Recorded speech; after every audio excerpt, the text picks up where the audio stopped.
A service of KIBMradio.com, the Internet's home for an all old-time radio.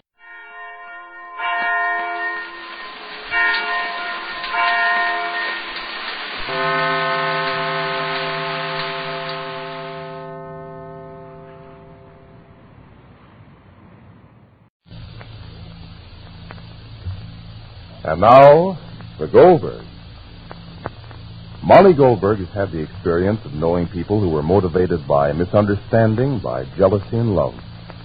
But for the first time in her life, she sees two people who were once married to each other and who feel nothing but a violent hate for each other. Margaret Way has come to Glastonbury because she thinks her ex-husband is making some kind of a safe place in the world for himself, and her intention is to prevent this. She knows that he's in love with Orianne, and therefore Orianne is the pivot of her plans. And Orianne knows this. She wants to rush down and speak to Mrs. Way, and Molly's trying to prevent it. But... Orianne, please. Mrs. Goldberg, please, I've made up my mind. I'm going please. Don't be Mrs. Way. Please, please, Orianne, please, let me speak.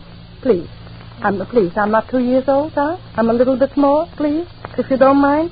Please. Don't be hasty and don't be repulsive. Impulsive. All right, Chandler, please, the English lesson sound impulsive. Let it be new. Don't you think that Orianne knows what she wants to do? Chandler, listen. Dr. Cady can't be far off. Give a run down the road, you'll find him yet, and tell him before further ado to come back here. Please. Orianne, please. Will you ladies excuse me, please? Excuse you, James. I'm sorry, Mr. Goldberg. I know how disturbing this all must be to you. Well, Ma, what do you want me to do? Run down yonder in the road, I said. Please, run down yonder and tell Mr. Cady each one of which I don't know, and tell him to come back. Okay. Please, if you don't mind.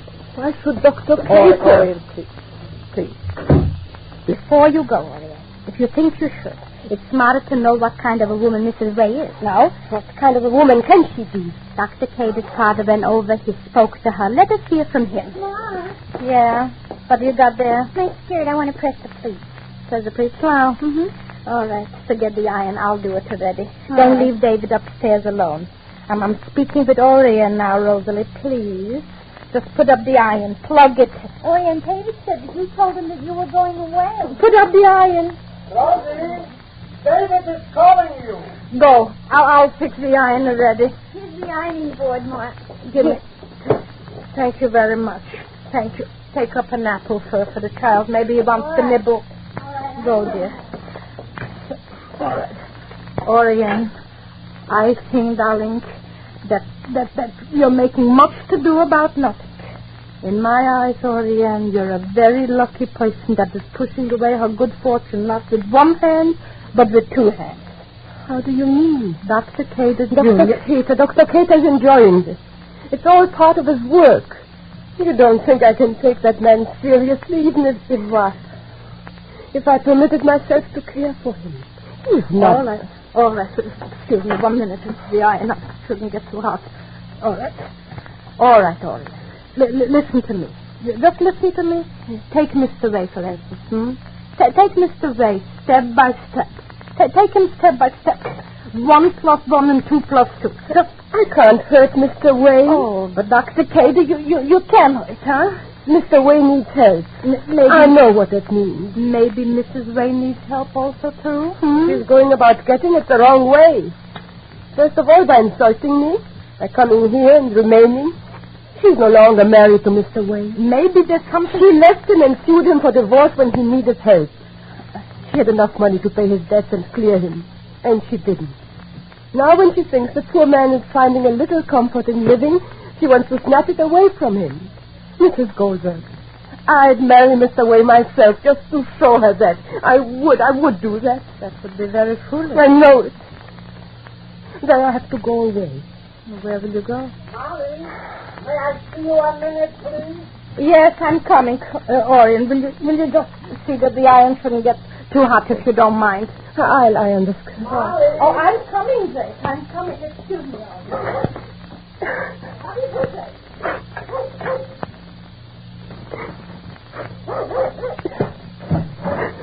Hey, boy. Go away. Oh. Was it you, Orianne, who wanted me to come back? Who said it? Me, Ma. Dr. Cable call? Yes, Mrs. Goldberg. Don't hurry. Excuse me. Mm-hmm. What are you ironing? A skirt. Rather a small skirt for you, isn't it? What's wrong with it?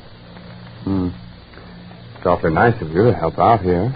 Awfully nice of you to come running back. Oh, well, when Sammy told me you were going down to Mrs. Wade's, I felt my place was here besides you. At the ironing board. Would you burn yourself? No, I didn't burn myself. This may all be very amusing for you, Dr. Keeter. After all, you are a collector of psychological curiosities. But these curiosities are living human beings. It hurts them. What hurts them? Just living. How are you going to fix that? They're going to see Mrs. Wade? I'm going to tell her that she can accomplish nothing by remaining at Glastonbury. Well, it seems that all she wants to do is separate Way and you. And that can't be done because you're in love with me. I could tell her that. I'm not in love with you. So what are you going to tell her, that you're in love with her ex-husband? That won't drive her off. All she wants is to make him miserable and unhappy. Well, perhaps it is. Because she's miserable and unhappy, too. And she blames him. It won't make her feel any better. Oh, when people are motivated by anger and jealousy, they don't think of that. Besides, and this, of course, should be no secret, some people actually enjoy making others unhappy. You ought to know.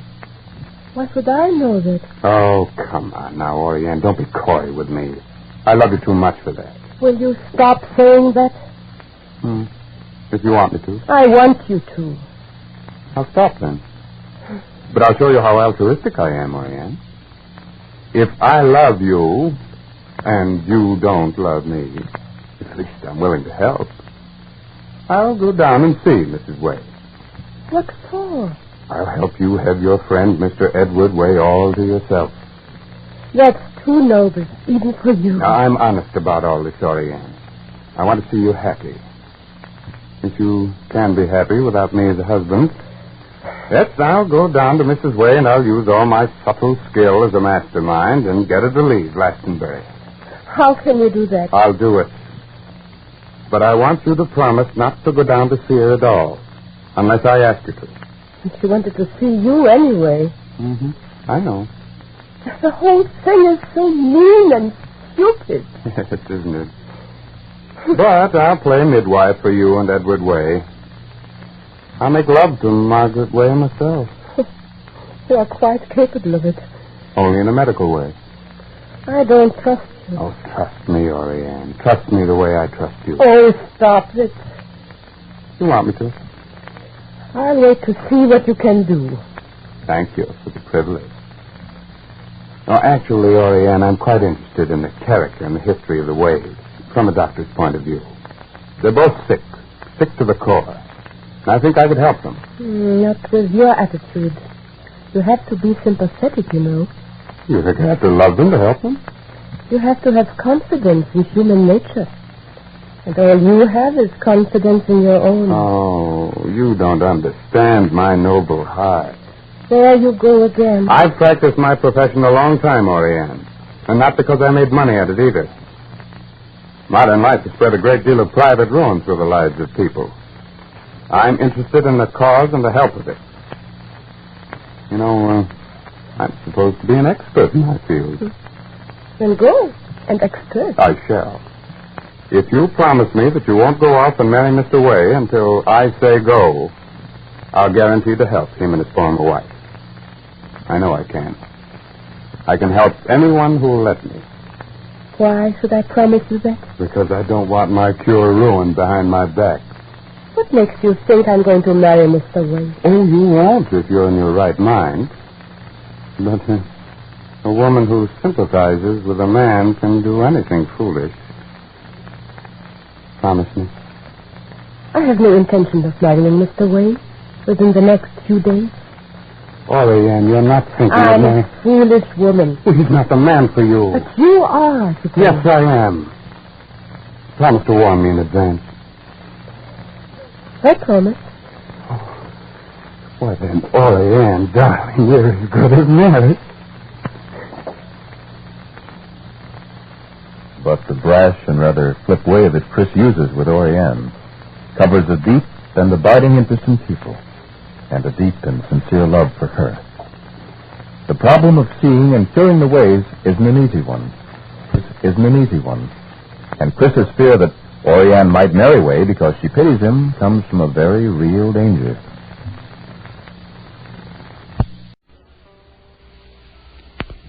Ionized Yeast presents Lights Out, everybody.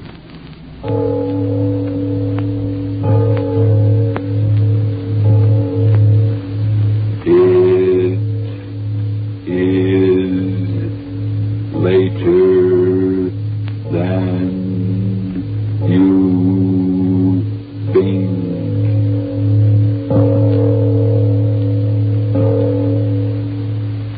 Lights Out brings you stories of the supernatural and the supernormal, dramatizing the fantasies and the terrors of the unknown. We tell you this frankly, so if you wish to avoid the excitement and tension of these imaginative plays, we urge you, calmly but sincerely, to turn off your radio now.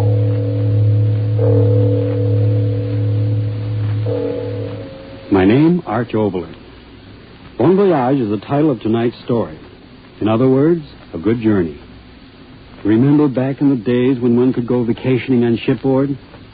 Well, those were the days when two old women began this most amazing Bon Voyage.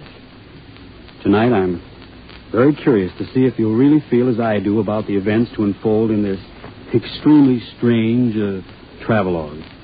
So, turn off your lights and listen. First, Frank Martin for just a few seconds. Friends, are you worried because you haven't the strength to do your work?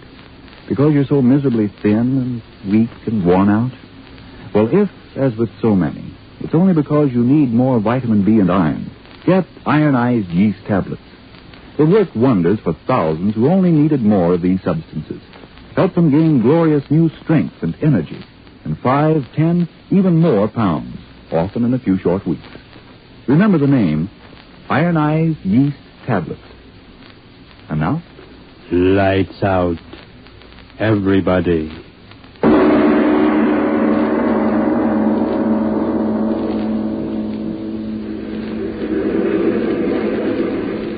Now, are you sure the trunk is tied on securely, Mr. Cab Driver? Yes, and good and tight. Ask him if he's absolutely sure, Julia. Are you absolutely sure, Mr. Cab Driver? Lady, so help me. If that trunk falls off, I'll give him a kiss. Now, just a minute, young man. If that's your attitude, let me warn you, my sister and I can always take another cab. 1,000. Lady, so help me, I ain't taking any attitude. Believe me, the trunk's tied on tight. If you want to get to the dock in time... Time to drive slowly, Julia. All right, Emma, get in. Now, drive slowly, young man. Yes, ma'am. They might at least have come up to say goodbye. Now, Sister Emma, you know mighty well they're jealous of us. Every one of them. It's our cross, and we must bear it. Mrs. McDonald. Mrs. McDonald is just like the rest of them in that house. She takes our rent each week, but she's as jealous as any of them. Young man, drive slowly, or we'll leave your cab. Yes. Never should have stayed there. I told you that 15 years ago, when we first moved in. I remember distinctly saying, Emma, we shouldn't stay in a boarding house where there isn't a solitary soul above the status of a tradesperson. You remember I said that? Ask him if we'll get to the dock in plenty of time. Young man, we won't be late now, will we? I'll get you there, lady, so help me. Well, see that you do. Beneath us. There's no doubt about it, Sister Emma. Everyone's always been jealous of us. No doubt about it. Sea air should be good for our trouble. Don't talk about it. He can't hear us driving. No, I suppose he can't. It's been 20 years. Oh, why should we think about it? The sea air will blow it away. Ask him if we're almost there. Young man, how much further? Practically there, ma'am. We got plenty of time. Half hour to midnight. I'll see to it that we get there in time, or you'll regret it. Sailing at midnight. I don't like it. Don't talk like that. It was the only time. We're slowing up.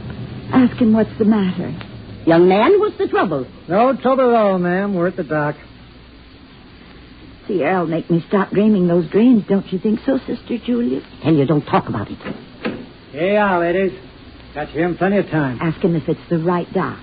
Sure it is, lady. Dock 11. Hey, should I take your trunk off? No. You'll charge extra for that.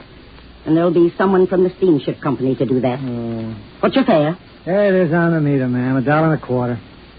Here's $1. $1.25, ma'am. You can see for yourself. The meter. I don't care what the meter says. Took much less time than I thought. But, lady... I don't want to hear any more about it. Come, Emma. Yes. Now, lady, Stand to one side, driver. Let us out. Now, lady, if the meter reads $1.25, I gotta collect $1.25. Not another word. And question the trunk, unfasten the trunk there, and go about your business. But, lady, I give up what to you. Are you sure it's the right dock, Sister Julia? Of course it is. See? Dock 11. Oh. What it says on the tickets. There's your trunk. From Voyage to both of you. Impudent scoundrel. Left our trunk lying right there in the street. Save money anyhow. Get one of the ship's people to put it on. No one around. Strange. Everything's so quiet. And just before sailing time. There's a sailor. Ask him to take our trunk aboard. Mr. Sailor? Mr. Sailor. He hears you. You calling me, lady? Ask him if he's connected with the ship. Are you connected with the ship? Yes.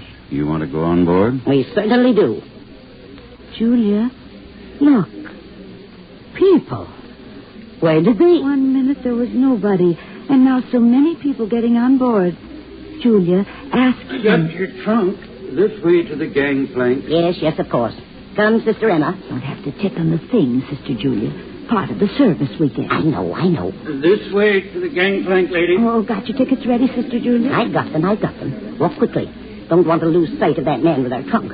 This way, ladies. Boat's so crowded. So many people. Nobody seems to want to look at our tickets. Well, that's all right, too. Come ahead, Emma.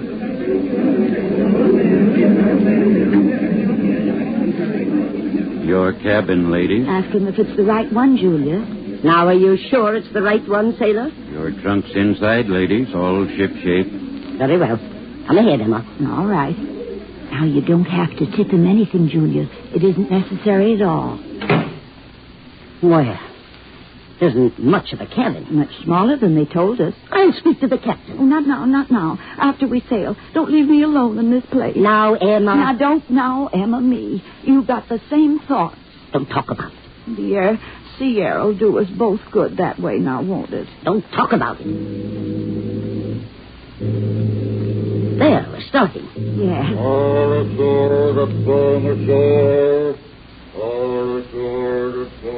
I'm going out to see us start. No, wait for me. Here, Emma, by the rail. They've taken down the gangplank already. I see.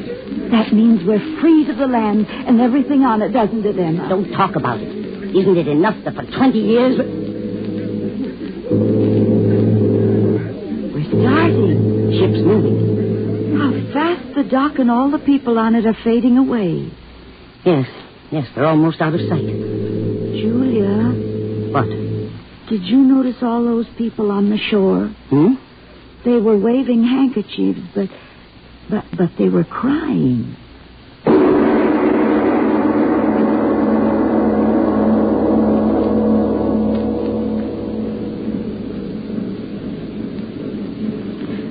Sister Julia. What? The time.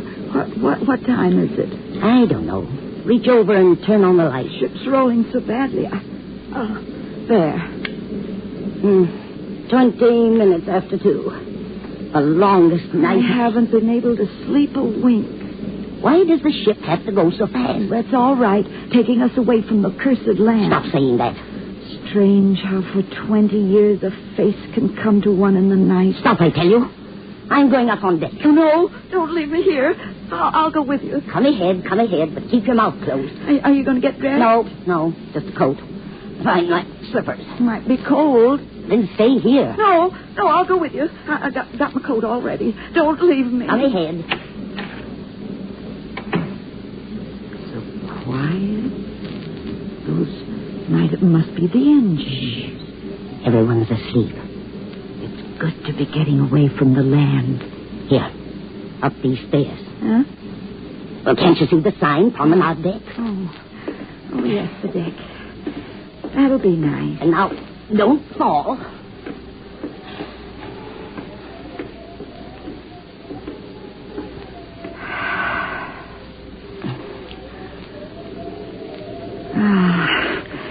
think we should go out there this time of night, Sister Julia. Do you like the cabin any better? Oh, you were as much to blame as I.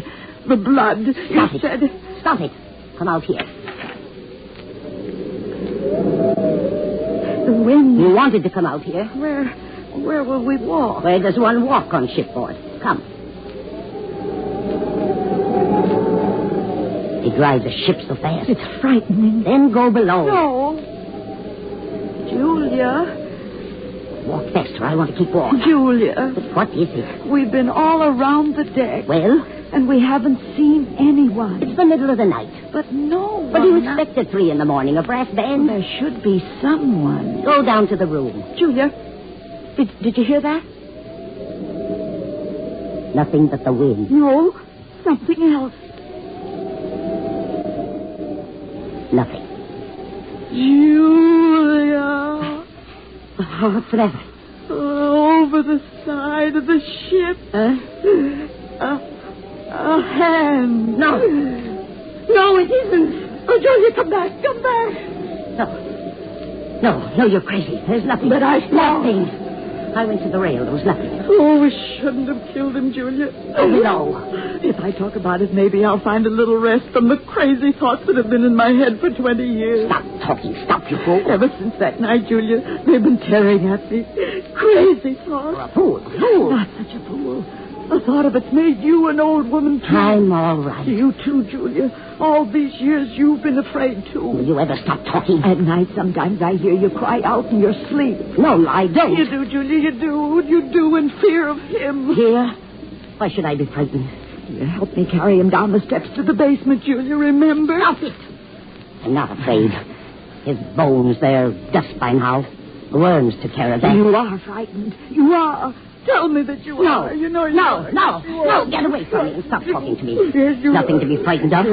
We're miles at sea. Water between us and the land. Miles between us and where we buried him. Why should I be afraid of something dead for 20 years? I'm not afraid. I'm not... What? What? Look! His face!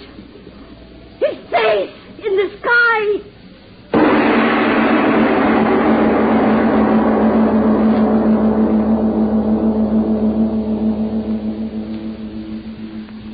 Ladies and gentlemen, just a breath. When people say goodbye only with tears, when faces lift in the sky, when armless hands appear before you, perhaps, as a medical man might say, a few deep breaths of relaxation are indicated before we return to tonight's Lights Out story. Back to tonight's Lights Out story, Bon Voyage. The two old women, frightened, searched through the empty corridors of the swaying ship for their cabin.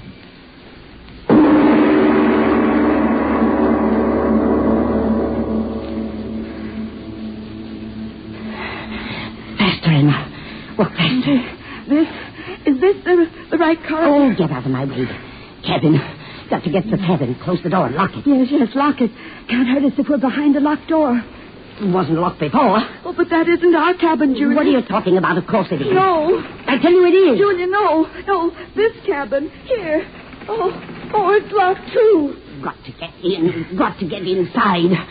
Stewart, let me in my cabin. Oh, no, you'll wake everyone up. Stewart, come here and let me in my cabin. Julia, no. Stewart! No one heard you. I'll make someone hear me. Let me in. I'll try another door. Let me in. Please let me in. Let me in. Wake up somebody. Let me in. Oh, please open the door. Oh, open the door. Please open the door. Wake up somebody and let me in. Oh, let me in. Open the door, please. Wake up somebody and let me in, I say. Open the door. Julia. Let me in, I said. It's no use. What do you mean? They'll never answer it. Huh? They found out about him. You're crazy. Come on. The next deck. Find someone to let us in our cabin. Stewart! No, don't leave me. Wait for me, Julia. Stewart, somebody wake up. I want to get in my cabin. Oh, Julia. Mr. Julia. Wait. They've got to answer me. Look. That room. It says Chief Stewart. I'll show him not to answer me. I'll show him. Julia. What? Empty. And this one empty. And this one's empty, too. Sister Julia! What have you found? Sister Julia! Stop waving your hands at me. Talk. The ship, tearing through the night. Oh, don't you understand? We're alone. We're alone.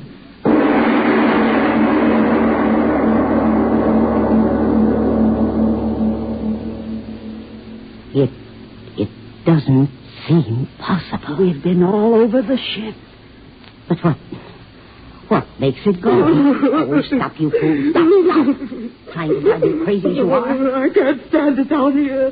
Walls closing in on me. I'm going out. No, stay here. Oh, no, let me go. Let me go. No. You won't go on deck. You won't go on deck, and you won't leave me. I've got to get out of here. Not up there. Oh, I'm not frightened. I didn't see his face.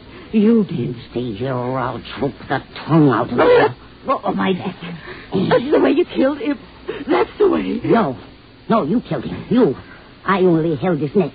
Your hand was on the knife. You stabbed him again. And again. And again. No. I'll go up there. Emma, come back down on deck. Don't leave me. Emma, come back. Don't leave me. Emma, where are you? Emma, where are you? I admit it. I am afraid. I am afraid, Emma. Emma, where are you? It's so dark out here. All these years we've been together, you can't run off and leave me now when I tell you I'm afraid. Emma! Oh, Emma, you're here. Go away. Emma, we've got to be together. Don't lie there on the deck. Get up. We've got to stay together the way we always have. You talked me into killing him. You did. So I did. But you and I have got to stay together, I tell you, until we get off this horrible ship. Listen, Emma. A ship can't go without men making it go. But we've been on every deck, and there's no one, only him. Him, you insane fool. How many times must I tell you he's dead and dust? But you saw his face. Imagination, nothing more. The night's so black. I admit I'm frightened. Of course, I see the thing I didn't want to see. But how could the ship... Listen, and I'll tell you. A great ocean liner like this one, there are men in the engine room and men on the bridge. What if there aren't any passengers? It just means we got on the wrong boat. But no one... I tell you, there is someone. Someone up there on the bridge steering the ship. If there was no steering, we'd go in circles. Look, see how straight through the waves we're going? There's no one. Come up to the bridge and I'll show you. There's a man up there steering this boat. A man of flesh and blood. There must be. There must be.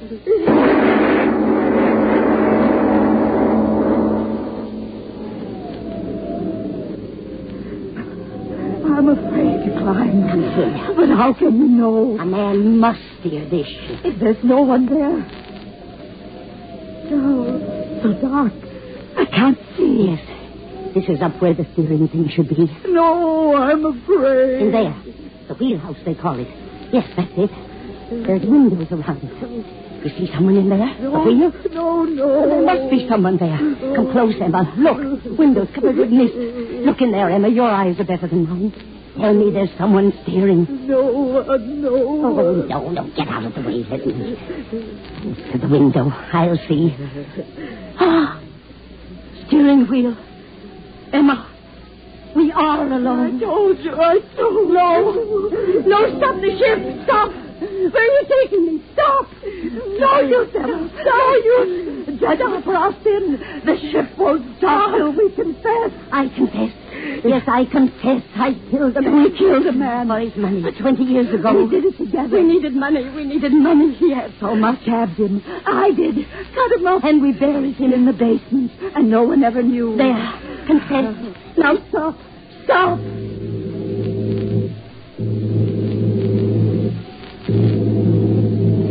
Emma, you heard it. The whistle. Someone is aboard. Yes. Who? I am. Sailor. You. The man who took us on this ship. The same, madam. You. Who are you? The captain of the ship, madam. Captain? My unfortunate pleasure, madam. What?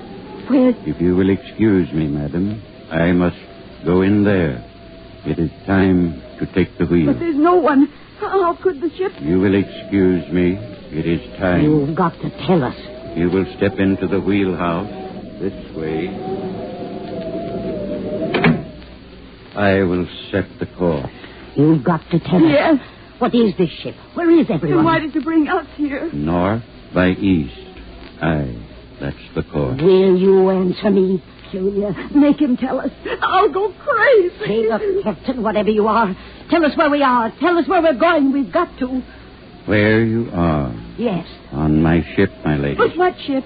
Why did you bring us here? Because you killed a man for profit. How did you... How did I know? When one is as I am, one knows many things. Yes, you are. Your other question, madam? Where are we going? Yes, where?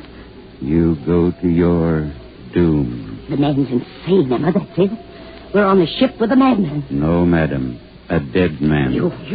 You're crazy. Junior, what do we do? What? Calm yourself, my ladies, and listen. Yes, listen closely. It's no more than fair that it all be very clear in your minds before it happens. What? This is my ship, and on a night like this many years ago, I stood here just as I stand now, my two hands tight upon the wheel. Julia, what's he talking about? Listen to me. I stood here, and below the decks, asleep and trusting me, their captain, were 500 souls. 500 men, women, and their children. What's that got to do with us? Asleep, you hear me? 500 souls. I, their captain, my hands on the wheel, an empty sea ahead. Mine to make the course, mine to turn the wheel. I closed my eyes, I slept. I, the captain, slept. I didn't see, I didn't hear. A tower, a cliff of ice ahead. We crashed. I crashed and sank. 500 souls, and I, their captain.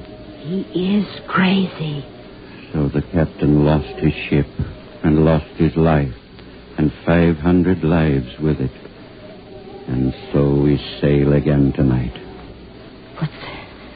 What's it all to do with us? With Emma and me? The captain who slept and died made a bargain with the devil. A good bargain to bring him peace and rest. What? On each year, my ship rises out of the sea again.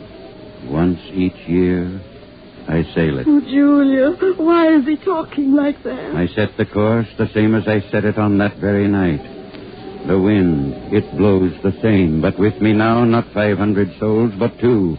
Two of evil like yourself. Well? We sail. My hands are on the wheel. And on, the ship, it tosses beneath her feet. I close my eyes again, just as I did that night. Suddenly, straight ahead, an iceberg. Julia, look! It's true. Something is ahead. Iceberg! My eyes are closed tightly, as they were that night. I cannot see it, I cannot. No, turn the wheel, open your eyes, we'll crash. Crash! Open your eyes, turn the wheel. No, my eyes stay closed. No. Don't you understand, you two? That's my bargain with the Black One. Each year on this very night, I bring someone evil to the death. And for each one that dies with me this way, they blot out one of those 500 who drowned beneath me, taken off my soul. One of them for each of you. Open your eyes! An iceberg! Please! We'll die! Turn the wheel! No! I want you to die. You must die. Black One, listen. I give you two more evil ones. Two more!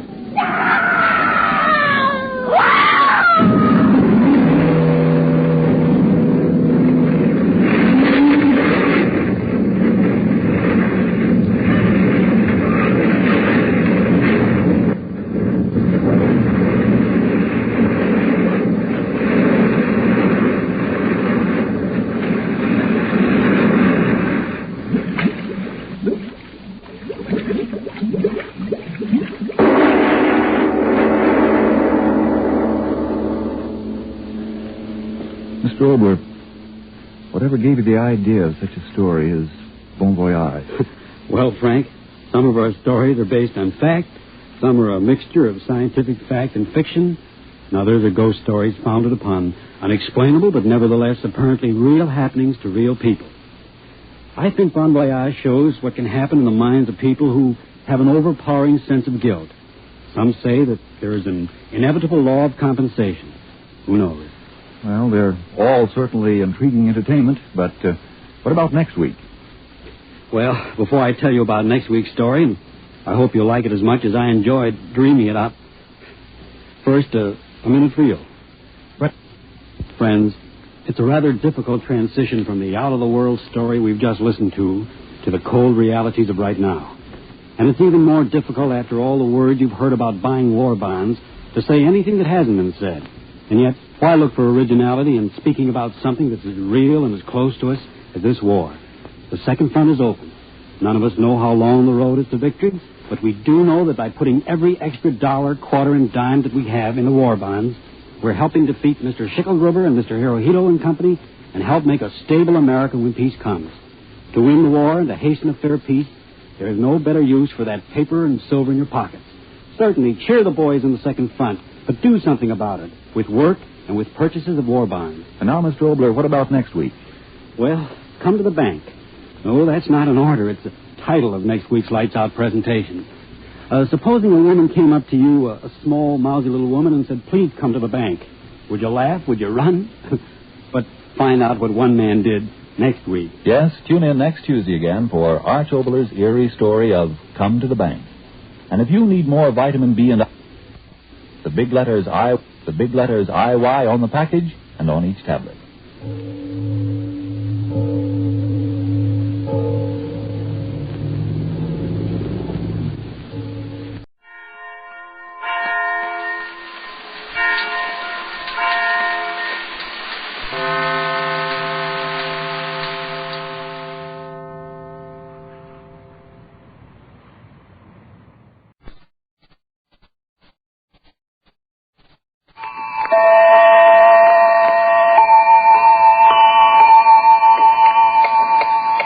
There is a theory that man, like time, has two identities. Time's countenance is day, and its alter ego is night. Breeding, intelligence, generosity, and mercy are the characteristics which civilized man must show the world in order to take his rightful place in it. But in some, there may be a dormant force underneath the veneer of civilization. A grasping, murderous, pitiless animal of hate and frenzy, which, when unleashed, can become a scourge whose only joy is blind destruction. How are you this evening, Lucy? Well enough, dear. Have you had your dinner? Mm-hmm. Yes. I've just finished mine, Frank. The roast was excellent. Yes. I've told Hilda to bring you some milk later on. Are you comfortable? Quite. What book would you like? I'm quite content with the papers, Frank. If there's something you want, you only have to ask for it. I know that, darling. Thank you.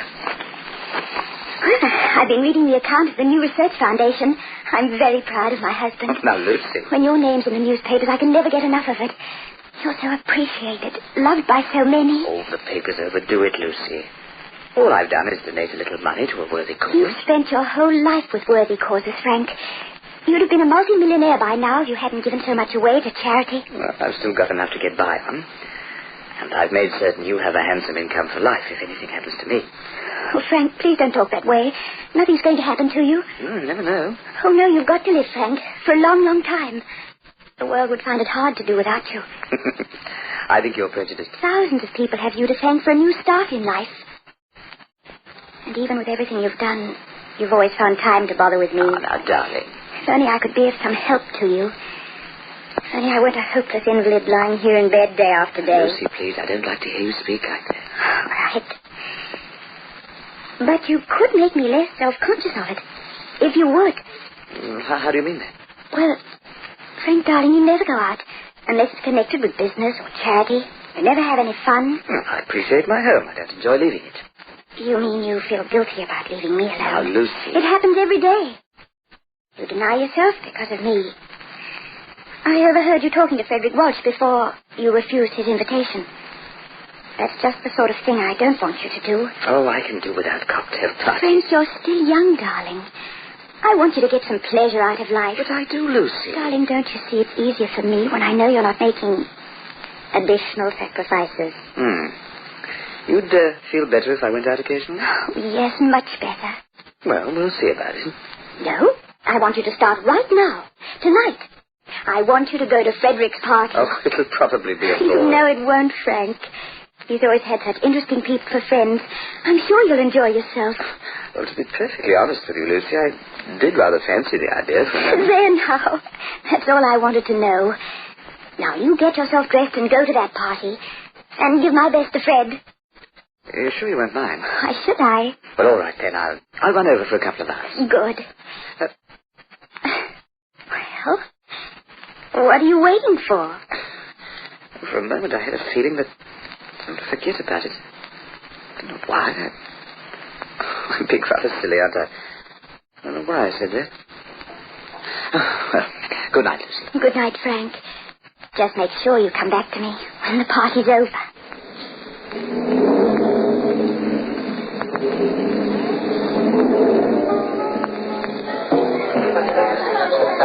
Well, of course, as a... Frank, old man, this is a welcome surprise. How are you, Fred? Couldn't be better. And you? Oh, I'm quite well, thanks. I never expected you to show up tonight. You said you couldn't make it. Well, I changed my mind. Or rather, Lucy changed it for me. Good for her. How is dear Lucy? I'm complaining as usual. Oh, she sent her love. Poor girl. Life's not an easy one. No. Neither is yours, Frank. I can appreciate Oh, that. I'm happy in my own way. Oh, I didn't mean... No, of course you didn't. Let's drop the subject, shall we? Well, I see you have your usual crowd here tonight. Yes, I think you know most everyone. Loren's over there at the piano giving a big concert this week. Yes, he's a magnificent musician. And Harriet Kane is here. Her play opens next month, you know. Yes, and if it's as successful as her last one was, she'll deserve plenty of praise. Yes. I think you know almost everyone. Oh, except Viola, perhaps. Viola? Viola Hazen, the woman in the corner with the drink in her hand. Oh, that name sounds familiar. She's quite a sculptress. Very popular in Europe. She just returned. Hasn't been home for 15 years. When the Nazis took Paris, she hid away somewhere. No one actually knows how she got along. At any rate, she's here, and I'd like her to meet you. Well, don't bother about introducing me around, Fred. Just let me introduce you to Viola, and I'll leave you in peace. You'll find she's extraordinary company. Come with me.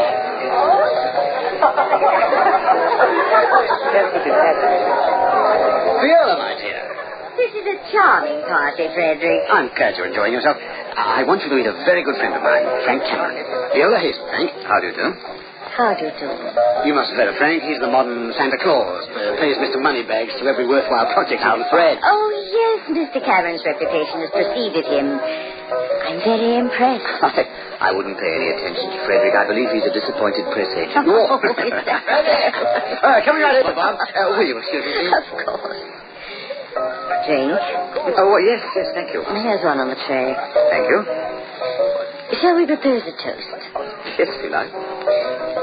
Here's to death and all it holds for us. Say, that's an odd toast.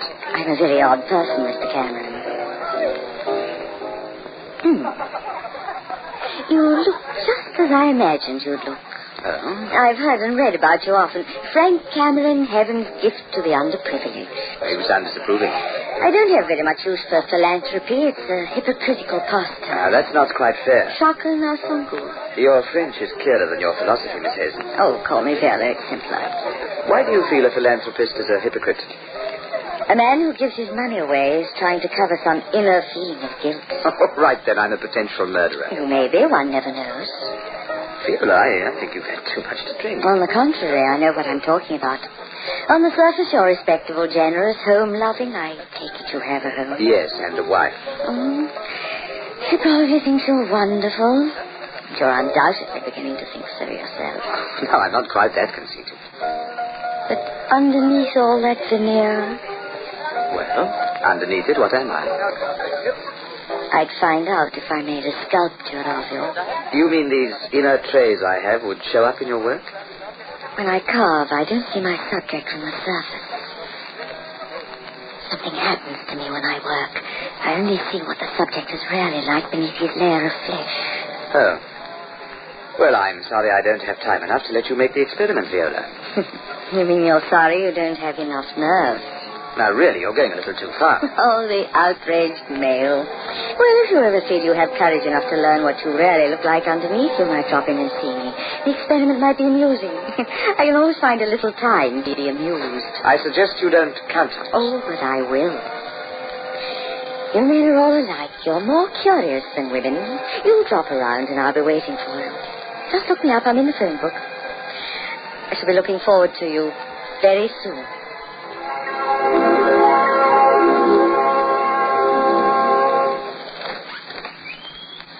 Is that you, Frank? Yes, Lucy. Well, did you have fun? Oh, the party was pretty dull. Didn't you meet any interesting people at all? No, no one to speak of. I just dropped in to see if you were all right. Yes, I'll have a cigar in the library and perhaps some brandy, then I'll turn in. Frank? Yes? What's the trouble? Why, nothing.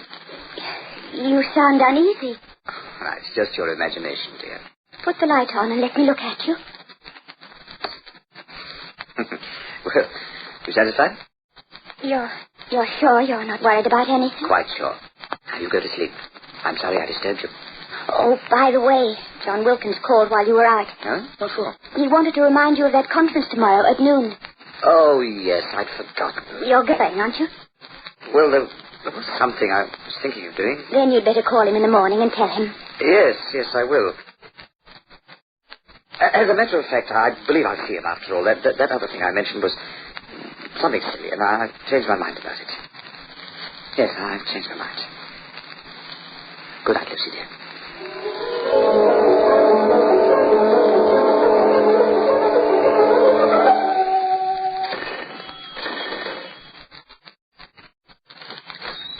Hello. Hello? Come in, won't you? Thanks. You act as if you were expecting me. I was. Oh, this whole thing is ridiculous. Last night I made up my mind I wouldn't accept your childish offer. And why are you here? I don't know. Curiosity, perhaps? Oh, no, it's more than that. Now, what do you mean? Cigarette. Oh, yes, thank you. Let me mix them, do. No, please don't. I can't stay with you long. You're frightened. Of you? That's the silliest thing I've ever heard. You're frightened of what might happen if I modeled you in stone. Now, look here, I think this joke's gone far enough. All this nonsense about the inner me and so on, it doesn't amuse me anymore. Don't be angry. I'm not angry, but I think it's rot. Would you like me to prove it to you? Yes, if you can. What's your charge? Whatever you wish to pay. And how often will I have to come? Every evening at 8 for 3 or 4 hours. We could begin tonight if you could. Now, is it a bargain? Will you be here this evening? Yes, I'll be here. One thing I want you to remember, however. The responsibility is yours. What responsibility? For whatever happens when you learn the truth about yourself.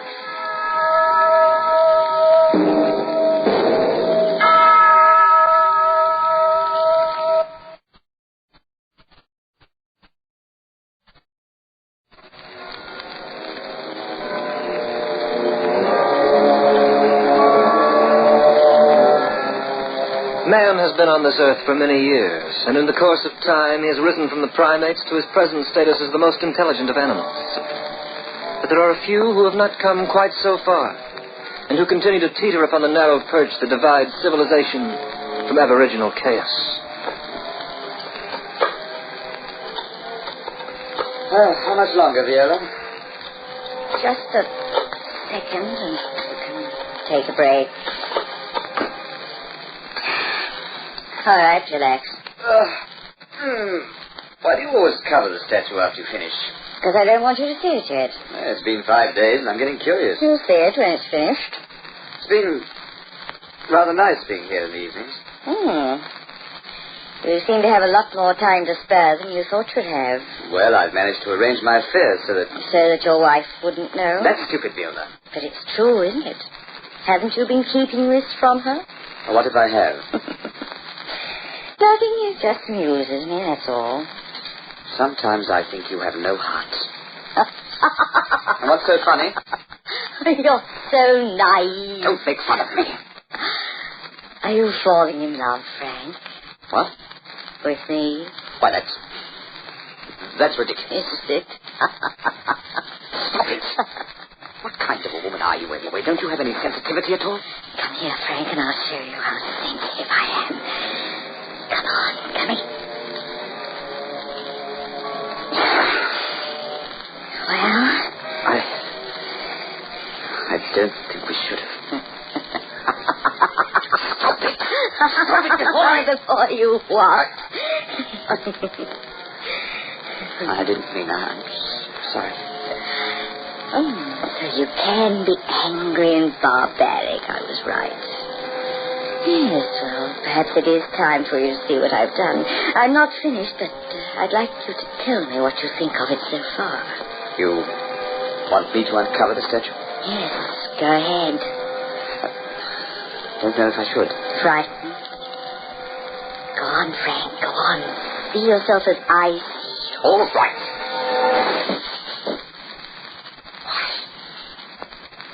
Well, that's not me. Look closely. It looks more like some kind of monster. It's not finished, but it's well on its way. It's not a man, that's an ape? Yes, Frank. If you faced yourself honestly, you'd know what it means. All men are like that underneath. Their souls are foul and decaying. You really hate, don't you? I have reason for it. Look at the face, Frank, the fangs in its mouth and the eyes. Look at it closely and think of yourself. Stooped, your arms dragging. Look at the ape, Frank, that walks like a man. You had that coming to you. Oh, good. Very good. Now you're being honest. Now you're giving away to your real desires. You must be out of your mind. I'm never coming back here. You'll come back. You know you'll come back to me.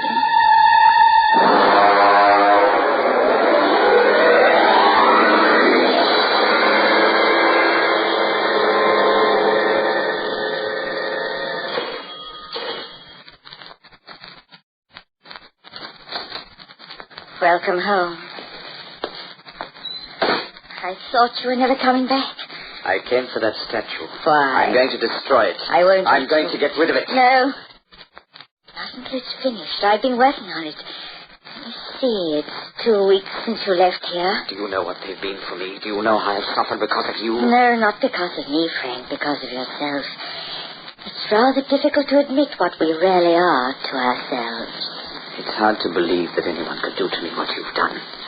You've taken my confidence. You've made me afraid. You've torn me down like a piece of your clay to amuse yourself. Let me show you how far I've gone in my work. I am going to destroy that statue, Viola. Come here. Look at it again.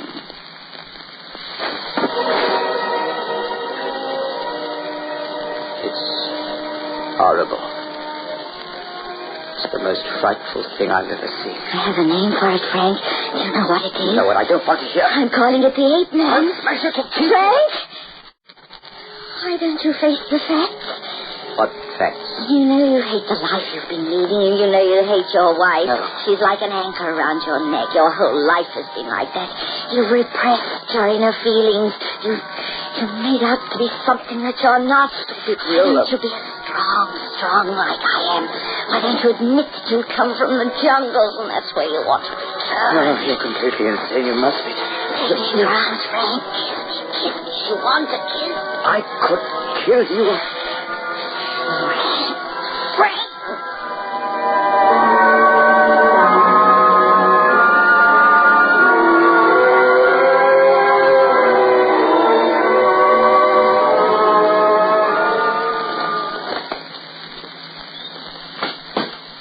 Frank? Frank, is that you? Yes, Lucy? Frank? Where are you? Put on the light. No, I prefer the dark. Lucy, I'd like to ask you something. Frank, your voice sounds so strange. Are you happy, Lucy? You know I am. Really happy? Is life so wonderful for you that you want to cling to it, even though you're powerless to enjoy it the way others do? Frank, what's come over you? You sound so different. Don't put on the light, Lucy. I told you not to put them on. What happened to you? You look like someone else. I am someone else. Someone you never knew. Your hair. Your face. I hardly recognize you. What do I remind you of, Lucy? Don't be afraid to say it. I remind you of an ape. Frank. And I feel like something out of the jungles. Frank, what are you doing with that razor? Razor? Are you going to kill me? You're afraid? No, I'm not afraid. You're ill, my dear. I've seen it coming on. Your mind is ill. She told me you stood in the way of our happiness. She told me I had to get rid of you if I wanted her. Oh, Frank, I'm so sorry for you. You feel sorry for me? Yes. I've been afraid of this. I've seen you change. I don't care what you do to me. Lucy. I'm ready. I'm ready now. For anything.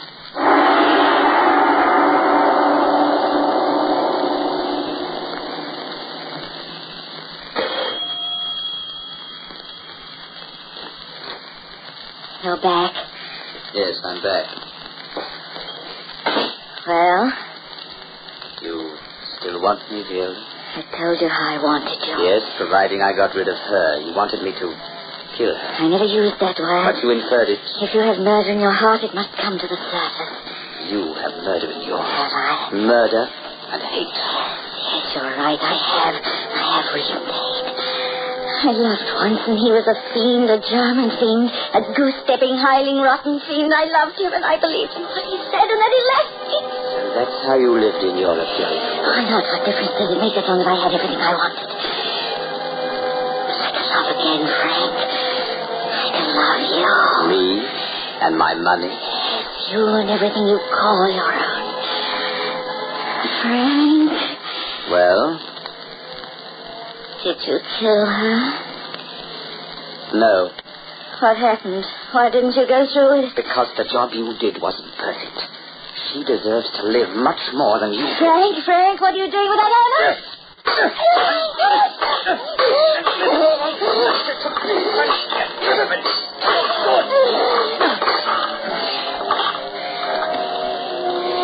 Don't come near me.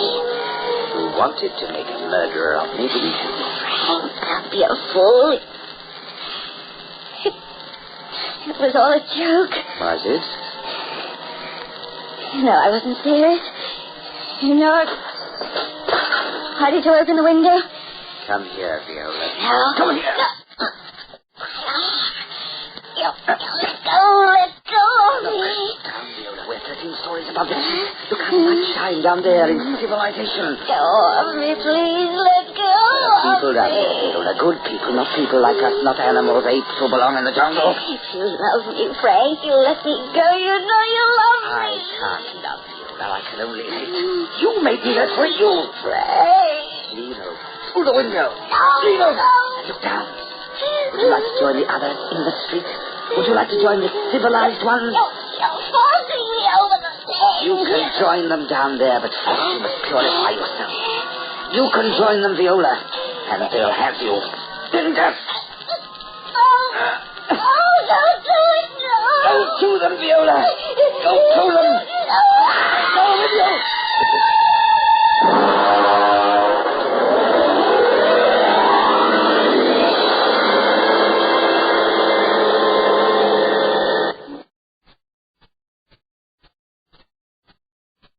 To those of us who live in dignity, who respect the precepts of the conscience and the community of humans we call the world, to those life is a joy and a wholesome experience much to be desired.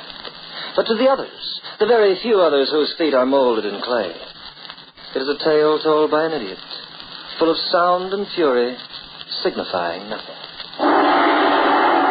The Clock will be heard again next week, same time, same station. Written by Lawrence Clee, Hart McGuire narrates as The Clock, and you heard Richard Davies as Frank, Georgie Sterling as Viola, Wendy Playfair as Lucy, Max Osbiston as Fred. The Clock, directed by John Saul, is a Grace Gibson radio production.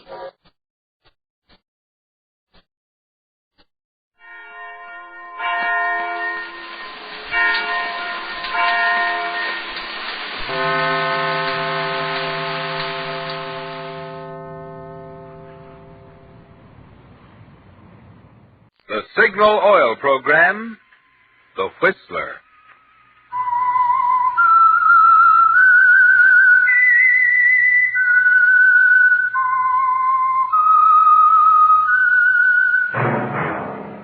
That whistle is your signal for the Signal Oil Program, The Whistler.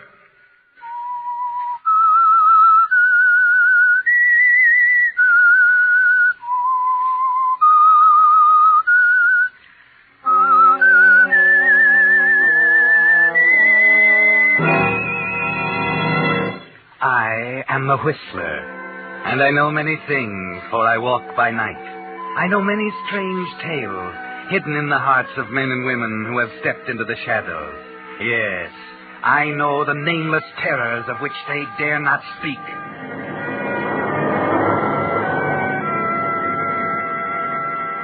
Yes, friends, it's time for The Whistler, rated by independent research the most popular West Coast radio program. And remember, let every traffic signal remind you, with new Signal gasoline, you do go farther than ever. Look for the familiar big yellow and black circle sign that identifies those popular Signal service stations throughout the West from Canada to Mexico. And now the Whistler's strange story. Delivery guaranteed.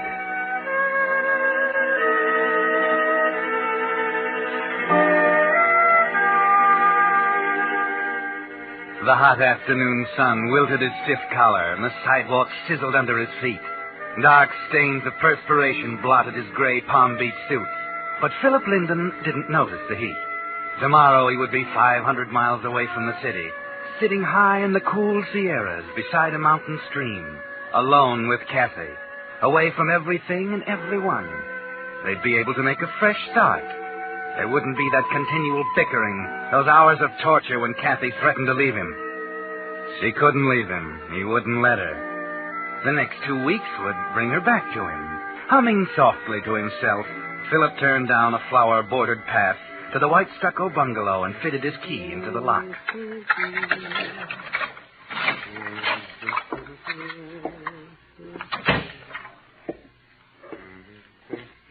Kathy? Kathy? Where are you, Kathy? In the bedroom. You packing? Yes? Oh, I'll come in and help you. My things won't take long. Gosh, you don't need all this stuff. We're only going to be gone 2 weeks. I know what I'm doing. Oh, of course you do, darling. Please, Philip, stop fawning. Sorry. Are you going to take this old trunk? Yes? Well, why? It's big enough to hold everything you own. Mine, isn't it? Well, sure, but that's not what I meant. Please, get out of my way, Philip. I want to pack this evening gown. Oh, there's no hurry. The train doesn't leave until tonight, dear. There's plenty of time. Hand me that jacket. Yes, dear. No, not that one. The one with the sequins. I'm sorry. Here it is. Do you think you'll need these formal clothes? We're only going to a mountain cabin. Oh, please, don't be stupid, Philip. I'm not going on your silly little vacation. What do you mean? I mean I'm leaving you. For good. Well, you can't. You promised you'd give me these 2 weeks. Don't you see it wouldn't make any difference? But I love you, Kathy. I need you. I've had 4 years of your kind of love, and that's enough. I never should have married in the first place. We were happy once. We will be again. Oh, stop kidding yourself, Philip. No, you don't mean it. Kathy always said A woman that... will say a lot of things when she's 25 and starting to wonder if she's ever going to get a husband. But you did love me. I know you did. Oh, that's ridiculous. I'll be a good boy and call the express company to pick up my trunk. I'm leaving for Reno tonight. Reno? Oh, please don't be difficult, Philip. You'll see that it's all for the best. No, Kathy, no. I won't give you a divorce. I won't. I'm leaving you whether we get a divorce or not. Now get that through your head. I'm leaving you tonight, and I'm not coming back. There's nothing you can do about it. Please don't say things like that. Give me my makeup box, Philip. You can have everything, but don't leave me, The Kathy. makeup box, Philip. Well, if you come to the cabin for 2 weeks, things will work out. You'll see. You're just upset.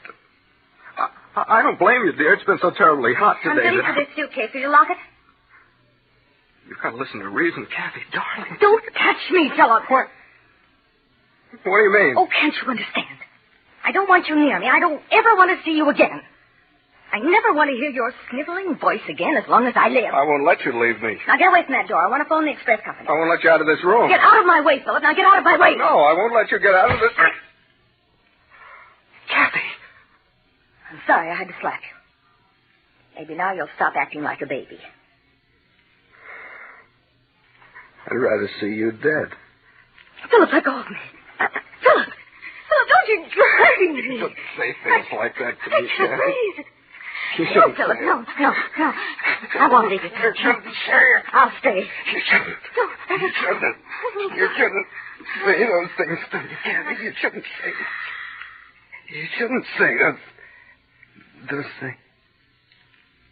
Kathy, are you all right? I didn't hurt you, did I? Now say something. Kathy, we've got to finish packing for our vacation. You're going with me. You just said you would. I knew you didn't really plan to leave me. Kathy.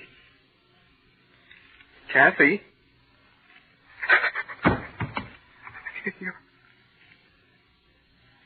She's dead. Kathy's dead. I've killed her.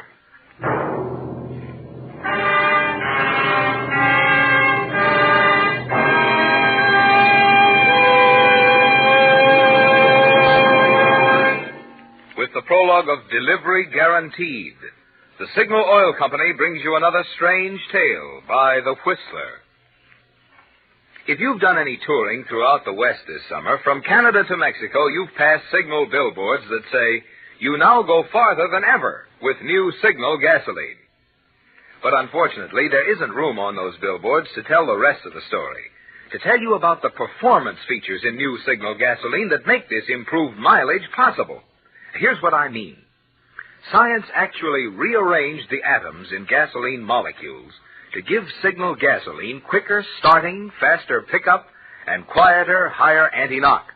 And it's because of this, because it helps your motor perform more efficiently, that you now go farther than ever with new Signal gasoline. Now, that's an important point to remember. It's the same qualities in gasoline that get extra driving pleasure from your motor that also get extra mileage. That's why Signal says, look to your speedometer for the best proof of gasoline quality. It takes extra quality to go farther. And Signal is the famous Go Farther gasoline. And now, back to the Whistler.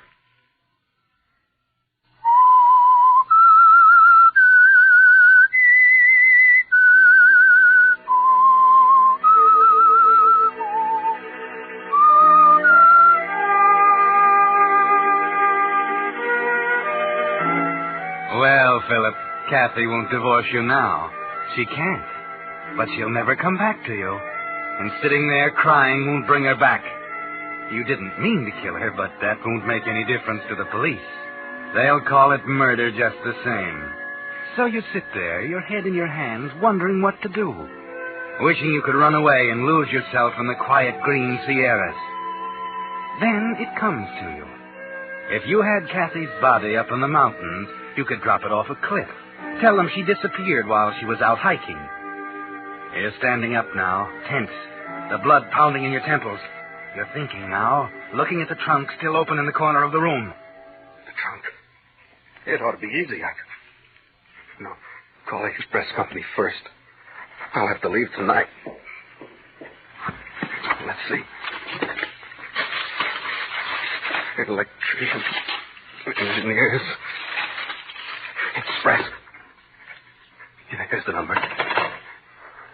WI-211.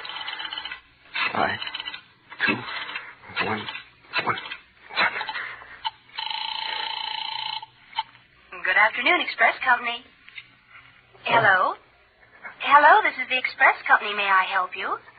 Yes, I want to send a trunk up to a cabin in the Sierras near Silver Pine. Can you get it there all right? Oh, yes. We guarantee safe delivery anywhere. Your name and address, please. Philip Linden, Linden, at 671 Court Terrace. Court Terrace. We'll send a man over right away, Mr. Linden.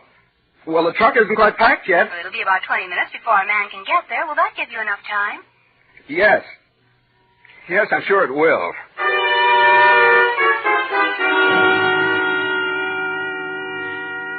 Yes, Philip. That will give you plenty of time. You hang up the receiver, take off your coat, and go back into the bedroom. 10 minutes later, it's done. You throw some of Kathy's clothes on top, let the cover down, snap the lock shut, and write out the shipping tag clearly, so there can't be any mistake.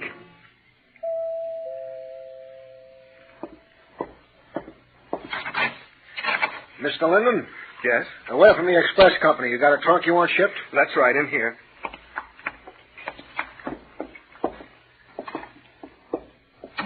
Sure is a scorcher, ain't it? What? Yeah, it's really hot. Hottest day we've had this year, I guess. Oh, yes, I suppose it is. This the one? Yes, be careful with it. Oh, sure. You know our motto, safe delivery guaranteed. You want us to go collect? Otherwise we gotta weigh it and come back. No, send it collect. Okay. Where'd she go? She? The trunk. Where do you want to send? Oh. The address is on the shipping tag. Okay. Now, come on, Steve, get your end. Boy, these old trunks are sure heavy. Yeah. Will you open the door, Mr. Linden? Yes, of course. Boy, feel that heat hit you in the face. Yeah. Careful, Steve. Don't drop it. Might be something valuable inside.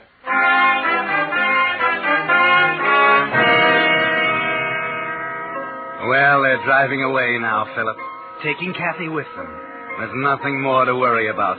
You'll catch the 9 o'clock train to the Sierras just as you planned, and arrive in time to receive the trunk and pay the collect charges tomorrow. Remember their motto, delivery guaranteed.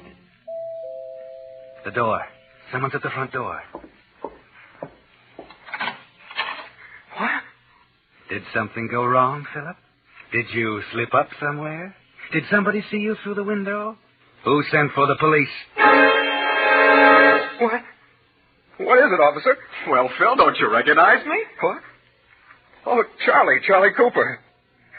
What is this, Charlie, a joke? Didn't Kathy tell you? I'm on the force. I was sworn in the day before yesterday. Are you serious? Sure. Let me show you. Here it is, my identification card. Photograph and everything. Of course, I haven't arrested anybody yet, but you'd better watch your step. Oh, yes. How do you like my uniform? Oh, it's fine. Fine, Charlie. Well, you don't seem very glad to see me. Aren't you going to invite me in?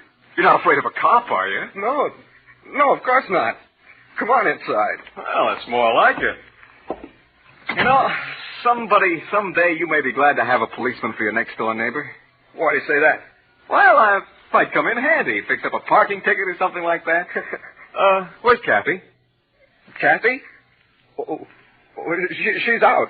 Oh, I thought you two were going off on your vacation tonight. That's why I stopped in to tell you goodbye. Yes. We are leaving. Kathy's gone downtown to do some last-minute shopping. She's meeting me at the depot. Oh, I'm sorry to have missed her.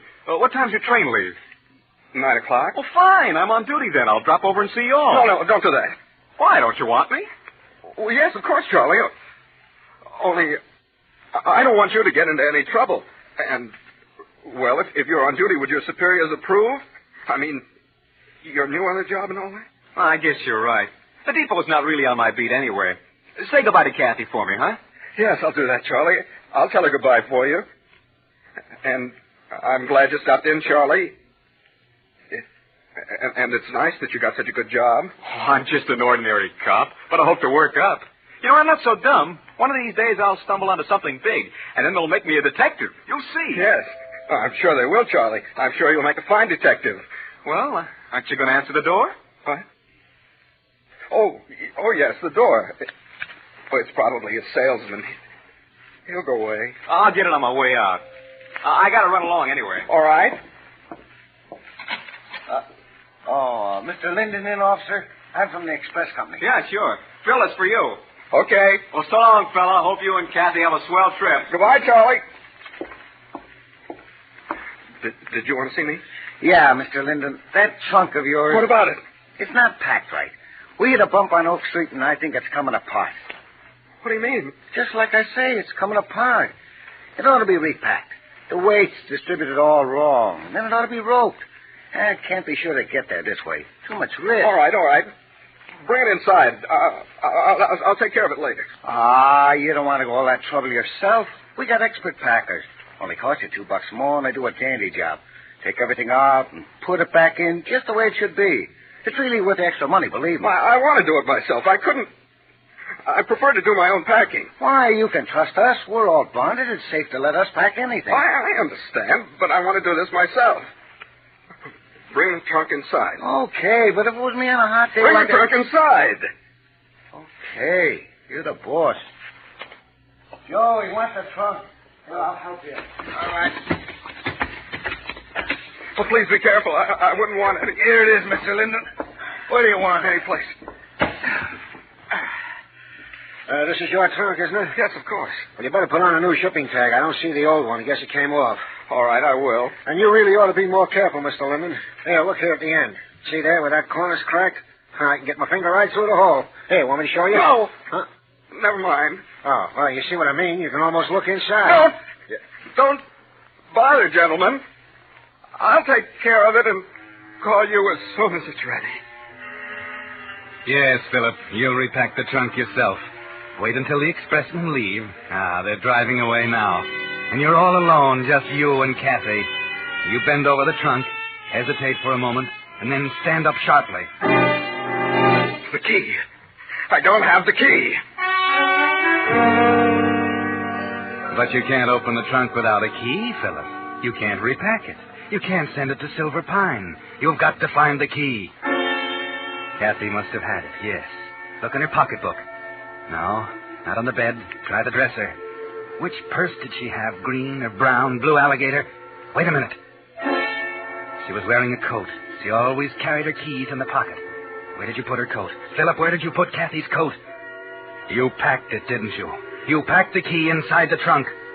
What are you going to do now? Break it open? No, you can't do that. You need the trunk, Philip. You've got to have it. But you could force the lock. Yes. There's a screwdriver in the kitchen. Hurry, Philip.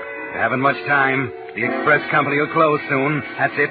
Slip the screwdriver under the catch. Someone's at the door. You better hide the screwdriver. Hey, Phil, you still here? Yes, Charlie? What do you want? My identification card. Left it on the table. Well, I'd feel awful silly if I went to work without it the first day. Yes, I guess you would. Say, I thought you and Kathy were only going away for 2 weeks. We weren't. We are. Why? Well, isn't that an awful big trunk for such a short vacation? Well, yes, I guess it is. But Kathy insisted on taking it. But she always takes twice as much stuff as she needs. Didn't even pack it right either. The express company brought it back. Oh, that's a shame. Yeah. Well, she'll have to repack it. I'll just leave it here until she comes home. Maybe that'll teach her a lesson. Oh, wait a minute, Phil. You can't do that. Well? Well, you said she wasn't coming home. She was going to meet you at the depot, remember? Did I? Yeah. I guess I forgot. I don't know what's the matter with me, Missy. You sure are nervous, anyway. You really need this vacation. Yeah, you're right. Well, Charlie, it was nice of you to drop in. If you'll excuse me, I'll get my bags out. I'm going downtown right away. Oh, what about the trunk? Oh, I don't think Kathy will need it. She always takes a lot of extra stuff. She won't even miss it.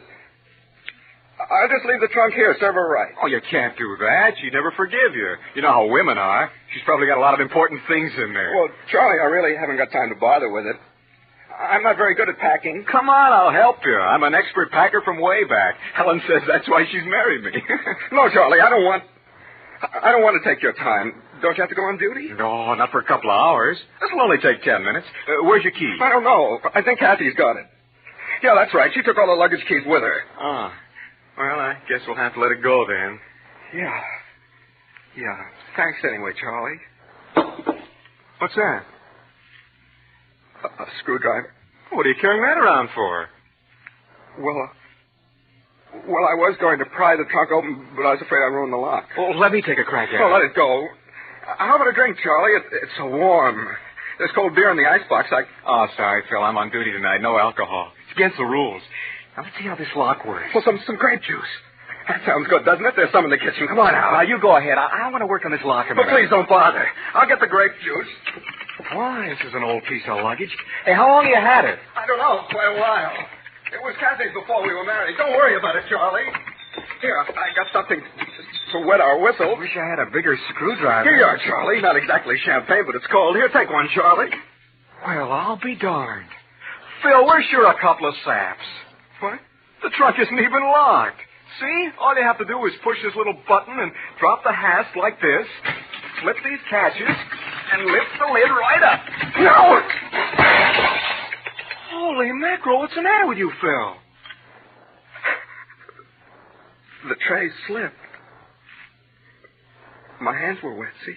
You ought to be more careful. You spilled grape juice all over these clothes. We gotta hurry and get them out. Everything will be stained. Don't bother, Charlie. I'll do it later, Charlie. Don't be a sap, Phil. These clothes will be ruined. Here, give me a hand. Charlie, I didn't mean to do it. It was an accident. I know. Anybody can drop a tray. Here, get this dress. But you don't understand. It wasn't my fault. I know. No, but I'm trying to tell you. Take these rugs, will you? Rugs? Let's see. What's all this? Sweaters? Socks? Here's a coat. You never saw so much junk. Look at all these things. Just old clothes. Clothes? Yeah. Well, don't just stand there. Help me get this stuff out. It's your job, you know. Is that all there is? Clothes? Yeah. I just struck bottom. Everything's unpacked. Nothing but old clothes? Oh, what did you expect to find?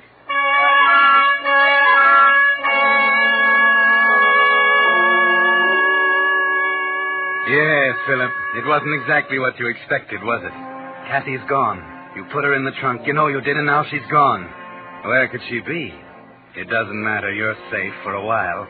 At least Charlie doesn't know what you've done. Of course, it could all be a mistake.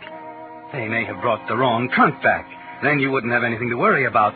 Unless they delivered your trunk to another address. Charlie, this isn't my trunk. Well, you said it was. I know I was wrong. It looks the same. But those aren't Kathy's things. I can tell. That isn't what was packed in the trunk at all. Well, why didn't you say so before? I got this stuff spread all over the floor. I'm sorry. I wasn't sure. I'd better go right down to the express company and see them. Nonsense. It's their mistake. Just call them on the phone and tell them to come and get this one. Yeah, that's a good idea. I hadn't thought of that. I'll call them on the phone. Go ahead. I'll put these clothes back in. Thanks, Charlie. What now? Maybe they've still got my trunk and they've mixed it up with this one. Maybe they'll deliver it to the wrong place. I ought to try and catch them. Don't be silly. Use the phone. They'll come back to the office sooner or later. Why are you so worried about an old trunk? It can't be so valuable. All right, I'll telephone. The number's right here. 2.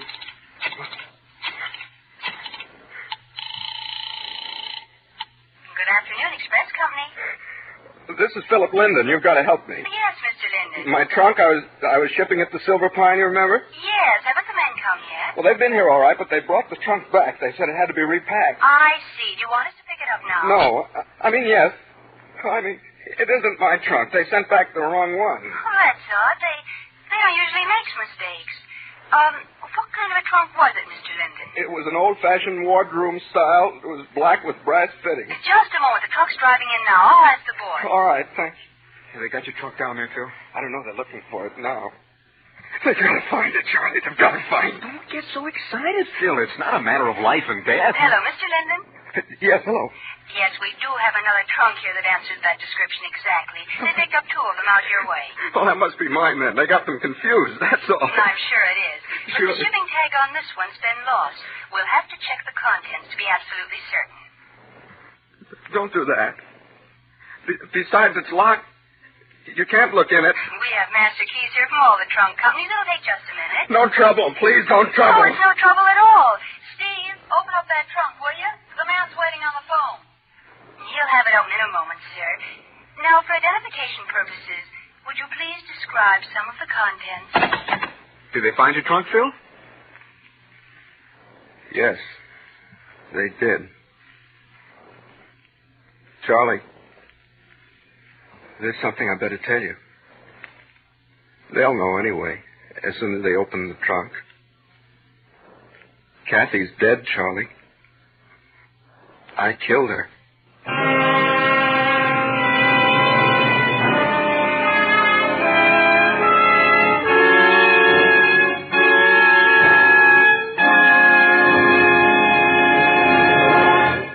The Whistler will return in just a moment with the strange ending of tonight's story.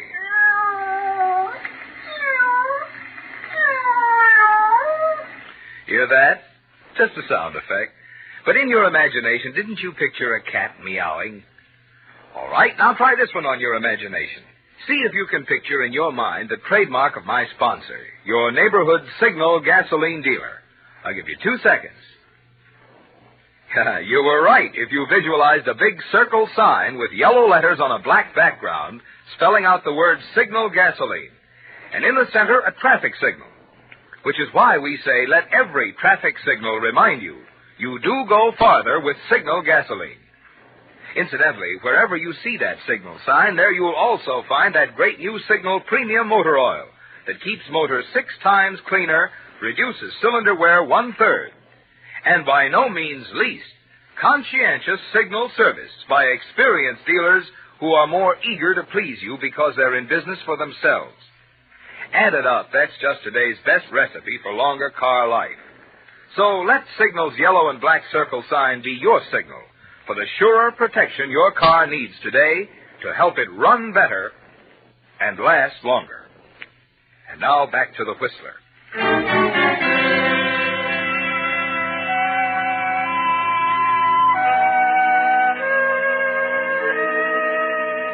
Well, Philip, it's all over now. Charlie made his first arrest, and it was a big one, wasn't it? You knew there was no point in trying any longer. The minute they opened the trunk at the express office, there would be the first terrible moment of discovery, the hue and cry, the police alarms, and you couldn't face it. It was much easier to hang up the telephone and tell it all to Charlie calmly and quietly. So Charlie made his first arrest, and he'll probably get a promotion. Of course, he had nothing to do with it, really.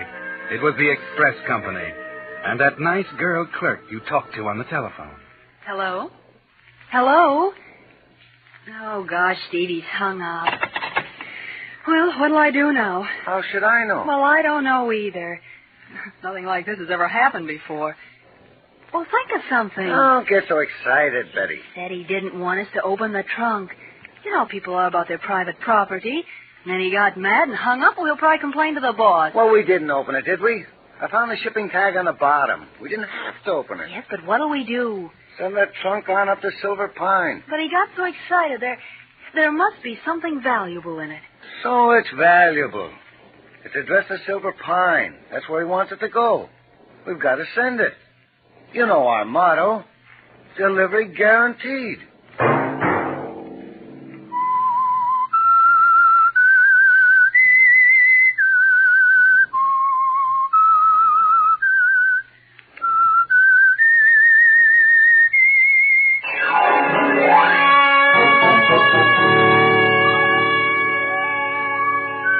Monday at 9 o'clock, The Whistler will bring you another strange tale. The Whistler is broadcast for your entertainment by the marketers of Signal gasoline and motor oil and fine quality automotive accessories, and by your neighborhood Signal dealer. Featured in tonight's program were Elliott Lewis and Lorene Tuttle. This program, produced by George W. Allen, with tonight's story by Robert Libet and Frank C. Burt, music by Wilbur Hatch, is transmitted to our troops overseas by the Armed Forces Radio Service.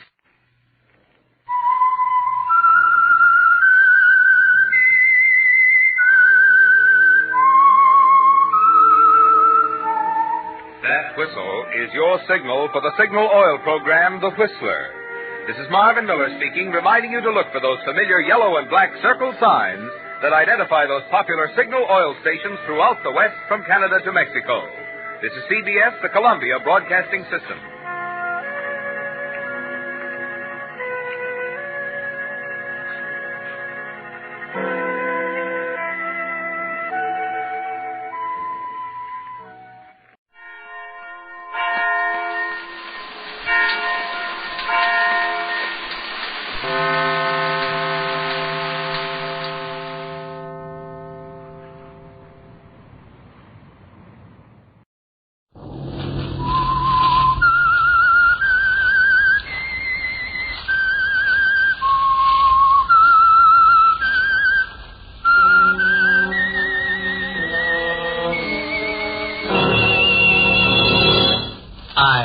The Whistler, and I know many things, for I walk by night.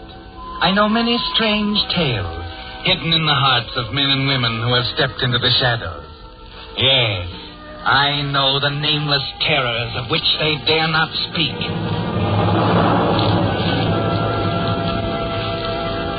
Yes, it's time for another strange tale by The Whistler.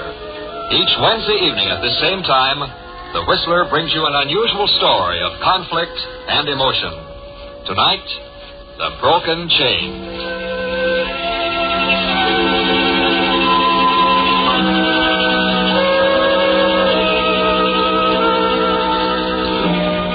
The thought had first occurred to him 6 months ago. And of course, he'd shuddered a little and cast it out. Of course. Arnold Stanton, respectable businessman, citizen taxpayer, would be horrified at such an idea. So he went back to his routine and resolved never to let himself think about it again. But in spite of him, the thought did come back 2 weeks later. Then only a week after that. Then at more frequent intervals until he found it popped into his head at least once every day. It was worse on weekends, when he had to be with Evelyn all the time, when her helplessness, her utter dependence on him for everything rose up and almost smothered him. By now, the thought didn't seem so horrible anymore. It had attained a kind of normal, logical quality, and he found he liked to dwell on it, like a problem in mathematics. In short, Arnold Stanton was ready to murder his wife.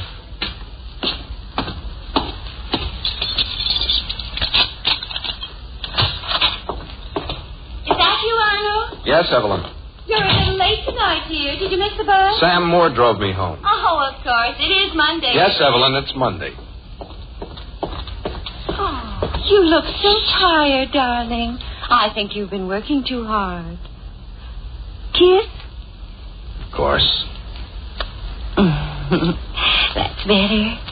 You know, we ought to take a little vacation, a day or two. A week, perhaps. We could get a cabin Cabin at Wilder's Cove, right? What's the matter with Wilder's Cove? Nothing. It's been good enough for the past 10 years. I suppose it'll do for the next 10. Oh, you're a darling, Arnold. You always manage to see things my way. And Miss Roberts could look after things at the office while we're gone. Dinner'll be ready in just a minute. Oh, how is she these days? How is who? Oh, Miss Roberts, silly. Same as ever. You know, darling, we ought to have her out to dinner some evening. Not that I want to share you with another woman, but I think about Miss Roberts, and I feel sort of superior. She must lead an awfully dull life. I don't know. She seems to have her interests. Oh, such as they are. Poor dear, working so hard in your office all day, going home to that dreadful lonely apartment. Oh, darling, I'm so lucky to have you. I don't know what I'd do if anything should happen, but we won't ever talk about that, will we, dear? We're so happy, Arnold. Now, you sit right down with your paper, and I'll have dinner on the table in just a second. Very well, dear. There's nothing wrong, is there, Arnold? No. Why? Well, you hardly said a word. What's the matter? Cat got your tongue? Oh, there's it, dear. Now, I'll call you in a shake. I have a special surprise. Baked beans, just the way you like them, and apple turnovers. Is that right?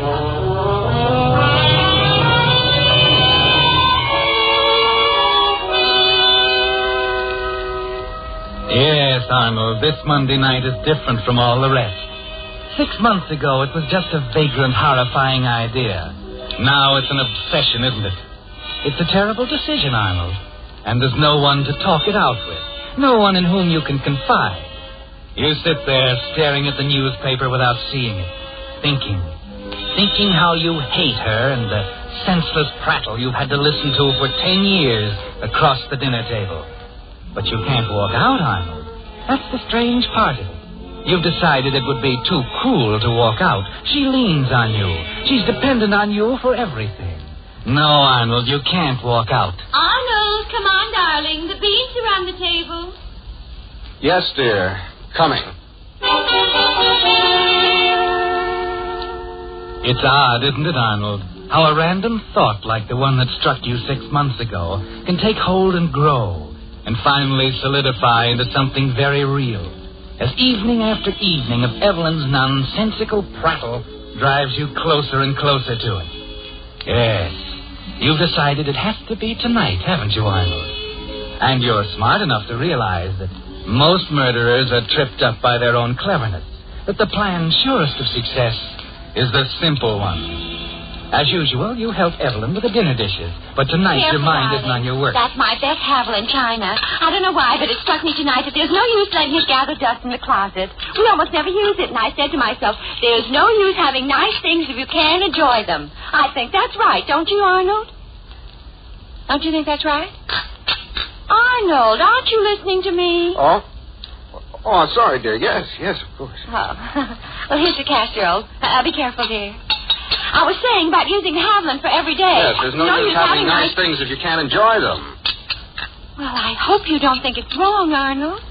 It is lovely china, but after all, what's the use in having nice... Of course. Oh, do be careful with that casserole, dear. Aunt Leona gave it to us for a wedding present, remember? Poor darling. She'd be alive today if it weren't for that terrible accident. What? Accident? I don't remember. Oh, of course you do, dear. The bathtub. Bathtub. Arnold! Our best casserole!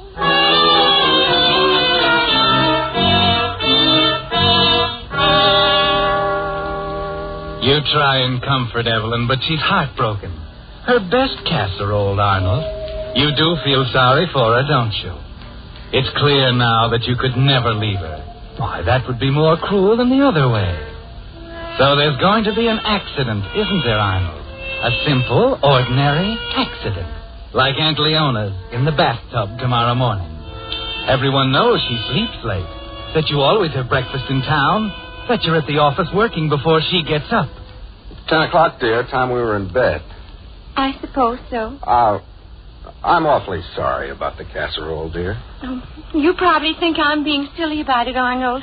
But after all, it's Haviland, and you just can't buy it these days. It simply isn't to be had, and it's the only thing Aunt Leona gave us. You do understand, don't you, Arnold? I'll try and find another one tomorrow. Oh, it's no use, Arnold. Haviland just Let me try, dear. About tomorrow, I forgot to tell you that the coffee shop where I usually have my breakfast is closed for redecoration. I was wondering if you'd mind getting up early tomorrow and fixing me a little breakfast. Why, I'd love to, dear. You know I love waiting on you. Yes, I know. Oh, it'll be fun, Arnold. We'll have hot cakes and sausages and eggs and... Oh, my, I am sleepy. I better run up to bed if I'm to get up with the birds. Oh, it'll be fun, Arnold. I think it'd be nice if we did it more often. Perhaps it would. Good night, darling. And you do understand yes, about Evelyn, I do understand about the casserole.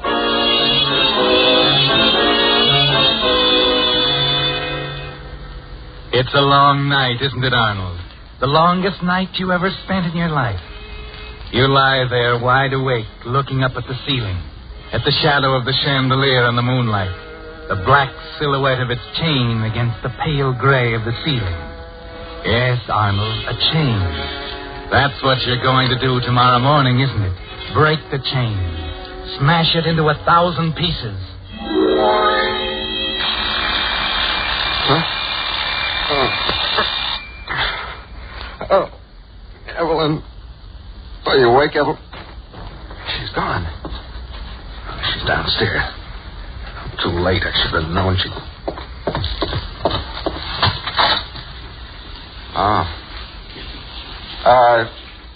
Evelyn?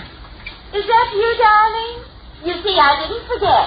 I'm just getting into the tub, and I'll have breakfast ready before you get dressed. Don't hurry. There's plenty of time.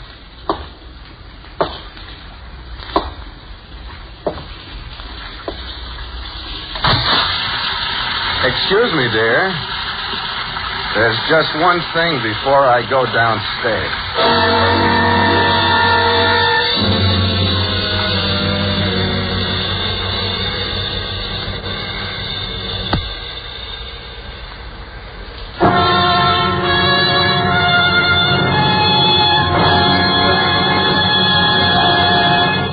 With the prologue of The Broken Chain, CBS brings you another strange tale by The Whistler. You know, when you mix nitric acid and glycerin together, you get a pretty explosive combination. And when you add an unlimited supply of gasoline to that tired pre-war car of yours, the result can be just as dangerous. 15,750 people died on the country's highways during the first 6 months of this year. 40% more than the same period last year. And the toll is rising daily. Remember, the next time you get into your car, that it can't always happen to the other fellow. And don't take a chance. Have your lights and brakes checked regularly. And then keep a cautious foot on that accelerator, just to make sure. Now, back to The Whistler.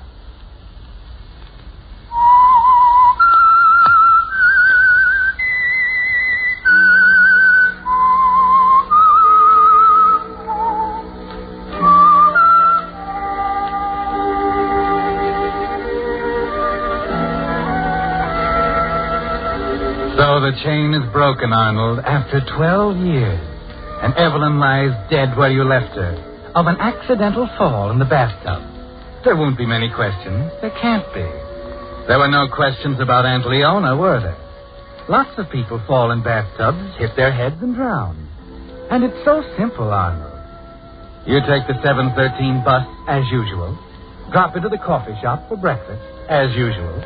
Report to the office at exactly the usual time. The neighbors all know she sleeps until well after you've left, that she must have been alone at the time of the fall. All you have to do now is to carry on exactly as you always do. To be careful that nothing happens on this day that will distinguish it from all the other drab, monotonous days before the chain was broken. Mr. Stanton? Oh, I'm sorry, Miss Roberts. Where was I? Let's see. We will appreciate anything you can do to expedite shipment, since we are committed on delivery by February 1st. Oh, yes, Merton Amalgamated Foods. Please add this, Miss Roberts. Paragraph. Incidentally, Mrs. Stanton wants particularly to be remembered to your wife and suggests if Mrs. Merton is accompanying you east, that you make it a point to stay with us. Regards, and I think that ought to do it. Now, I'll get it out right away. Oh, by the way, how is Mrs. Stanton lately? Well, same as ever. She was sleeping like a baby when I left this morning. You know how she is about getting up early. Yes, I know. Oh, it's 11:45, Mr. Stanton. Remember, you have a luncheon appointment at 12:30. Oh, thank you, Miss Roberts. I'll remember.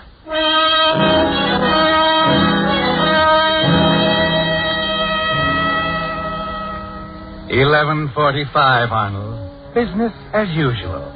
They haven't found her yet. They'll call you as soon as they do, and it can't be much longer. 11:45. Who will find her, Arnold? The grocery boy or the mailman, perhaps? No, they wouldn't go upstairs. It'll probably be Mrs. Bronson down on the street. Nosy old Mrs. Bronson coming around just about now, pounding on the back door. Oh, it's you, Richard. What's the matter, Mr. Stanton? You nearly jumped out of your chair.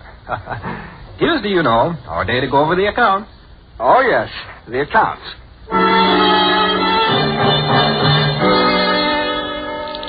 Business as usual, Arnold. Everything you do this day is going under a microscope. Richards will remember how you jumped just then. Concentrate on the figures, Arnold. 1944-45, our account with Great Western Stores amounted to $72,800. But you can't concentrate, no matter how hard you try. Mrs. Bronson will knock on the back door and no one will answer. But how will she get in to discover Evelyn? Did you leave the door unlocked, Arnold? You were so excited that you might have forgotten. That would mean you'd have to find her yourself tonight when you come home. No, I can't do that. What was that, Mr. Stanton? Oh, I'm sorry, Richard. You said you couldn't do something. Yes. I mean, I can't spend any more time on the reports right now. Would you mind leaving them here so I can check them this afternoon? Is anything wrong? No, nothing's wrong, Richard. Please go now.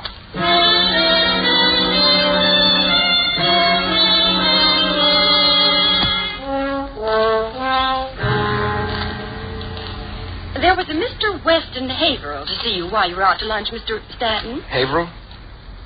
I don't know any Haverhill. Well, rather nice-looking young man. Was he here on business? Well, he said it was personal and quite important. I see. Anything else? No. Were you expecting anything? No, Miss Roberts. Nothing. Oh, well, here's your letter to Mrs. Merton. I included that additional paragraph about your wife and... Oh, that reminds me. Huh?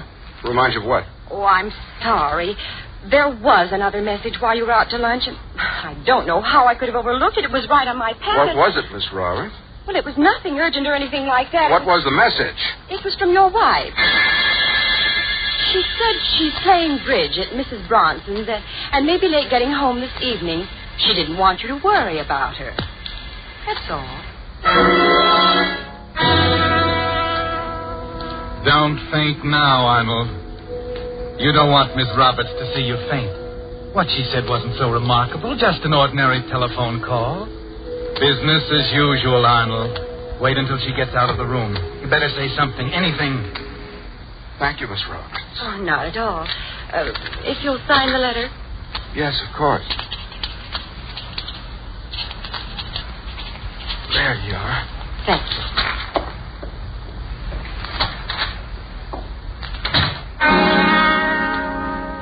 All right, Arnold, she's gone. You can let go now. She won't be back. That's it. Put your head down on the desk and let everything go black. It can't be true. She's not alive. I saw her die. She's not alive. I'll go home and... Oh, I can't go home. I can't take the chance. Business as usual.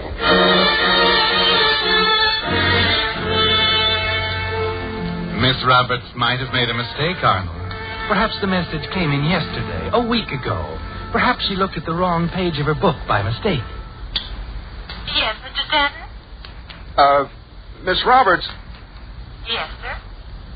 I was just thinking... I was wondering... Yes. Yes, sir? No, never mind. I found what I was looking for. Never mind. Well, if there's anything... What's the matter with me? I can't make an issue with a phone call, stand out like a sore thumb afterwards. She... I know she's wrong. I know it. But I gotta rest. I gotta get myself together. Yeah, rest. Try to forget about it.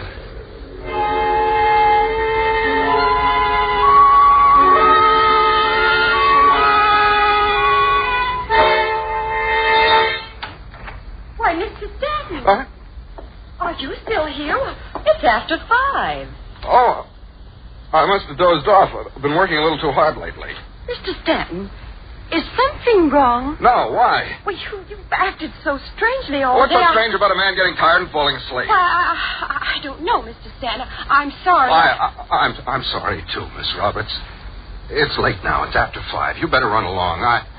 I'm going, too. Don't want to be late. Evelyn will be waiting dinner, and I thought I told you, Mr. Stanton. She's playing bridge.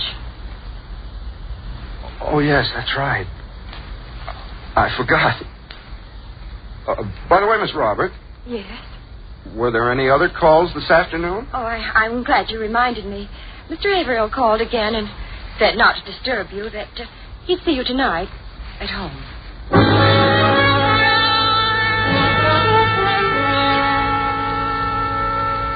Mr. Haverhill. Mr. Haverhill. You don't know who he is or what he is, Arnold, and you haven't got time to think about it now. Perhaps he's a plainclothesman, a detective. Anything is possible, isn't it?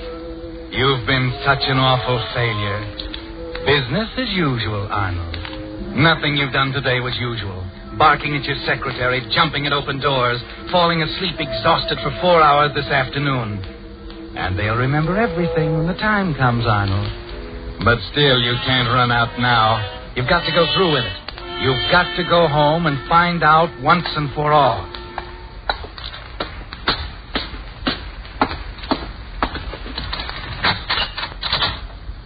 I did leave it unlocked.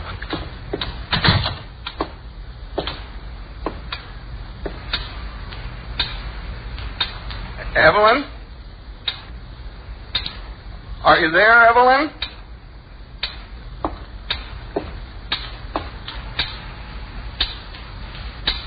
Evelyn?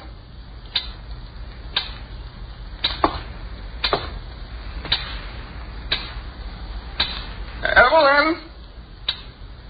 Evelyn!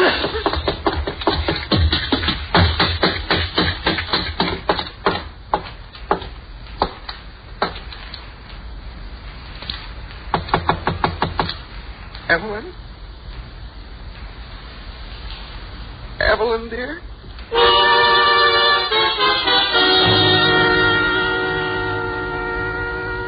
You stop with your hand on the bathroom doorknob. Somehow you can't go in and face it. Not yet.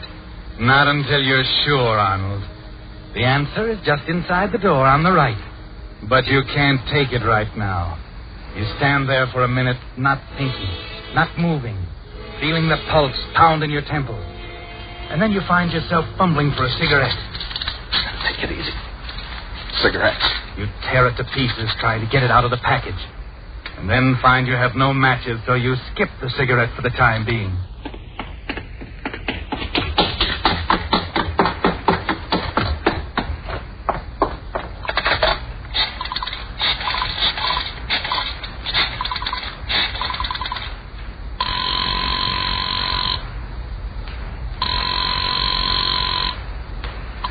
Hello? Hello, Mrs. Bronson? Yes. Who's this, please? Arnold Stanton. Oh, yes, Mr. Stanton. I don't want to bother you, Mrs. Bronson, but... Well, is anything the matter? You don't sound quite like yourself. No, nothing like that, Mrs. Bronson. I just... Yes? There was a message from me this afternoon at the office. Something about Evelyn playing bridge, I think. Oh, yes. She isn't there with you, is she? Why, yes, Mr. Stanton. She's right here. Would you like to speak to her? Yes, I would. Well, just hold on. Evelyn? Evelyn, dear? Hello?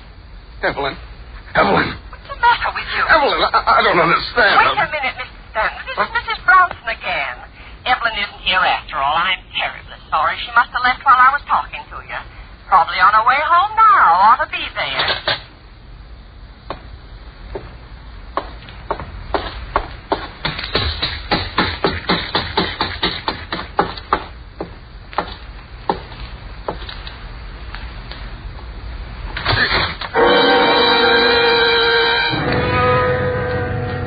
There she is, Arnold, just as you left her this morning. There's only one answer now. They discovered her and they're trying to trap you. Mrs. Bronson knows. Miss Roberts knew this afternoon. They all know.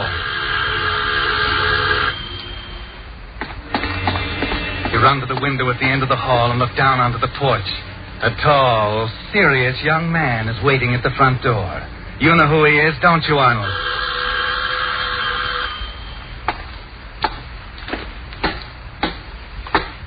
You have to face him, Arnold. One thing more and you'll be sure. Slowly, you walk to the front door.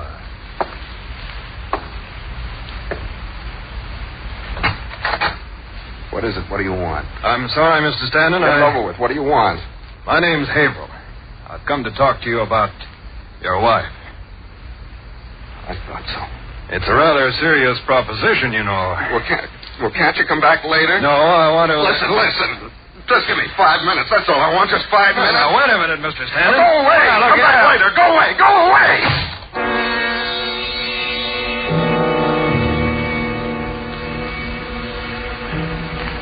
It's a mile across the living room to your desk, and the pistol in the middle drawer. You'd given it to Evelyn, Arnold, because she was afraid while you were away at the office. Because she couldn't stand being without you alone. You take it out. Notice how cold it feels in your hand. Check the breech and find it's loaded, ready to go. You're tense now as you sit down in the easy chair by the fireplace. 4 minutes left, Arnold, and you won't need all of it. The heat of your hand has warmed the handle. It feels more natural there. You look at it for a moment, then raise it slowly. Your hand tightens on the trigger.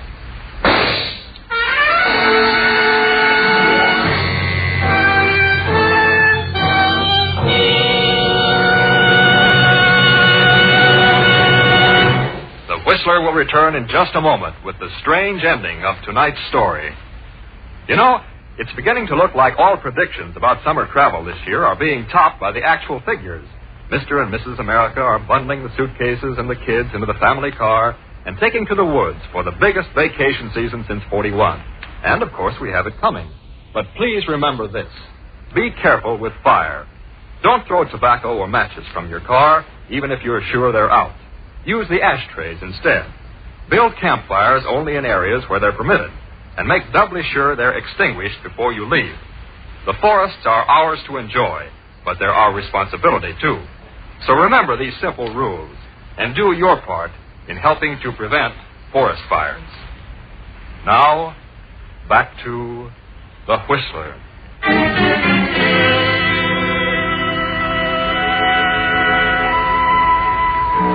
So the chain was broken, Arnold. Not in one place, but in two. Mrs. Bronson, of course, was the first to discover it. She'd been concerned over the way you sounded on the telephone and had hurried over to find you sprawled in the easy chair by the fireplace. A half hour later, Sergeant Cook was there, too, and the pieces began to fit together. Now, Mrs. Bronson, you say you know something about all this? Yes, in a way, I feel sort of responsible. Responsible? Well, you see, Mr. Stanton called me just before it happened, and, well, I told him Evelyn was at my house. Oh, I know I shouldn't have, but Evelyn was such a dear friend of mine, and... Well? But I don't think I was party to it. I never really approved. But there was this other person, a Mr. Haverhill. Mr. Weston Haverhill? Yes, Evelyn had been seeing him for some time. I told her she was very wrong. That the least she could do would be tell her husband she was in love with someone else.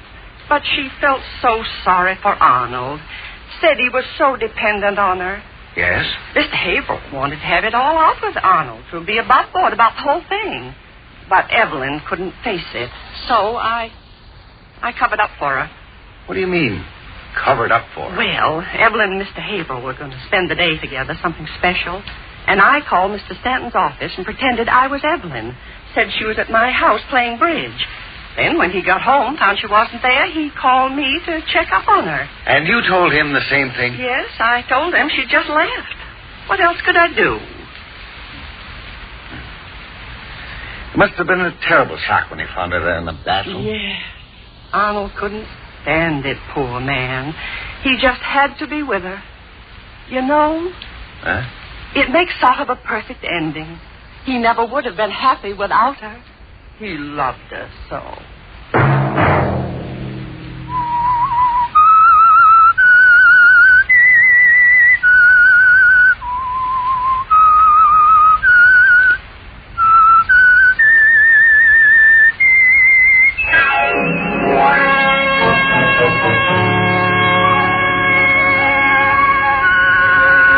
Wednesday at this same time, The Whistler will return with another strange tale.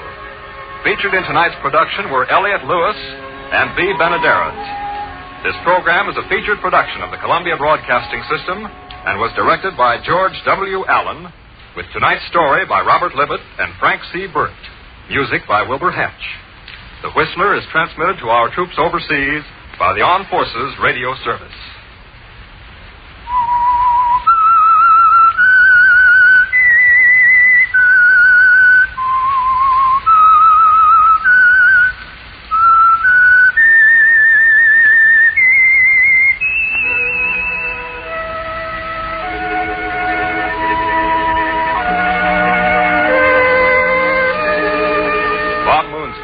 This is CBS, the Columbia Broadcasting System.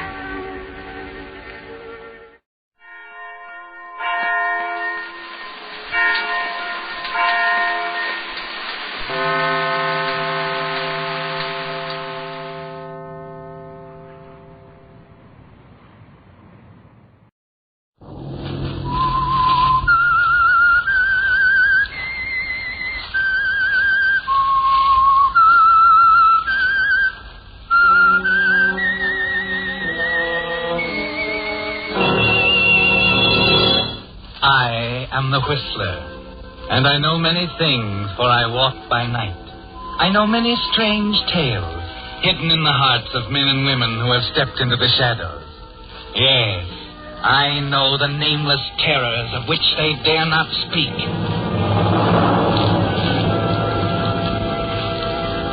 Yes, it's time for another strange tale by The Whistler.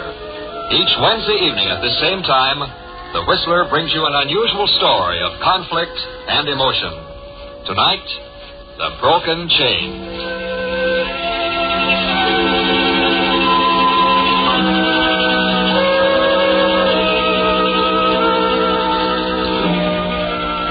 had first occurred to him 6 months ago. And of course, he'd shuddered a little and cast it out. Of course. Arnold Stanton, respectable businessman, citizen taxpayer, would be horrified at such an idea. So he went back to his routine and resolved never to let himself think about it again. But in spite of him, the thought did come back 2 weeks later. Then only a week after that. Then at more frequent intervals until he found it popped into his head at least once every day. It was worse on weekends, when he had to be with Evelyn all the time, when her helplessness, her utter dependence on him for everything rose up and almost smothered him. By now, the thought didn't seem so horrible anymore. It had attained a kind of normal, logical quality, and he found he liked to dwell on it, like a problem in mathematics. In short, Arnold Stanton was ready to murder his wife.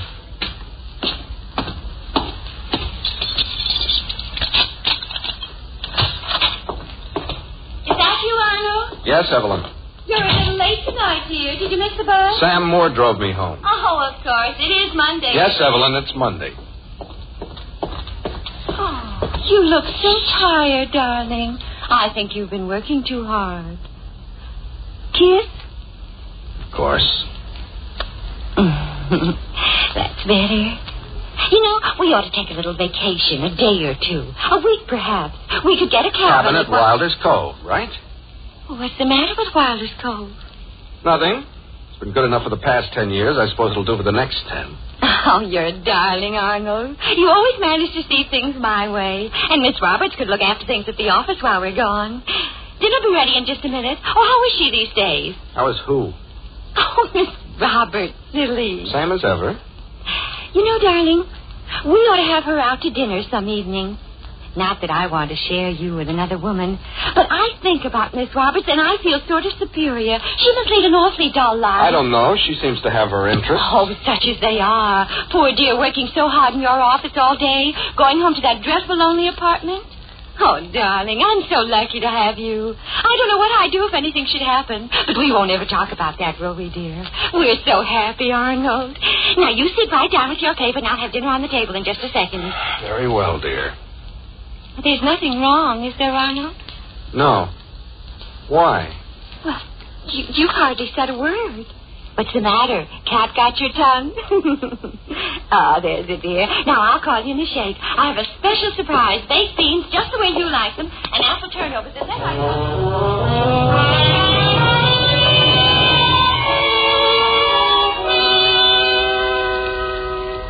Yes, Arnold, this Monday night is different from all the rest.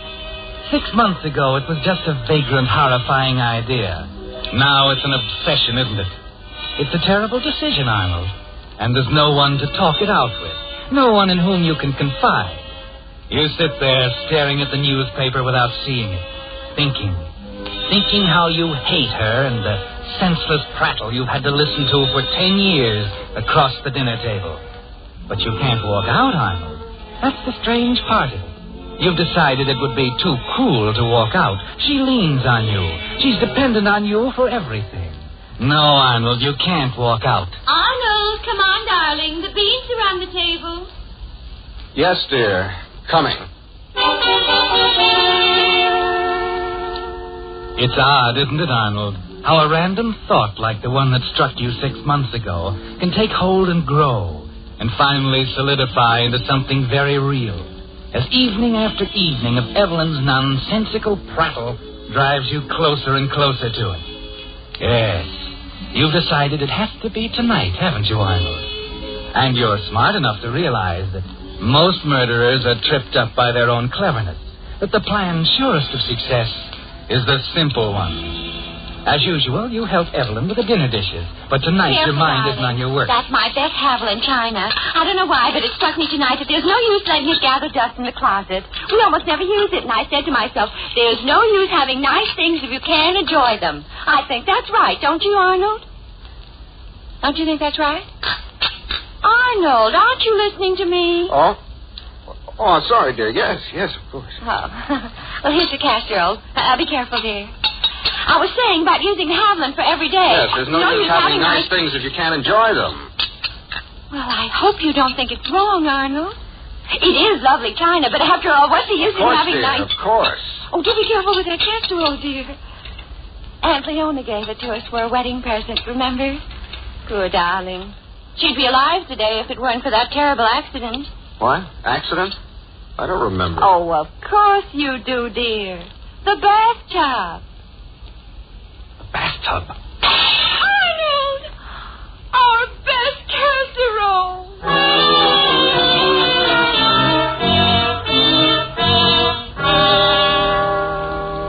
You try and comfort Evelyn, but she's heartbroken. Her best casserole, Arnold. You do feel sorry for her, don't you? It's clear now that you could never leave her. Why, that would be more cruel than the other way. So there's going to be an accident, isn't there, Arnold? A simple, ordinary accident. Like Aunt Leona's in the bathtub tomorrow morning. Everyone knows she sleeps late. That you always have breakfast in town. That you're at the office working before she gets up. 10 o'clock, dear. Time we were in bed. I suppose so. I'm awfully sorry about the casserole, dear. Oh, you probably think I'm being silly about it, Arnold. But after all, it's Haviland, and you just can't buy it these days. It simply isn't to be had, and it's the only thing Aunt Leona gave us. You do understand, don't you, Arnold? I'll try and find another one tomorrow. Oh, it's no use, Arnold. Haviland just Let me try, dear. About tomorrow, I forgot to tell you that the coffee shop where I usually have my breakfast is closed for redecoration. I was wondering if you'd mind getting up early tomorrow and fixing me a little breakfast. Why, I'd love to, dear. You know I love waiting on you. Yes, I know. Oh, it'll be fun, Arnold. We'll have hot cakes and sausages and eggs and... Oh, my, I am sleepy. I better run up to bed if I'm to get up with the birds. Oh, it'll be fun, Arnold. I think it'd be nice if we did it more often. Perhaps it would. Good night, darling. And you do understand yes, about Evelyn, I do understand about the casserole.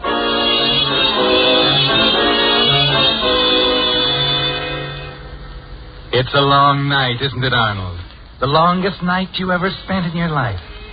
You lie there wide awake, looking up at the ceiling, at the shadow of the chandelier in the moonlight, the black silhouette of its chain against the pale gray of the ceiling. Yes, Arnold, a chain. That's what you're going to do tomorrow morning, isn't it? Break the chain. Smash it into 1,000 pieces. Huh? Oh, Evelyn. Are you awake, Evelyn? She's gone. She's downstairs. I'm too late. I should have known she...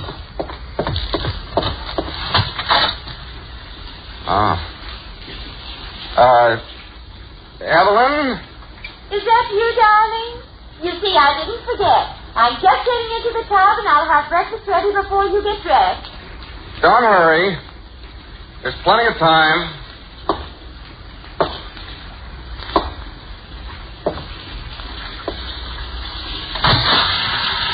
Excuse me, dear. There's just one thing before I go downstairs.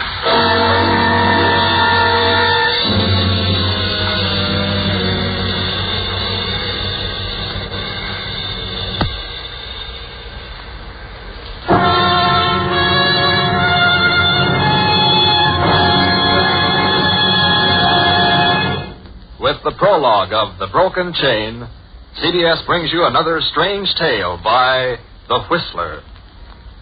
You know, when you mix nitric acid and glycerin together, you get a pretty explosive combination. And when you add an unlimited supply of gasoline to that tired pre-war car of yours, the result can be just as dangerous. 15,750 people died on the country's highways during the first 6 months of this year. 40% more than the same period last year. And the toll is rising daily. Remember, the next time you get into your car, that it can't always happen to the other fellow. And don't take a chance.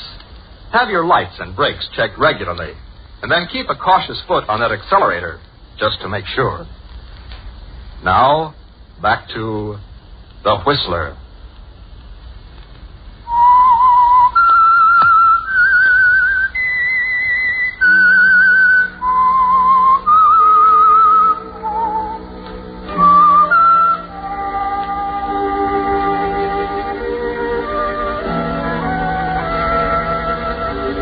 So the chain is broken, Arnold, after 12 years.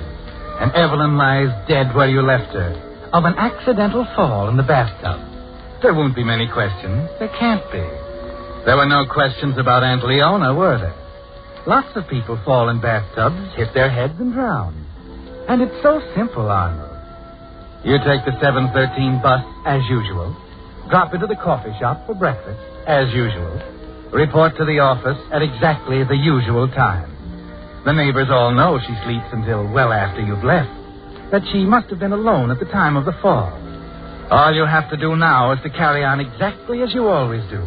To be careful that nothing happens on this day that will distinguish it from all the other drab, monotonous days before the chain was broken. Mr. Stanton?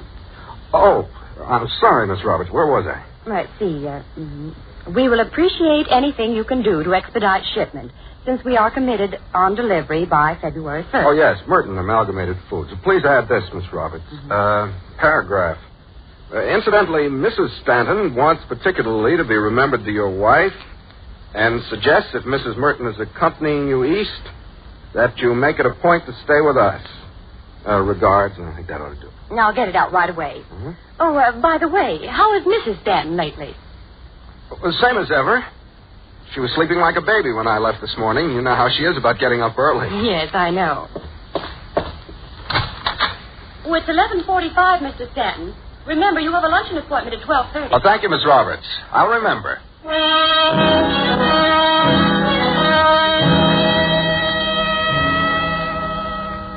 11:45, Arnold.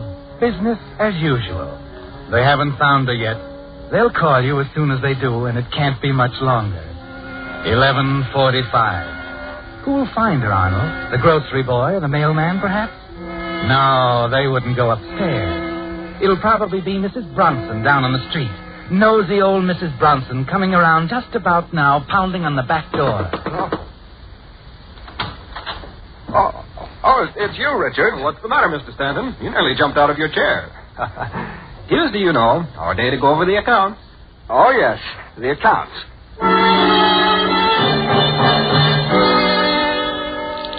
Business as usual, Arnold. Everything you do this day is going under a microscope.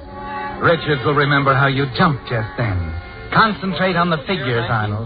1944-45, our account with Great Western Stores amounted to $72,800. But you can't concentrate, no matter how hard you try. Mrs. Bronson will knock on the back door and no one will answer. But how will she get in to discover Evelyn? Did you leave the door unlocked, Arnold? You were so excited that you might have forgotten. That would mean you'd have to find her yourself tonight when you come home. No, I can't do that. What was that, Mr. Stanton? Oh, I'm sorry, Richard. You said you couldn't do something. Yes. I mean, I can't spend any more time on the reports right now. Would you mind leaving them here so I can check them this afternoon? Is anything wrong? No, nothing's wrong, Richard. Please go now.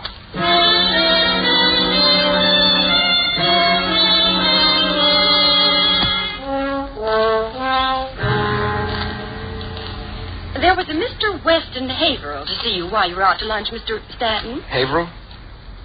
I don't know any Haverhill. Well, rather nice-looking young man. Was he here on business? Well, he said it was personal and quite important. I see. Anything else? No. Were you expecting anything? No, Miss Roberts. Nothing. Oh, well, here's your letter to Mrs. Merton. I included that additional paragraph about your wife and... Oh, that reminds me. Huh? Reminds you of what? Oh, I'm sorry. There was another message while you were out to lunch, and I don't know how I could have overlooked it. It was right on my pad. What was it, Miss Roberts? Well, it was nothing urgent or anything like that. What was the message? It was from your wife. She said she's playing bridge at Mrs. Bronson's and may be late getting home this evening. She didn't want you to worry about her. That's all. Don't faint now, Arnold. You don't want Miss Roberts to see you faint. What she said wasn't so remarkable, just an ordinary telephone call. Business as usual, Arnold. Wait until she gets out of the room. You better say something, anything. Thank you, Miss Roberts. Oh, not at all. If you'll sign the letter. Yes, of course. There you are. Thank you.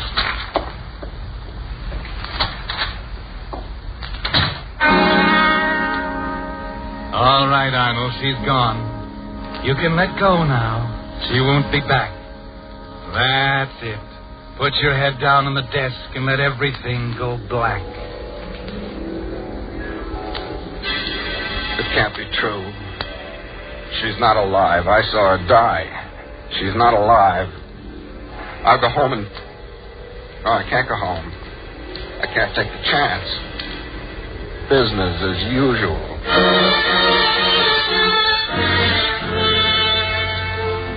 Miss Roberts might have made a mistake, Arnold. Perhaps the message came in yesterday, a week ago. Perhaps she looked at the wrong page of her book by mistake. Yes, Mr. Stanton? Miss Roberts, Yes, sir? I was just thinking... I was wondering... Yes. Yes, sir? No, never mind. I found what I was looking for. Never mind. Well, if there's anything... What's the matter with me? I can't make an issue with a phone call. Stand out like a sore thumb afterwards. She... I know she's wrong. I know it. But I gotta rest. I gotta get myself together. Yeah, rest. Try to forget about it.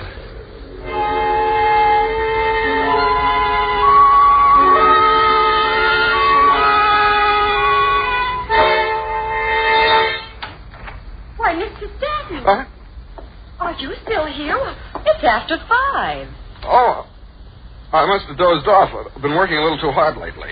Mr. Stanton, is something wrong? No, why? Well, you've acted so strangely all What's day. so strange about a man getting tired and falling asleep? Well, I don't know, Mr. Stanton. I'm sorry. I'm sorry, too, Miss Roberts.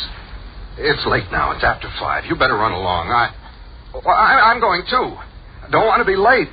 Evelyn will be waiting dinner, and I thought I told you, Mr. Stanton. She's playing bridge. Oh, yes, that's right. I forgot. By the way, Miss Robert. Yes? Were there any other calls this afternoon? Oh, I'm glad you reminded me.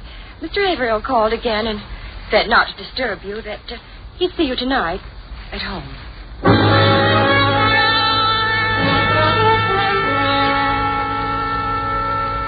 Mr. Haverhill.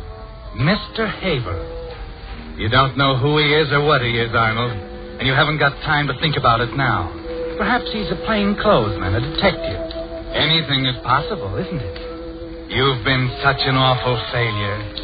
Business as usual, Arnold. Nothing you've done today was usual. Barking at your secretary, jumping at open doors, falling asleep exhausted for 4 hours this afternoon. And they'll remember everything when the time comes, Arnold. But still, you can't run out now. You've got to go through with it. You've got to go home and find out once and for all.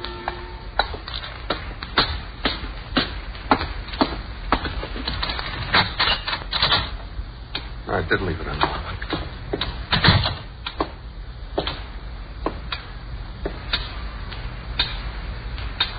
Evelyn? Are you there, Evelyn?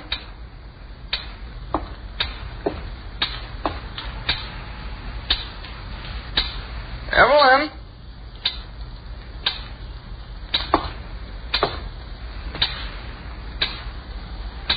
Evelyn? Evelyn!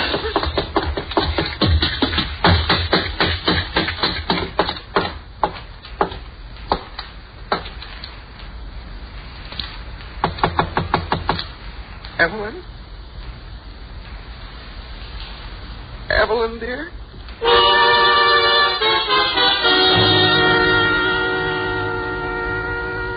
You stop with your hand on the bathroom doorknob. Somehow you can't go in and face it. Not yet. Not until you're sure, Arnold. The answer is just inside the door on the right. But you can't take it right now. You stand there for a minute, not thinking, not moving, feeling the pulse pound in your temple. And then you find yourself fumbling for a cigarette. Take it easy. Cigarette. You tear it to pieces trying to get it out of the package. And then find you have no matches, so you skip the cigarette for the time being.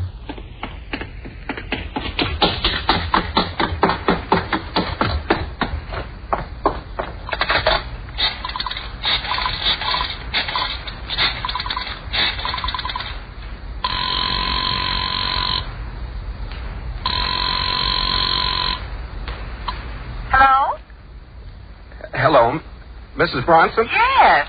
Who's this, please? Arnold Stanton. Oh, yes, Mr. Stanton. I don't want to bother you, Mrs. Bronson, but... Well, is anything the matter? You don't sound quite like yourself. No, nothing like that, Mrs. Bronson. I just... Yes? There was a message from me this afternoon at the office. Something about Evelyn playing bridge, I think. Oh, yes. She isn't there with you, is she? Why, yes, Mr. Stanton. She's right here. Would you like to speak to her? Yes, I would. Well, just hold on. Evelyn, dear. Hello? Evelyn. What's the matter with you? Evelyn, I don't understand. Wait a minute, Mr. Stanton. This is Mrs. Bronson again. Evelyn isn't here after all. I'm terribly sorry. She must have left while I was talking to you. Probably on her way home now. Ought to be there.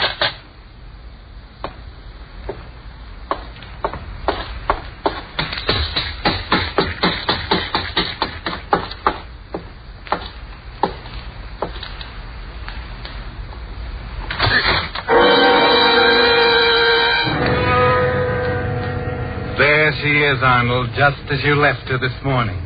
There's only one answer now. They discovered her and they're trying to trap you. Mrs. Bronson knows.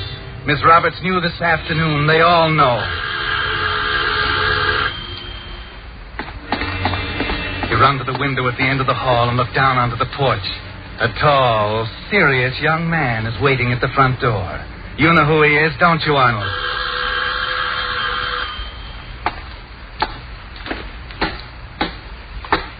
You have to face him, Arnold. One thing more and you'll be sure. Slowly, you walk to the front door.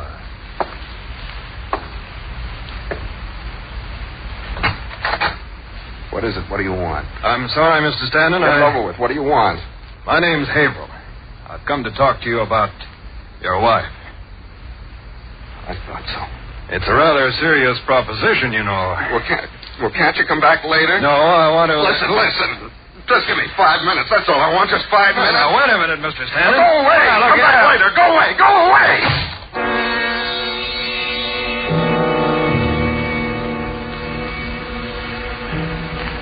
It's a mile across the living room to your desk, and the pistol in the middle drawer. You'd given it to Evelyn, Arnold, because she was afraid while you were away at the office. Because she couldn't stand being without you alone. You take it out. Notice how cold it feels in your hand. Check the breech and find it's loaded, ready to go.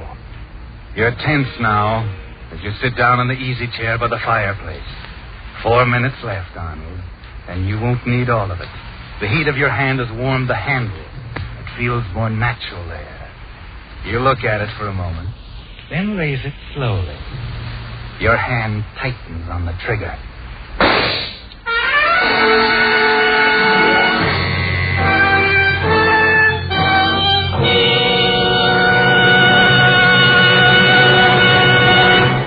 Whistler will return in just a moment with the strange ending of tonight's story. You know, it's beginning to look like all predictions about summer travel this year are being topped by the actual figures. Mr. and Mrs. America are bundling the suitcases and the kids into the family car and taking to the woods for the biggest vacation season since '41. And, of course, we have it coming. But please remember this. Be careful with fire. Don't throw tobacco or matches from your car, even if you're sure they're out. Use the ashtrays instead. Build campfires only in areas where they're permitted, and make doubly sure they're extinguished before you leave. The forests are ours to enjoy, but they're our responsibility, too. So remember these simple rules, and do your part in helping to prevent forest fires.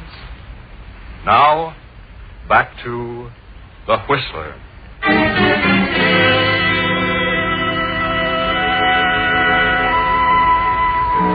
So the chain was broken, Arnold. Not in one place, but in two. Mrs. Bronson, of course, was the first to discover it. She'd been concerned over the way you sounded on the telephone and had hurried over to find you sprawled in the easy chair by the fireplace. A half hour later, Sergeant Cook was there, too, and the pieces began to fit together. Now, Mrs. Bronson, you say you know something about all this? Yes, in a way, I feel sort of responsible. Responsible? Well, you see, Mr. Stanton called me just before it happened, and, well, I told him Evelyn was at my house. Oh, I know I shouldn't have, but Evelyn was such a dear friend of mine, and...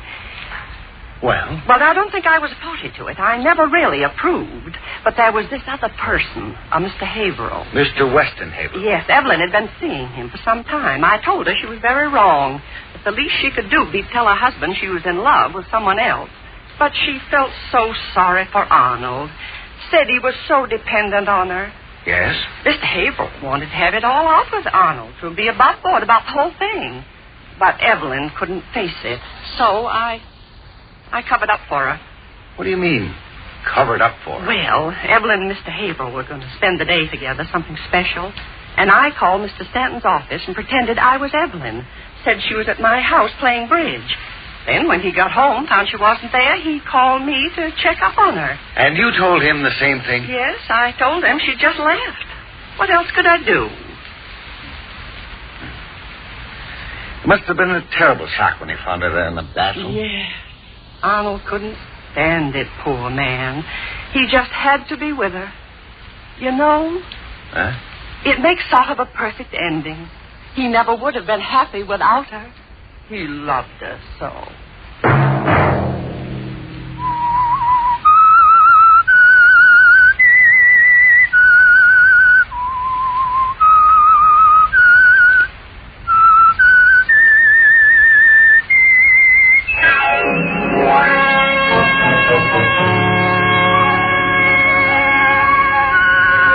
Next Wednesday at this same time, the Whistler will return with another strange tale.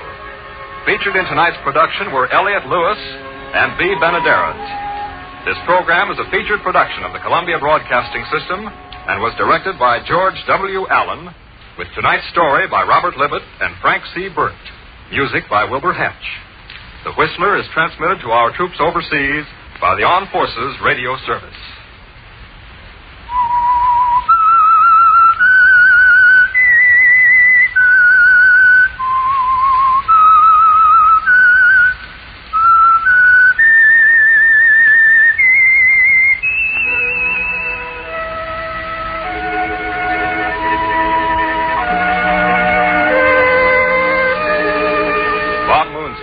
This is CBS, the Columbia Broadcasting System.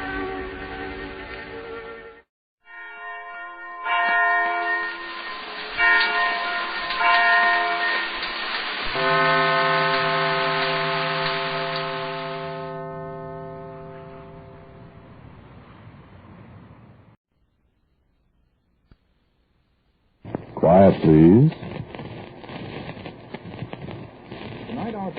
Quiet, please.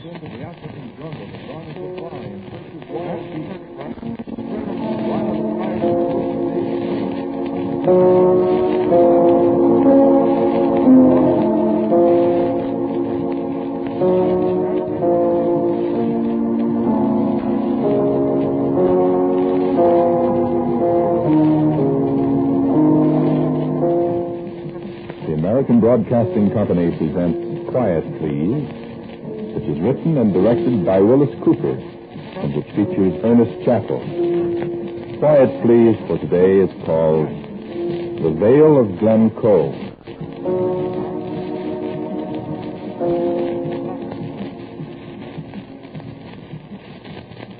You go right through Santa Barbara on the coast road.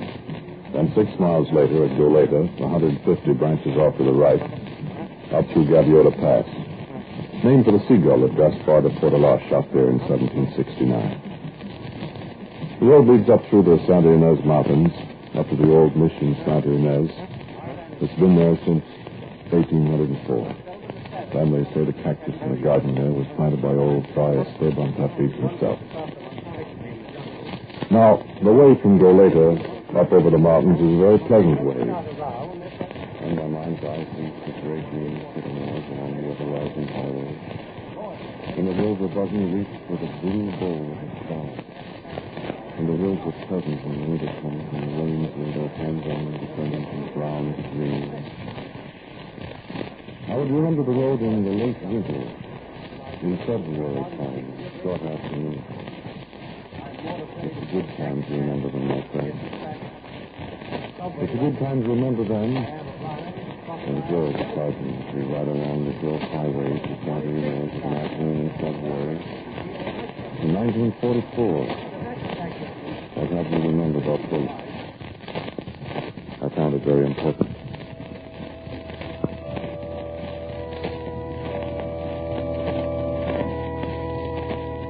The girl beside me in a car along the road, the innocent, hard-worn road that was first trod by the old Franciscan friars more than 2 centuries ago.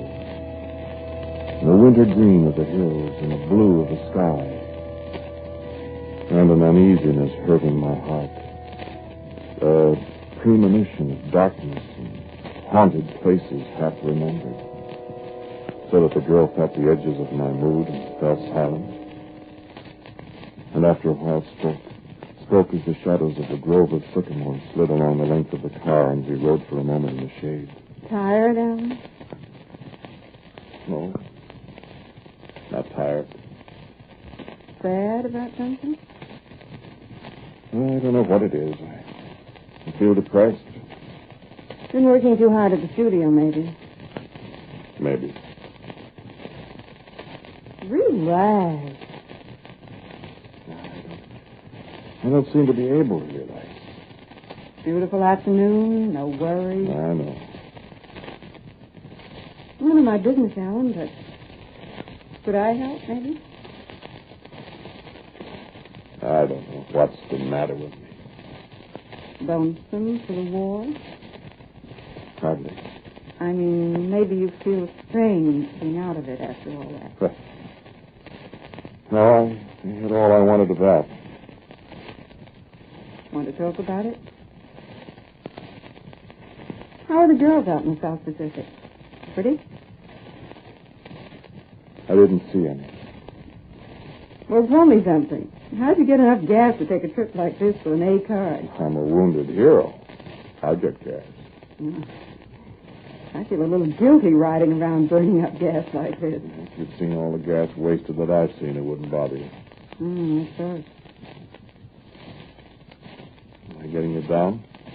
Oh, no. Sorry. Don't mind me. Did you have a good time at the Hollywood Canteen last night? I got stuck in a corner with a radio actress with orchids. Oh. I spent most of the evening with a little English sailor. It's not English, Scottish. Royal Navy, though. Talk Scots with him? About Scotland.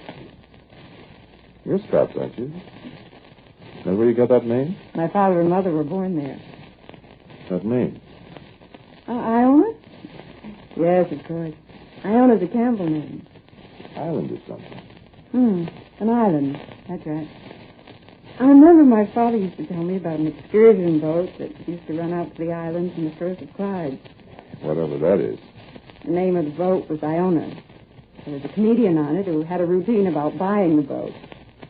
When I was a little girl, I used to go into hysterics when my father told me how his partner would ask him the boat's name, and he'd say Iona, and the straight man would say, "Well, Keeper, but what's the boat's name?"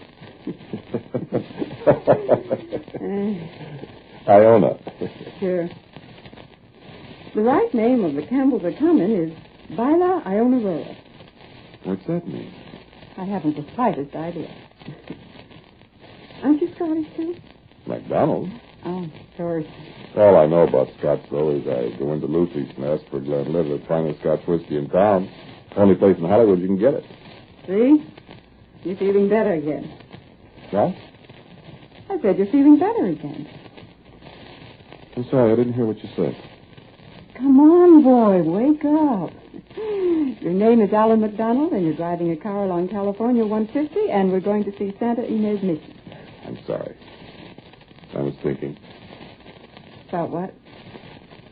Well, you said something about The Campbells are coming. The what?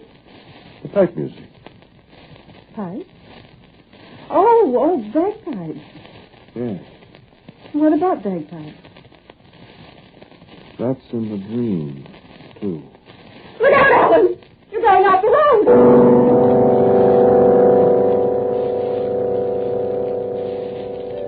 The words of the old man come back to me slowly. The old man in the dream. The sight of kilts. Kilts?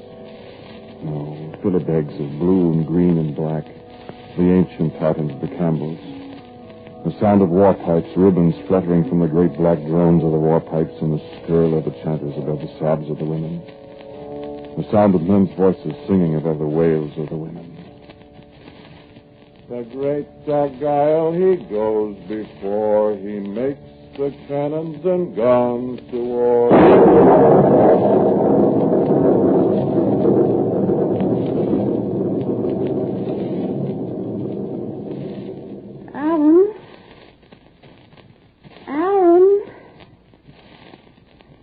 I'm all right.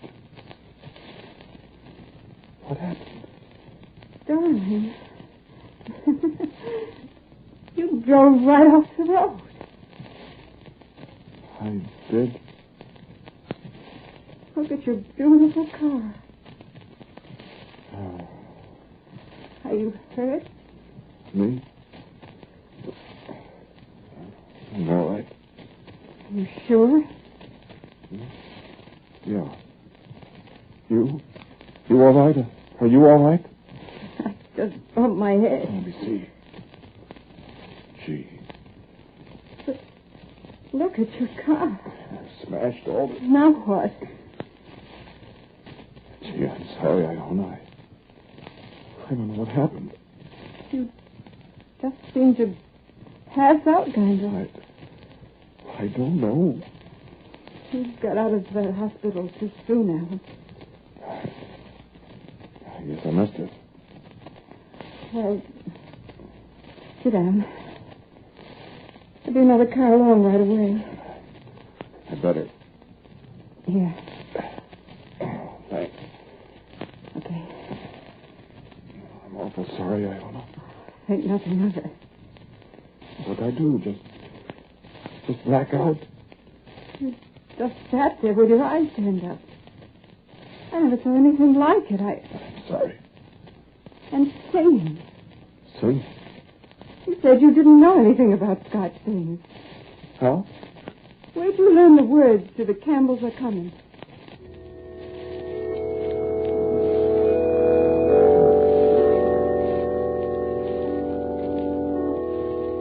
In the dream, the black rocks, the tortured black rocks and the high crags above. With the mist drifting down the glen and the waters descending and flowing up in the marshy beds where the gillies dig the brown peat from the ground. A place where man was not meant to exist. A place primeval and awful, death-haunted and grisly beyond my words. The very path blood-soaked and horrible. Bringing back the light of day and the good yellow sunshine, seeming the very mouth of blackest hell itself. Where shall I, waking, see such desolation, such dismal horror? It's the very gate of death. The voice of the old man. Glen Cove. The tall old man with the white hair. Glen Cove. The old man, the old fox. MacDonald of Glen Cove.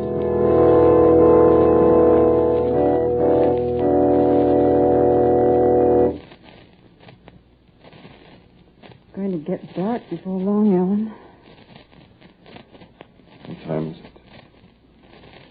My watch stopped. Somebody at the home. I hope so. You cold?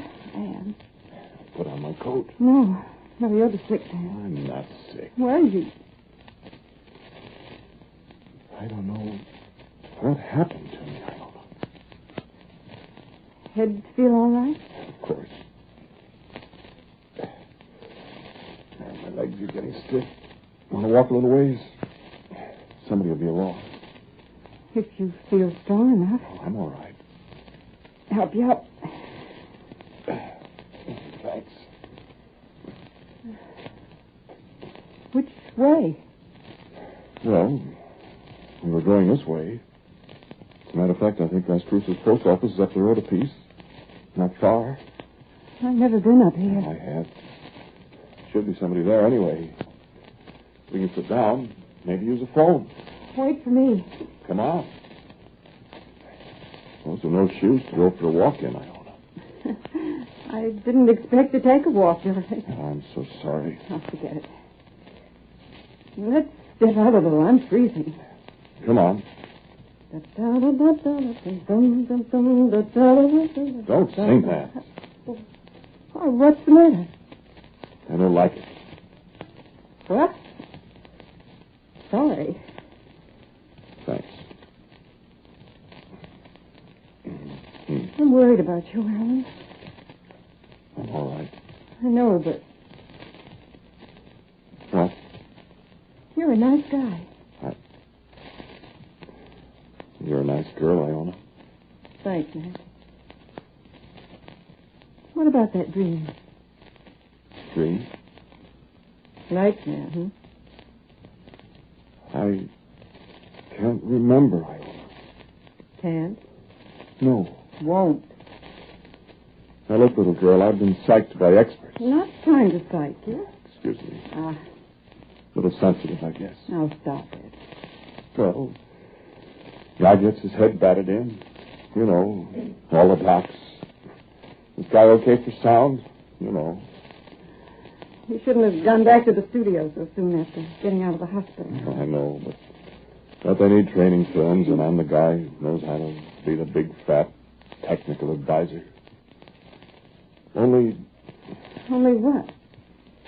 I don't like to have people looking at me wondering if I got all my buttons or not. You can laugh. Ah, you're all right, baby. All right. I go into a trance and drive off the road with my best girl alongside me. What did you say?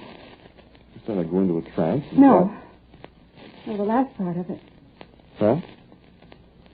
Well... About the best girl. That part. Yeah, I would. Huh?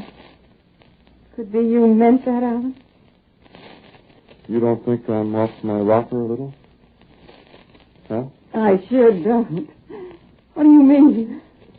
Well, if you don't think so, then I meant it. Alan? What? Would you have a kiss for your best girl?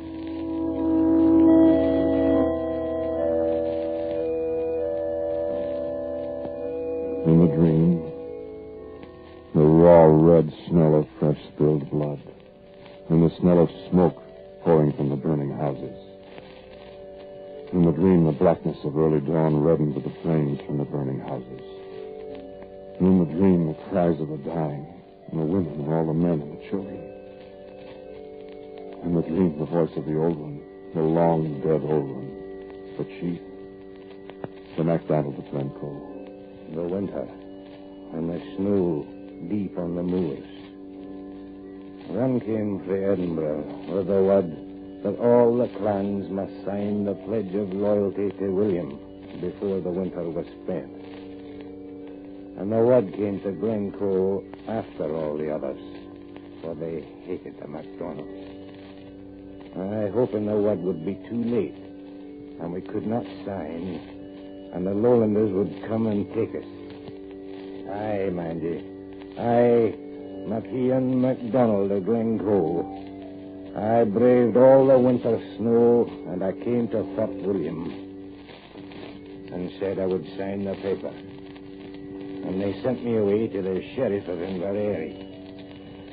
And again, through the snow I went, and I set my name to the paper for the sake of all the MacDonalds of Glencoe, that they might not forfeit their lives. And I was content, for they would live, and there would be peace among us all, Hieland and Lowland alike. Aye, and the lambs reeked in peace in the morning again the high dread rock of the glen. voice of the old man, the chief, the old fox in my dream. And in my dream, the wailing at the pipes, the MacDonald pipes, the lament what Glen told.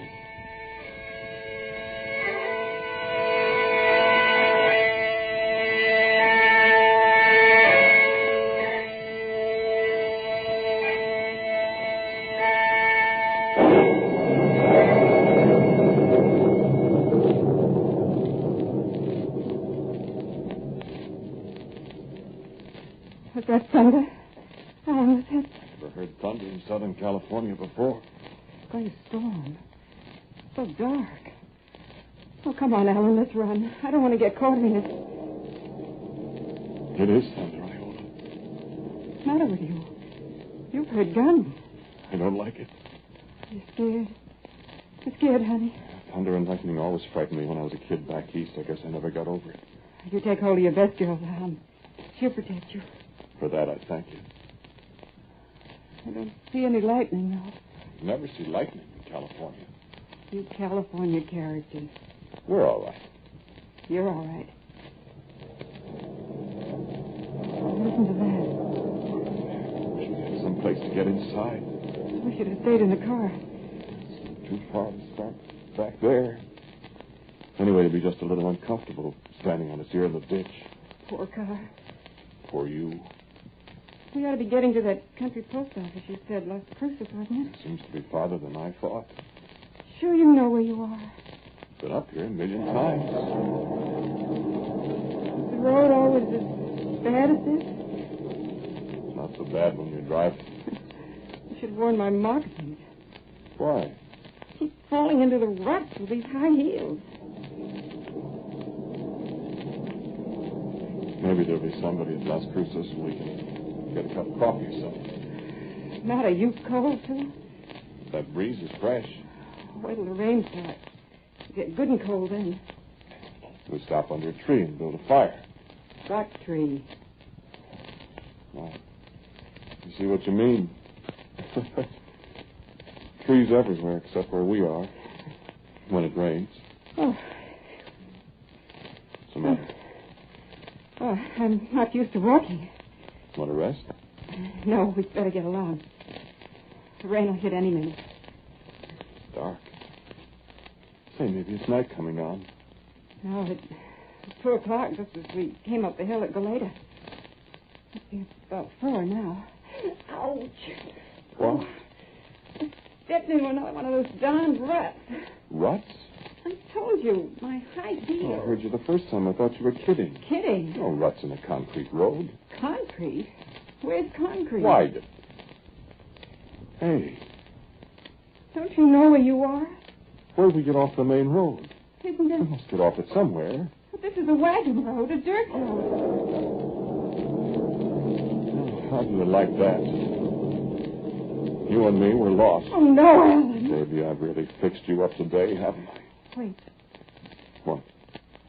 Listen. I thought... Wait. No. I guess not. What did it sound like? What did it sound like to you? I thought it was the sound of pipes. The sound of MacDonald Coronach aboon the braes. Why, Alan, you sounded just like a real Scotsman when you said that.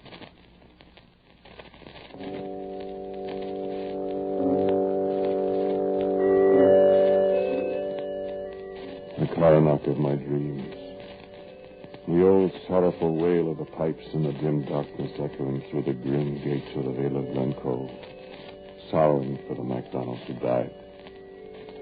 And the voice of the old leader, old Mackie, the old fox, as he told his dreadful tale in my dream. And I had set my name to the paper, as I said to you, young MacDonald. And our people had, I thought, the protection of the crown. And we were to be left to dwell in peace among the crags of Duckling, Glen Cove. But there are aye many that hate the MacDonalds and would see us all dead in our graves. And they are the ains that took counsel among themselves to plot our doom and destruction. For I, McKeon, the old fox, I had outfoxed the enemies of the MacDonalds by signing their oath. And I'll say to you that I meant to keep it. Though all the MacDonalds have been liegemen to James and his line. But now, William the Dutchman rules, and Jamie's fled. Thus, there was one Dalrymple in Edinburgh, and when he examined the paper, it seems that the name of McKeon MacDonald of Glencoe had been expunged for the paper, so that we were still held traitors, though we knew it not. So, when the soldiers of the Duke of Argyle's regiment came to Glencoe, and Campbell of Glen Lion leading them, we welcomed them and took them into our homes and treated them as honoured guests. Aye, every man of them was a Campbell, and their pipes be forever roaring out the chant about the great Argyle.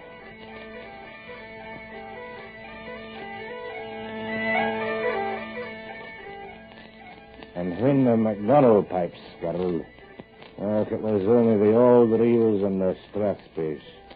And the MacDonald pibroch was never heard for the roaring of the Campbell war pipes in the Glen. And the dismal black crags of the Glen gave back the sound the bella Iona roar from MacDonald ears.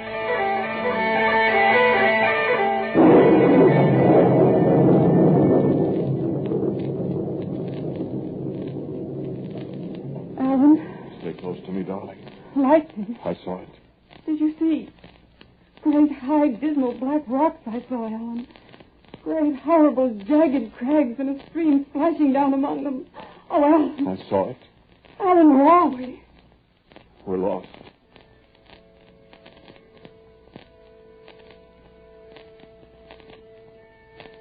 Alan, listen. I do hear it. I do hear the pipe. Alan? Alan? In the darkness.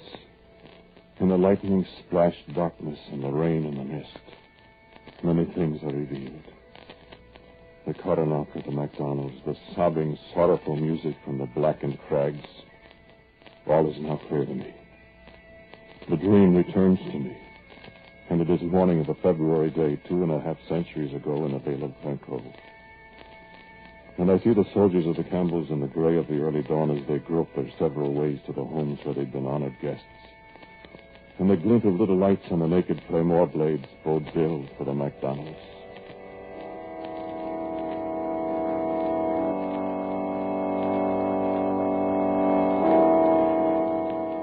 A child laughs and calls to the companion of yesterday. The claymore slashes down at him and the massacre has begun. The Campbells are everywhere, slashing, burning, shooting down the helpless ones who yesterday brought them welcome at their firesides. Put all to the sword that none may escape, the secret order said to them. And the Campbells did well their work. And this is the dream I could not remember, save for the old man, the old fox, that fell, the last of them all, beside his hearth that morning in Glencoe. In my dream, I heard his dying words, "Cursed be ye all." And the claymore of the Campbell struck him fair between the eyes. An unarmed man. But still in the dream, his voice went on. You are a MacDonald. Never forget it. Never forget that the MacDonalds of Glencoe shall be revenged against the Campbells.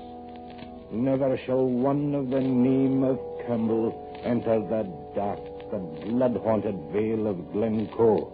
Never, never, never. And when you hear the coronach of the MacDonalds, remember.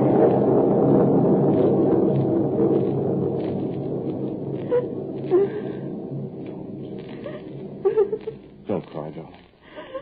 I'm afraid, Alan. We'll be all right. Listen. Listen, the pipes again. No. Don't you hear it? I hear it. Alan, hold me. There's somebody coming. No. Yes. Oh. See him? See him in the lightning flash? Why, it's the man with the bagpipe. What him? Wait, Iona. Hey! An old Scotsman, at least. Come on. Let's go talk to him. Maybe he... Wait for me. Hey, friend. Watch your step, Iona. He scares me. Ask him where we are and let's get out of here. Excuse me, sir. Would you mind telling us where we are? I smashed my car and I guess we got lost. You didn't ken where you are then, MacDonald? How did you... I heard that. You've heard my voice. I am MacIan MacDonald. In my dream. Welcome him, MacDonald. You're in the Vale of Glencoe. Glencoe? Welcome him. You and your lady. Alan. Wait, Iona. Iona? I am Iona Campbell.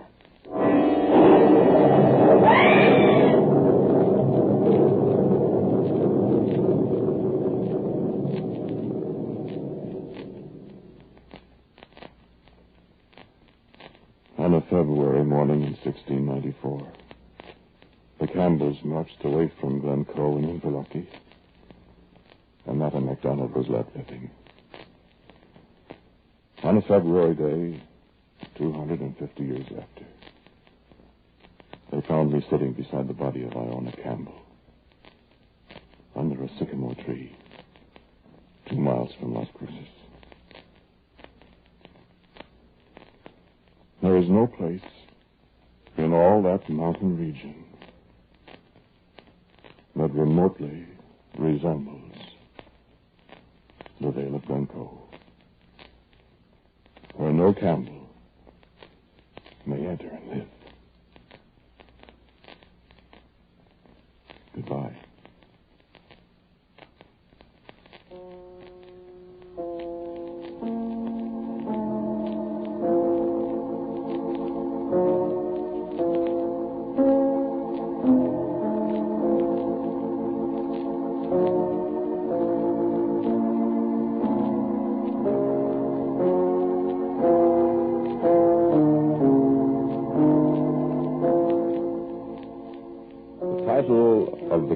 Please story you have just heard is The Vale of Glencoe. It was written and directed by Willis Cooper, and the man who spoke to you was Ernest Chappell. And J. Pat O'Malley was MacIan MacDonald. Helen Choate played Iona. Music for Quiet Please, as usual, is by Albert Berman. The pipe music was by Pipe Major James Petrie. Now for a word about next week, our writer-director Willis Cooper. Thank you for listening to Quiet Please. For next week, I have a story for you about black, or at least dark gray magic. It's called As in a Glass Darkly. And so, until next week at the same time, I am quietly yours, Ernest Chappell.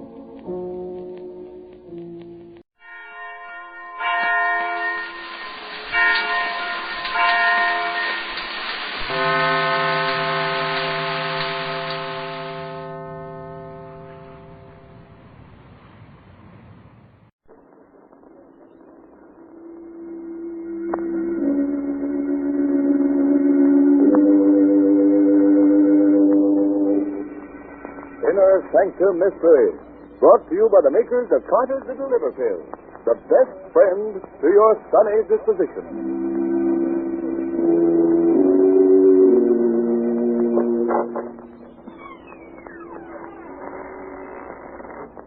Good evening, friends.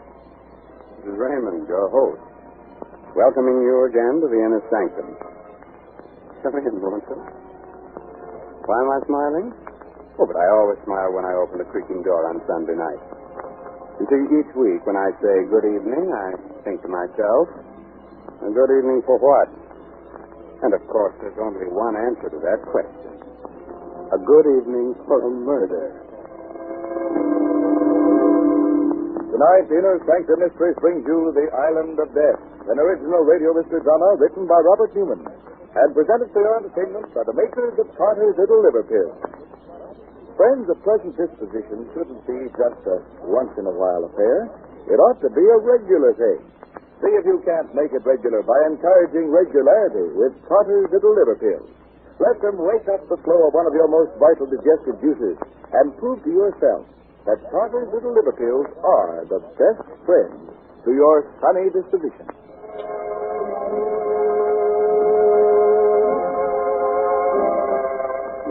Now I think we're ready to begin. Ready to begin as strange and terrible a tale as ever turned a man's hair gray overnight. A tale of voodoo, conjuring, black magic. Oh, now you're smiling. You don't believe in voodoo, huh? Good. Now turn down the lights, pull your chair up close, and listen to the story of the Island of Death. Come with me to the Dark Island, the secret magic island, Haiti. It is night. A fierce tropical storm is raging. The car drives slowly down the road with a cane field on one side of it, the jungle on the other. Now which way? I don't know, John. Blast Brandon. Why did he let us go off alone? How are we going to get back there? But he told us not to go off alone, John. John, look. Where? Ahead there. An old maid is walking up the road. Oh, maybe he can... Yeah. Hey, you. Hey! What's the matter with him? Is he deaf? Now, you keep blowing the horn while I put my coat on and go after him, dear. All right, John. There's something wrong with it. Hey? It doesn't work. Well, it was working just a minute ago. Now, what's the name of... Something, monsieur. So you did hear me. Why didn't you come when I called you? I am not in the habit of coming when I'm called that way, monsieur. Besides, though I am an old man, my ears are very sensitive. The noise of your horn pained me. That's why I stopped it. You stopped it? Why, you... Well, okay. We're looking for the plantation St. Jack. Are we on the right road? You are on the right road for many things, Monsieur Cove. Hey, how did you know my name? It was told me. Oh. Well, how do we get there? If you go down this road 1 mile, you see it on your right. And when you get there, well, perhaps we will meet again. If we do, I'll... Hey, where did he go to? Oh, I don't know. It just disappeared. Step back off the road into the jungle. Well, at least we know where we are now. Yes. John. Hey. Do you suppose he was a papaloy, a witch doctor? What on earth makes you think that? I don't know. The way he looked and talked. And after all, the horn did stop working.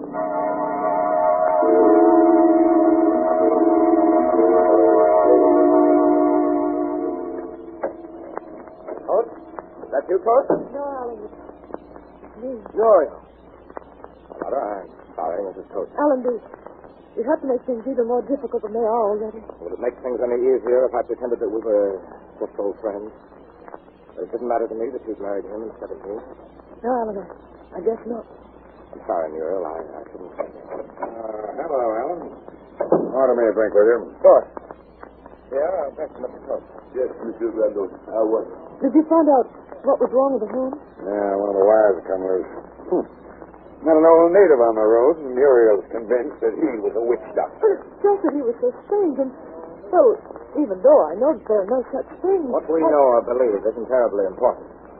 What is important is what the natives believe. They don't like being laughed at. You mean they really still believe in voodoo, stuff like that? Well, you're doing, monsieur. Yeah. Do you believe in voodoo? But not really, monsieur. Oh, this is funny. This is really funny. Hey, what's that? Nothing, monsieur. Just the steel hands doing the Congo. Oh. Well, they can't have done a hard day's work if they've got enough energy to dance at night. I think maybe I'll go down there. Oh, no, monsieur. No. What do you mean I must not? I am sorry, monsieur. I just meant, well, if you are interested in voodoo conjuring, perhaps I could show you something. You, Pierre? Oh, I am no papalois, Monsieur Randall. I have some skill with the knuckle bone, telling fortunes. And if Monsieur Coates would like... No, why not? Go ahead, Pierre. Very well, Monsieur. There. An arrow 9 times. That means unhappiness. For whom? I see a city far away from here. I see 2 men, both in love with the same woman. Yeah, easy, Alan. Let him finish. Go on, Pierre. One of the men is rich, powerful. The other is not. The one who is rich has his rival sent away, and in his absence marries the girl. She knows she is making a mistake. Oh, she does she? Why, you ain't alive. Don't stop. How dare you hit him for 2 cents? All right, Mr. Brandon. He did not hurt me. Oh?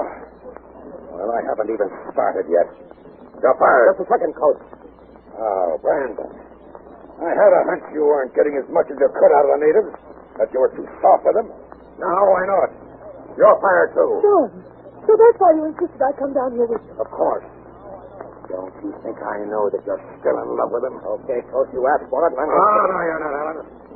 I've got a gun here. Now, you stay where you are. I'm going down the field and cut and really show them who's boss. Alan. Oh, Alan. It's all right, Johnny. Being fired doesn't bother me. But the other things, are they true? That is really you are loved. Maybe even I. Monsieur Brandon, excuse me, but I think you should know. The drum, it is not the Dutch Congo. It is the service vessel. The Marron is down at the dock. What? Where is Marron? He's the most famous witch doctor on the island. John may be a swine, but we think it's with him. Listen, Muriel, you stay here with Pierre. I'm going after John.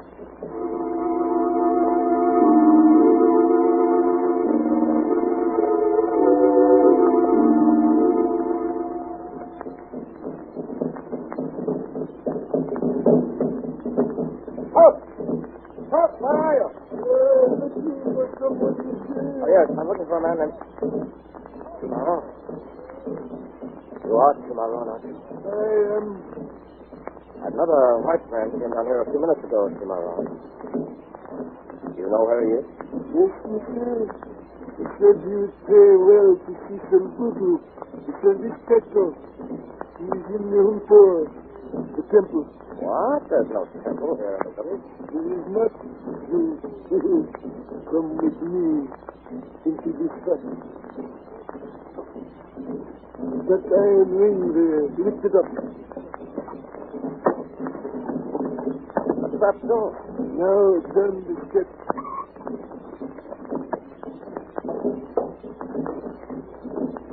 Here is the Humpor. There is open. Oh, John. What do you want, Alan? You've got to get out of here right away. That's exactly what I've been looking for. The place where they hold their spookaroo. Listen, John, I never did like you much, and I shouldn't really care what happens to you, but the white-haired native that brought me in here, you know who he is? Sure.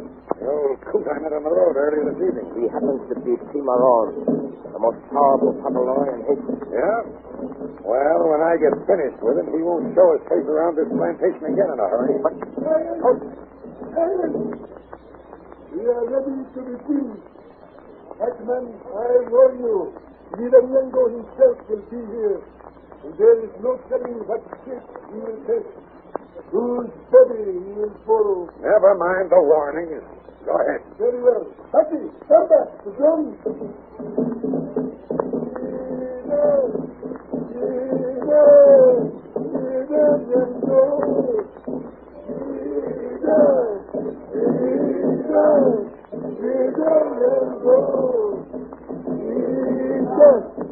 From on high, from little air, from the jungles of the night, come ye back, come, see the body, loose its soul, point its feet this way, and come ye back, come there. He has taken the body. He's coming. Quick, Patsy. The war water. Quickly stand the ground and trust the altar. Hey, what is this all about? What do they think they're doing? The bells. The bells of death. He's coming. Neither come. Listen, you hear them? Something is coming. What do you mean, something? Listen, Julius. Can you see who or what it is? No, not yet, sweetheart. The pair of bare feet and an holy smoke. There.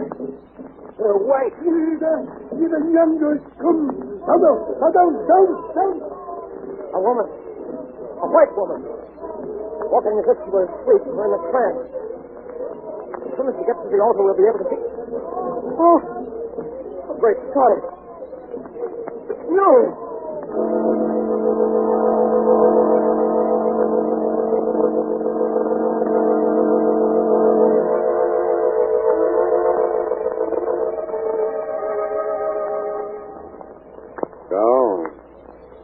John Coates insisted there was no such thing as voodoo. Dared the witch doctor to invoke the god Yiran Yango. And when the god did appear, he found he'd taken possession of the body of his wife. Very unusual. But not any more annoying than when a simple thing like a mean, sulky, gloomy disposition takes possession of us. Oftentimes irregularity is entirely to blame. So the sensible thing to do is get right after it with Carter's little liver pills. Now, don't let the gloom of irregularity hold you back, keep you from enjoying life and getting ahead in the world. Wake up the flow of one of your most vital digestive juices with Carter's little liver pills. Let them help you to feel up and that and bubbling with enthusiasm and alive with the glorious feeling that goes with regularity. Just give Carter's little liver pills a trial. And I think you'll agree that Carter's little liver pills can really be the best friend to your sunny disposition.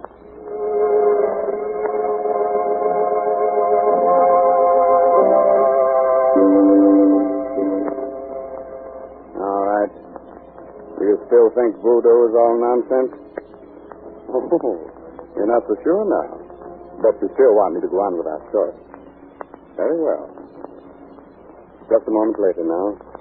And Alan Brandon and John Coates are still sitting in the subterranean temple and 6 feet tall. Muriel. But we left her up at the house. It can't be. But it is. She's in some kind of a trance. Blast that witch doctor. I'm going to... Drop the fool. He's in the thing now, but he's playing up with that. Wait a minute. We're calling again. Look, they're all kneeling. Bowing to her. You body, with the power we've given you, bless us, leader, Yankapum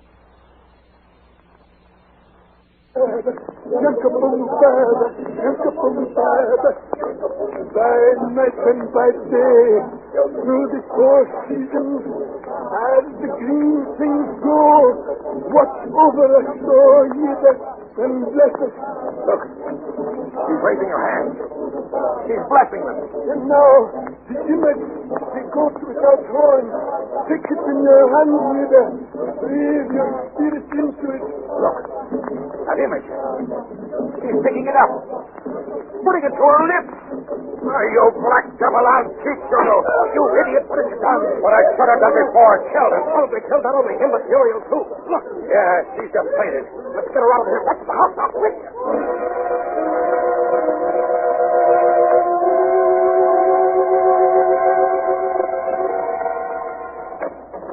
Inside here. Put her on the couch. Yeah, she's still unconscious. Her pulse is pretty weak. Here, some brandy. Hurry. Yes, monsieur. Why did they let us go like that? Not even try and stop us. All of them just sitting there. Hey, I don't know, but I'd have been happier. Here you are, monsieur. What happened to Madame? That blasted witch doctor came around some kind of a ceremony with a goat. The blessing of the goats without horns. He must have hypnotized her or something like that.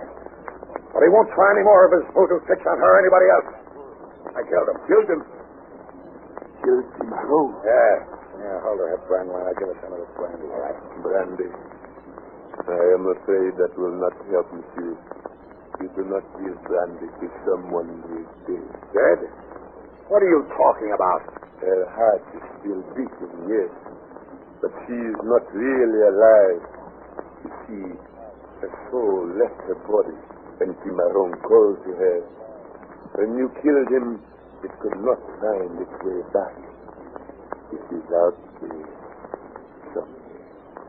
Now, wandering around, lost in the night. Why, John, haven't you done enough harm already? We've got to get a doctor for her. Right away. Yes, monsieur. For if her soul does not find its way back soon, it will never come back. But there is no white doctor that can help her. Will you shut up? Where's the nearest one, Alan? Dr. Dorsky, about 9 miles up the road. I'll show you the way. All right, well, come on. You stay here and watch up here. And if anything happens to her... Yes, monsieur. I will stay. Are you coming, John? Hurry up. Yes, all right. Soul is gone, wandering around somewhere in the night. She's fainted, that's all. Maybe it's a fever and she's out of her head. Well, which way? Shortest way is that way there. You mean through the jungle? But it's dark. We won't be able to see her. Listen, Cove. You may not know it, you may not care, but Muriel's wife is in danger. I'm not sure a doctor can help her. But I'm going to get one if I have to crawl on my hands and knees.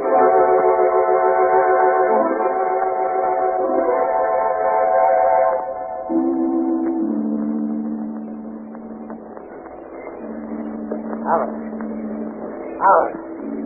Wait. How much further? Are we going to have to go? I don't know. Can't be much further. Yeah. That's what you've been saying for the last hour. We're lost. That's what we are. Lost somewhere here in the jungle. And I... Listen. Don't. Yeah. And I don't care what you do. But I've had enough of this. I'm going that way. Oh, no, wait. Come here. Don't you realize it? No.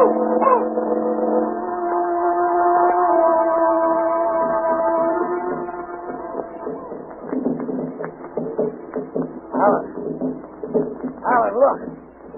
Hush. A fire. We're out of the jungle. Hey, it's a village. Oh, Cove. Not a village. The native quarter of the plantation, huh? What do you mean? I mean, we've been walking in a circle and we're back where we started from. Why, it's impossible. No, monsieur. It is not impossible. It is true. Yeah. What are you doing here? I knew this is where you would end up, so I came down here to wait for you. It's a trick, that's what it is. You did this, the two of you. No, monsieur. It was not us. It was he, Cimarron. But he's dead. Yes, he's dead. But come over here. Cimarron. Lying in dead. Yes, monsieur. And there in his right hand, an egg. It is the fast catch conjure. Monsieur Cove, your life is in that egg.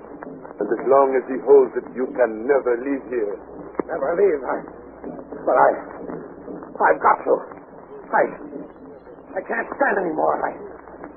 Ever since I shot him. Those drums.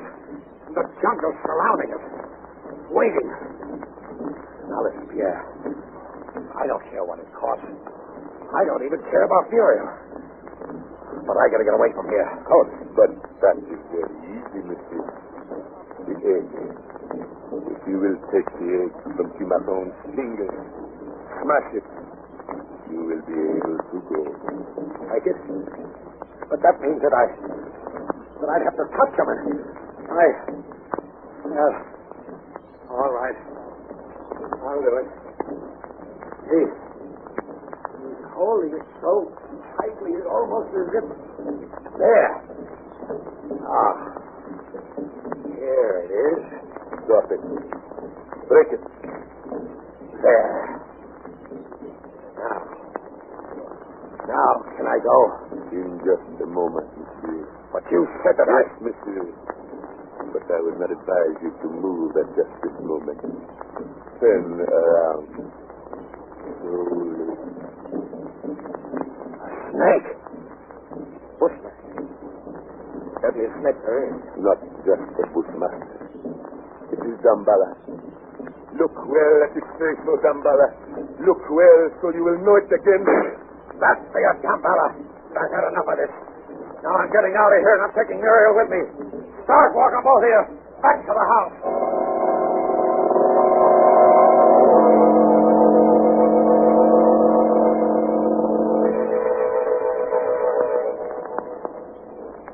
All right. Now you stop right there. Now you listen. I'm going to get the car and back it up here. You're going into the house, and you're going to bring Muriel out here. Coach, she shouldn't be moved now, so you do as I say. Perhaps we had better. Come, Mr. Duncan. All right.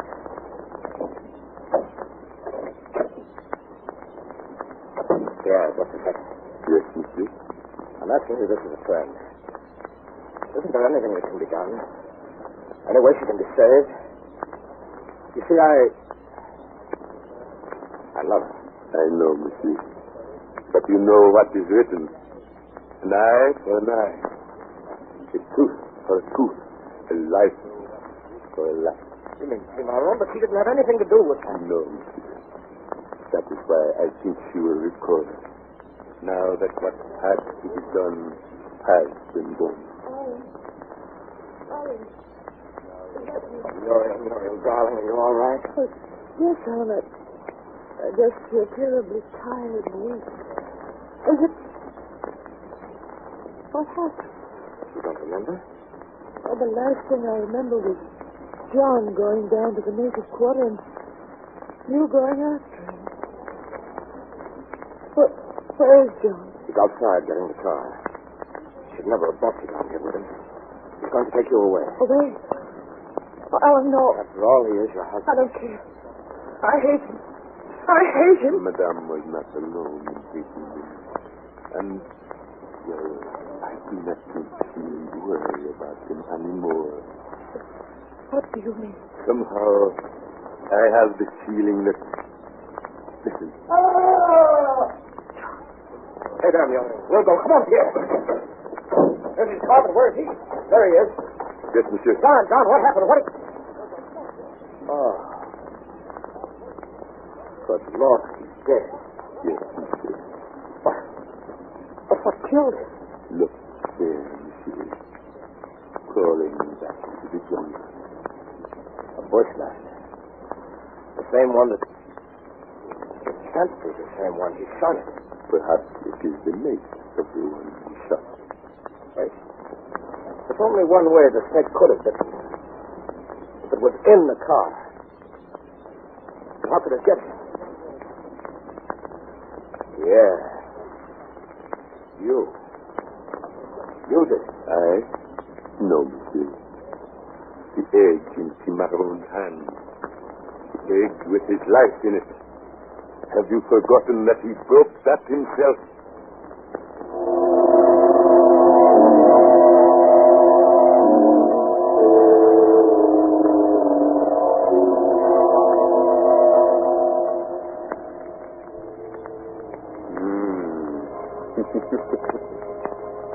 Now, do you believe in voodoo?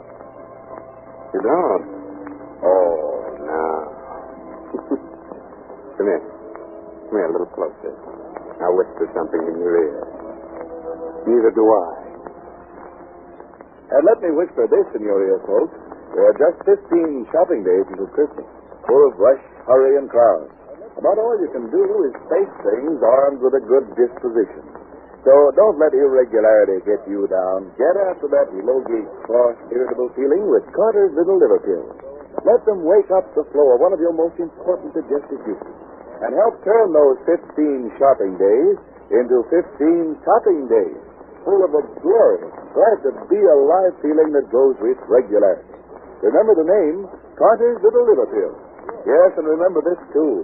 Christmas comes but once a year. But year-round, Carter's Little Liver Pills can be the best friend to your sunny disposition.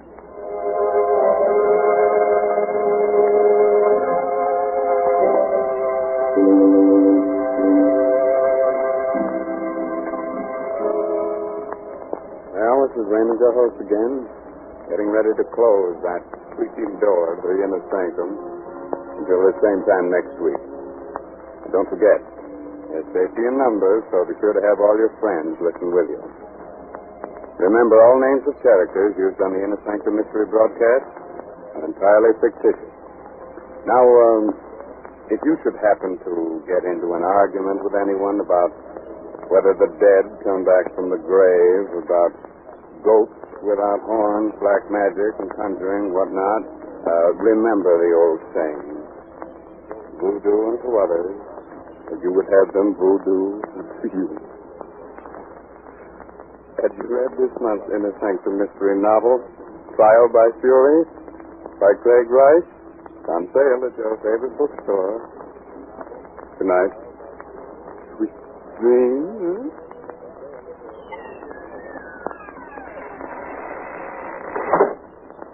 Listeners, be on guard. Don't let it sneak up on you like a thief in the night. What is it? Listen to this report from the Harris home as Mrs. Harris says to her maid, Hannah, I'll never get another party. I'm going straight to bed. Oh, before dinner, ma'am. I'm exhausted. All those chatty, noisy women depress me so. I wouldn't be too quick to blame the guests, ma'am. You've been kind of edgy and cross all week. Not like yourself at all. You're right, Hannah. I'm sorry. Oh, I know how it is. And when I get to feeling that way, I know it's time to try Carter's Little Liver Pills. right, and when you don't feel good, try Carter's Little Liver Pills. They do the work of calomel, but have no calomel in them. For they are simple pills made of vegetable drugs. They wake up the flow of one of our most vital digestive juices. When this vital juice flows at the rate of 2 pints a day, it helps to digest our food and bring back the glorious feeling that goes with regularity. Then most folks feel like happy days are here again. But be sure you get the genuine Carter's Little Liver Pills. 25 cents at all drugstores. This is the Blue Network of the National Broadcasting Company.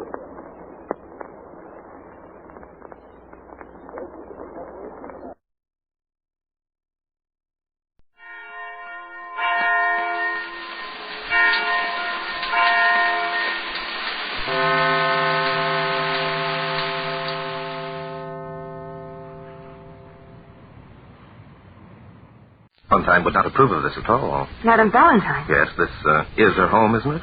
What is that Madame Valentine wouldn't approve of? Of you sending me away. You see, I have an appointment with her. I don't believe it. Madame Valentine has seen no one for months. If you won't believe me, we've reached an impasse. Well? Well. Mr. Drake, you're being rude. Will you please take your foot out of the door? I think my rudeness is comparable only to your own, Miss Valentine. Your aunt phoned and asked me to call. I do not intend to leave Valentine Manor until I've seen her. In that event, I shall summon my cousins and have you thrown off the place. Please do. That'll confirm my rising suspicions. I beg your pardon. For some reason other than your native rudeness, you're determined I shall not see your aunt. I want to know why. What in the world are you talking about? I came here for the purpose of attempting to determine why your aunt lives in constant fear of her life. If there are many people like yourself living in this house, I know the answer. The idea. The very idea. Will you be good enough to announce to your aunt that Barton Drake is calling? Certainly not. Well, then would you please summon your cousins and have me thrown off the place? That's exactly what I intend to do. Thank you. Earl, Frank. Barton Drake, how dare you come in here? I saw my opportunity and took advantage of it. Tell me, are Cousin Earl and Frank big fellows? Yes. No, I mean... Sally, what in the world is all the rumpus about? Oh, who is this young man? Aunt Bertha, why did you leave your room? Dr. Fowler... Oh, fiddle on Dr. Fowler.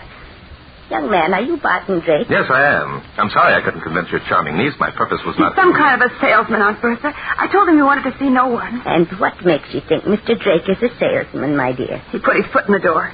Who else would be so rude? Sally. Oh, Sally, you're priceless. Oh, but Aunt Bertha... Forgive me, dear, for laughing. I should have told you that I phoned asking Mr. Drake to call. You asked him to call? Oh, Aunt Bertha, and I... You were most charming, Miss Valentine. I quite forgive you. Forgive me? Mm-hmm. Oh, you...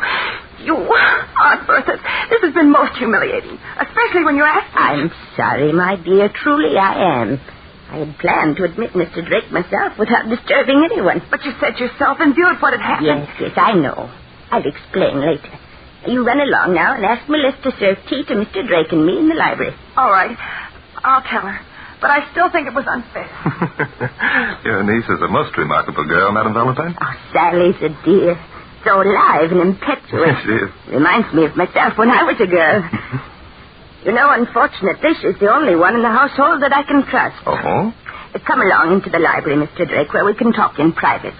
this way, please. Splendid. For many years I've had a suppressed desire to see the famous Valentine library. Oh, you're interested in books, Mr. Drake? Here we are. Very much so. Well... After we've had our talk, I want you to feel at liberty to browse among the bookshelves.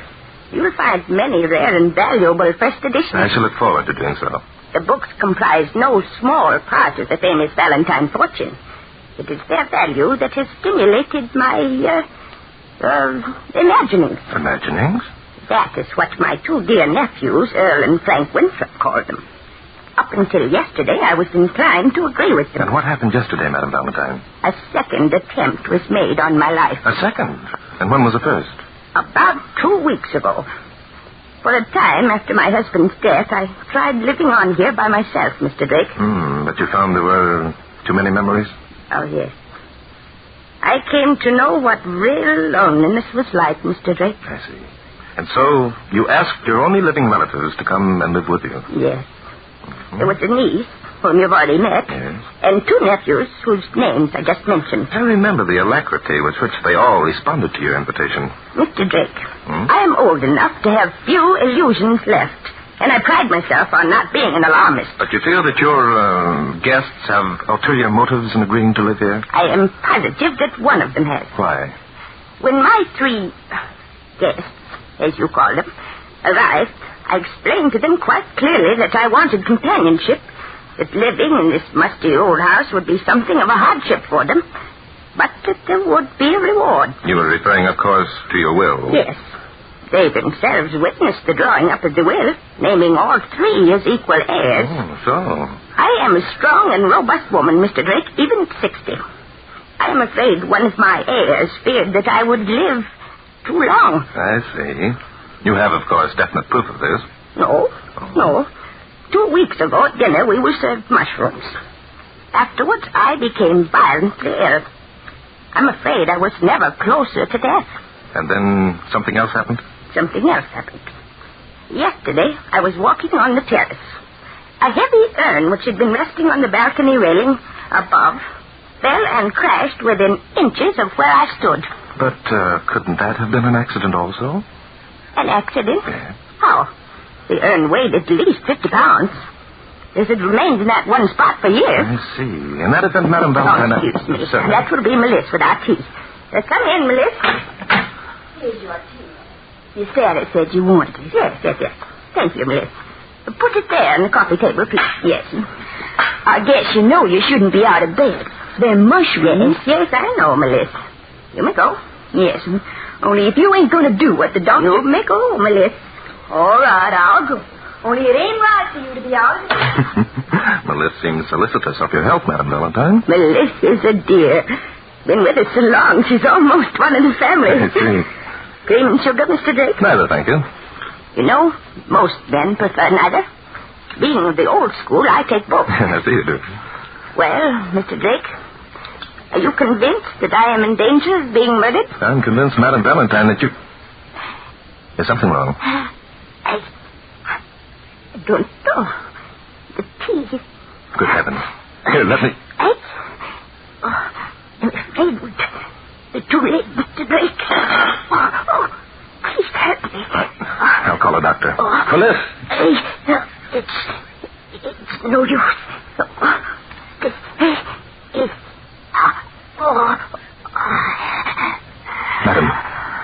Madame Valentine. She's dead.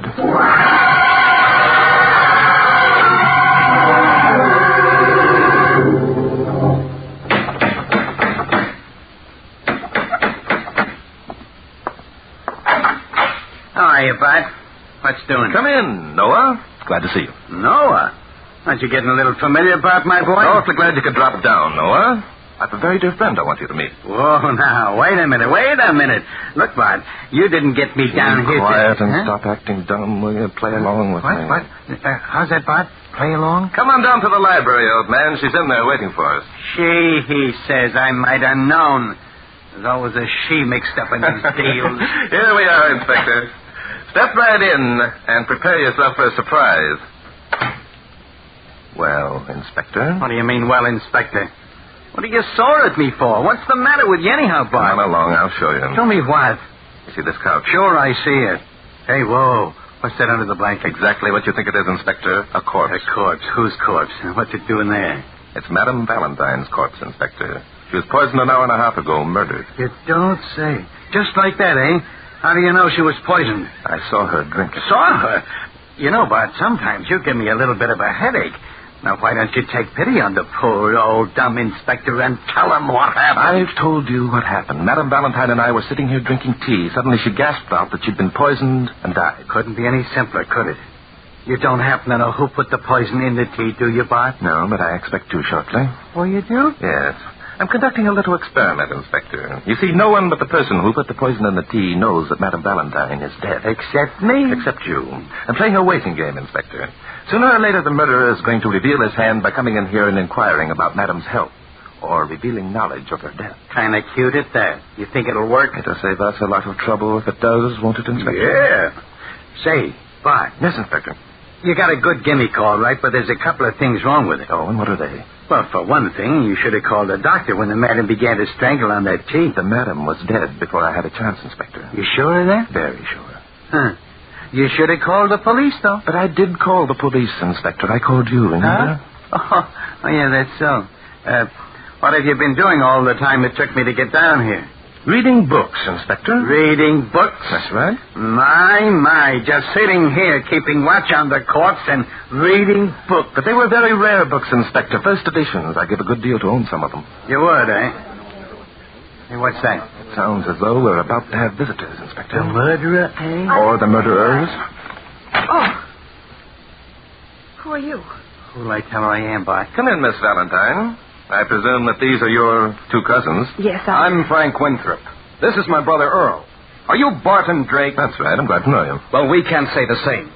Sally told us how you came forcing your way in here, Drake. Forcing my way in? You certainly did. And you put the foot in the door. Apparently, Miss Valentine, you neglected to mention that I was invited here by your aunt. I don't believe that. Aunt Bertha was seeing no one. She saw me. What are you going to do about it? Why, you impertinent... Look here, my man. Frank and I won't stand for that sort of thing, not for a minute. Not for a minute, eh? Then why did it take you an hour and a half to decide to do something about it? None of your business. Why?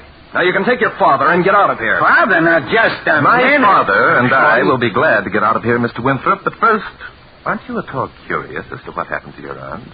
What's happened to her? That's right. What are you talking about? Isn't she all right? Where is Aunt Bertha? Oh, no. Sally, what is it? It's Aunt Bertha.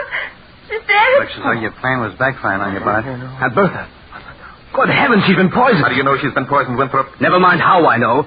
The point is you poisoned her, Drake. He did. I know he did.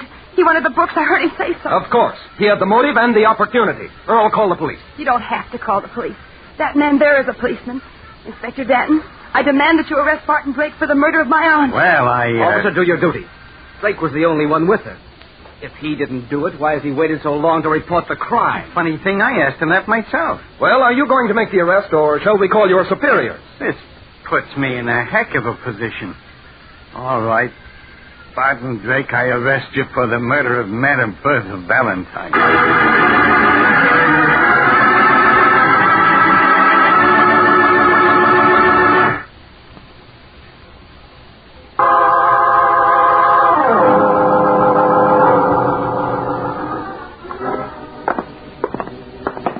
Let's go into this room, Bart. It's as good as any.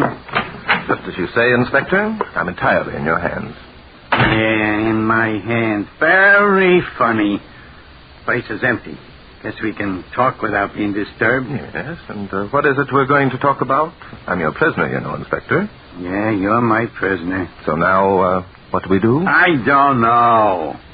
May I make a suggestion? Yeah, give me some ideas, Bart. I think you'd better handcuff me. Oh, cut it out, will you? But, Inspector, you sounded so convincing when you said, Barton Drake, I arrest you for the murder of Madame Bertha Valentine. I was impressed. Oh, stop it. Evidence you were reading books while the corpse reposed on the couch. Lay off, will you, Bart? Barton Drake, you dangerous criminal who should have been brought to justice long ago. Quit needling me. When the super hears about this, I'll probably get a medal. For God's sake.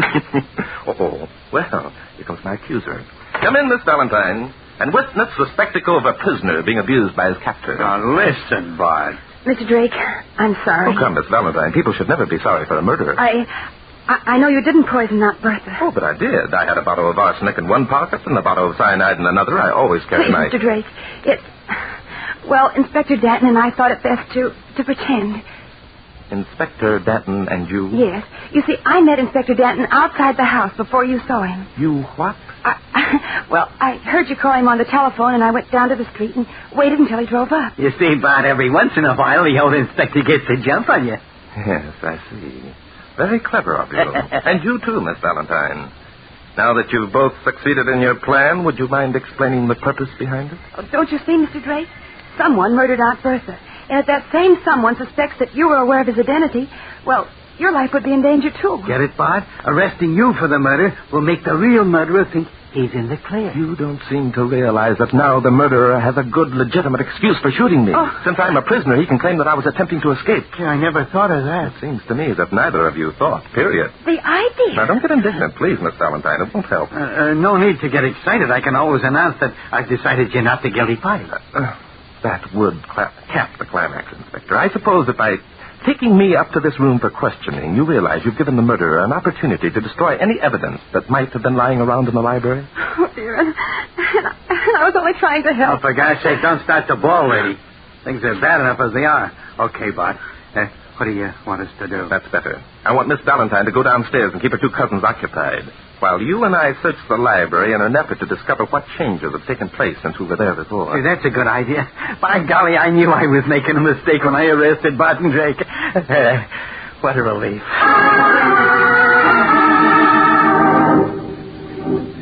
Here's the library, Inspector. Go in and make sure the coast is clear. Okay. Nobody here. Come on in, Bart. You better lock the door. We don't want any unexpected visitors. Okay. It's locked. Now what? There's another door over there that leads to the dining room and kitchen. Go over and lock it, please. Okay. All I am is an errand boy. That's all you deserve to be after making such a blunder. Yeah, you're right. Go ahead and rub it in. I'm sorry, Inspector. Well, let's look around. What are we looking for? We're looking for something that isn't here. Now, that makes sense. Something that isn't here. Well. Would you mind keeping quiet for a minute, Inspector, please? Oh, okay. I'll shut up. There's no doggone use to anybody. Everything seems the same. Books where I left them. Tea things still on the coffee table. All I did was try and help. By Jove, Inspector. What's the matter? I found it.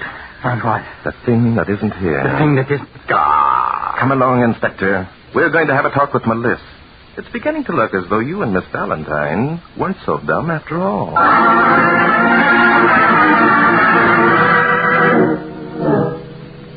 I told Miss Valentine that something would happen if she got out of bed. I told her. And now she's dead. Yes, we know how badly you feel, Melissa. And now we want you to help us find out who's responsible for Madame Valentine's death. I told her. And now she's dead. Look, lady, you said that before. Now, who put the poison in the tea? No, me. Wasn't me. And he can go saying it was me now. I wouldn't poison Miss Valentine for nothing. That's what we figure. No one did it for nothing. But there's plenty who would do it for something, like the dough they'd get when the will was read. Inspector, please, just a minute. Melissa, there's one or two questions we'd like to ask. Do you mind? Won't do no good, not a bit. When a person's innocent, you can't make him guilty no matter how hard you try. That's true, and we don't think you're guilty, Melissa. You don't? No, not at all. Then what are you all doing in my kitchen? What are you trying to scare the daylights out of me for? What are you... Look, lady, relax. Just sit still a minute and stop talking, will you? It'll be a big help. Oh? That's so? Yeah, that's so. Melissa, when you were brewing the tea for Madame Valentine and me, did anyone come into the kitchen? Sure they did. They all did. Oh. Mr. Frank was here, and Miss Sally was here, and Mr. Earl was here. So any one of them could have poisoned the tea, eh? No, they couldn't. None of them could. Why not, Melissa? Because I made the tea in the pantry. None of them came into the pantry, so they wouldn't have had a chance. I see. Would you have known if one of them had slipped into the pantry, Melissa? Sure I'd have known. I was standing right there, wasn't I? I can see and hear, can't I? And likewise talk. What? That gives me an idea. What is it, Inspector? The poison was put into a tea bag before Melissa came into the pantry. That must have been it. It must have. Them three was always running in and out of the kitchen all the time. So now all we have to do is find the poison tea bag. And then what, Inspector? Then what? Well, then we'll know how the poison got into the teapot. Won't we? And we'll be right back where we started. No, Inspector. Oh. I think we're on the wrong track entirely. We've still got to find the thing that wasn't there. And I'm quite sure I know where to look.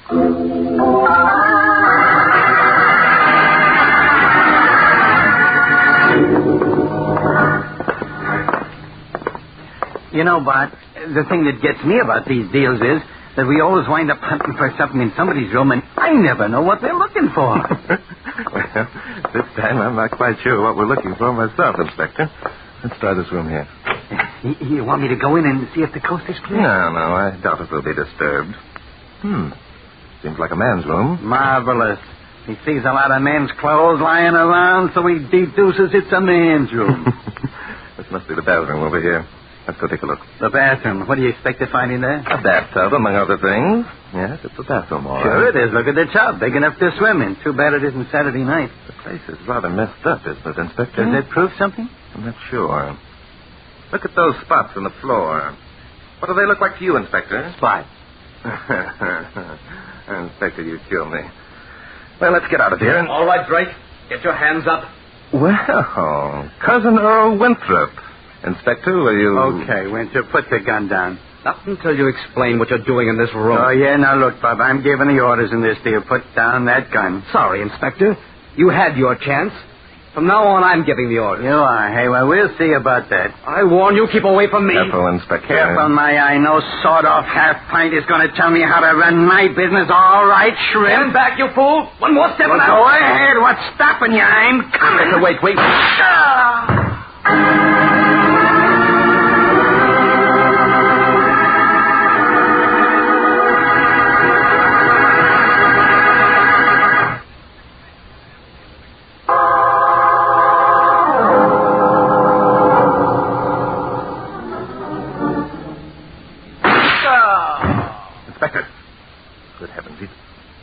Winthrop, it looks as though you've added a second murder to your list. What do you mean, a second murder? He isn't dead. I only winged him. Inspector, speak to me. Hi. Tell me, where did he get you? To the heart, I think. Am I dead, Bart? Far from it, as far as I can see. The bullet only tore the sleeve of your coat. Is that a fact? Well, I better get up then. Yes, you better. Where's the dirty skunk who plugged me? I'm right here, old boy. The next time I'll not miss. What's happened? We heard a shot. Is anyone hurt? It's the inspector. What happened, Earl? Nothing much. The old boy thought I wouldn't shoot and found out otherwise. But why would you shoot Inspector Denton? And what are you all doing in Frank's room? Frank's room? I thought this was where Earl slept. Sure, it's my room.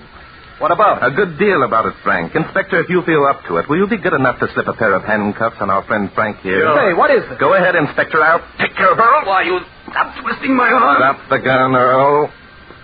Okay, I've dropped it. Now, what's the idea? You'll know in a minute. How are you doing, Inspector? Lovely, just lovely. Those braces fit okay, Frank, not too snug? What do you think you're getting away with? Yes. Sally, I demand that you call the police. But Inspector Denton is a policeman, Frank. Which one of the boys murdered Aunt Bertha, Inspector? Search me, lady. All I am is an errand boy. Who's the guilty party, Bart? Frank, I think, Inspector. What do you mean, Frank? Listen, Drake. You see, Inspector, everything hinged on the thing that wasn't there. The thing that wasn't there? Yes. When the inspector arrested me and took me upstairs for questioning, Frank was given the opportunity to remove the evidence from the library that would prove how the poison had been administered. And what was the evidence? A pitcher of cream. You see, no one had a chance to poison the tea itself, but Frank knew that Madame Valentine used cream in her tea. Of course, he was taking a chance that I, too, used cream. But he knew Madame Valentine would be the first to use the cream because she was a lady. And the first to sip her tea because she was the hostess. Ladies first. Inspector, your manners are perfect. You're both crazy. You can't prove a thing. I think we can, Winthrop. You see, you removed the cream pitcher when I was being third-degreed by the inspector. You left everything else just as it was, thinking no one would notice that the pitcher was missing. That's a hot one. How are you going to prove it? Because when you disposed of the contents of the pitcher in your bathroom, Winthrop, you spilled a few drops. The bathroom hasn't been cleaned today. Drake, you're way off the beam. You can't spin a murder on me with that evidence. No. But when we take the fingerprints from the pitcher, which you carefully washed and returned to the china closet, I think... you lousy dime store detective! Oh, drive him, Inspector. Yeah, imagine that. The guy forgot that he was handcuffed.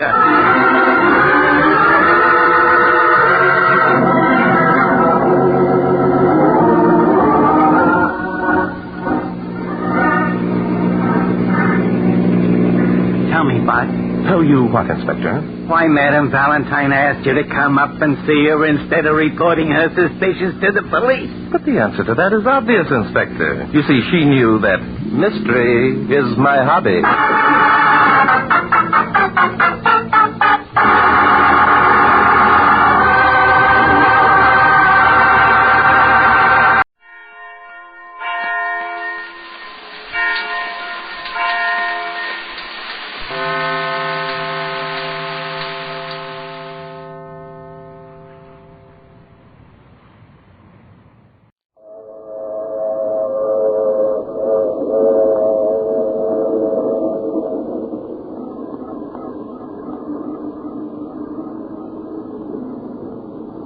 Broadcasting System presents The Mysterious Traveler.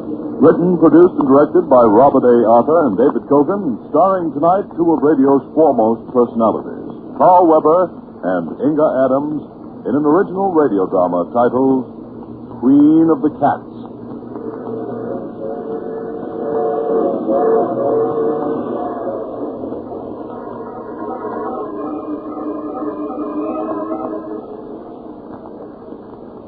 This is the Mysterious Traveler, inviting you to join me on another journey into the realm of the strange and the terrifying.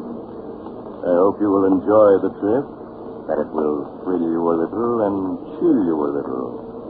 So settle back, get a good grip on your nerves, and be comfortable, if you can, as we prepare to meet the Queen of the Cats.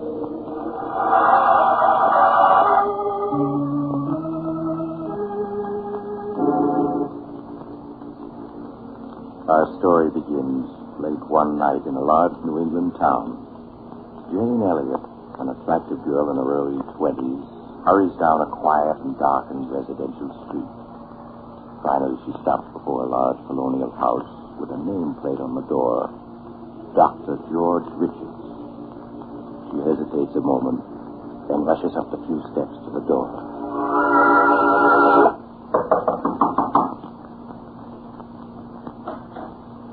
Yes? Dr. Richards, my name is Jane Elliott. I'm sorry to wake you up at such a late hour, but I'm desperate. That's quite all right, Miss Elliott. Please come in. Thank you. Now, what seems to be the trouble, Miss Elliott? You're pale and trembling. No, I'm not ill, Doctor. It's Chris. Chris Arnold, my fiancé. Doctor, you've got to help me. You've got to, or something terrible will happen. I know it will. I'll do everything I can, Miss Elliott. Now, please tell me what's wrong. Well, I don't know what's wrong. All I know is that Chris is frightened. He's in deadly fear of something. I see. Where is your fiancé now? At his home, Brookfield Manor. Doctor, I know it's late, but won't you come with me and see Chris? He needs help desperately. Please, Miss Elliott, you mustn't cry. Of course I'll come with you, and I'll do what I can.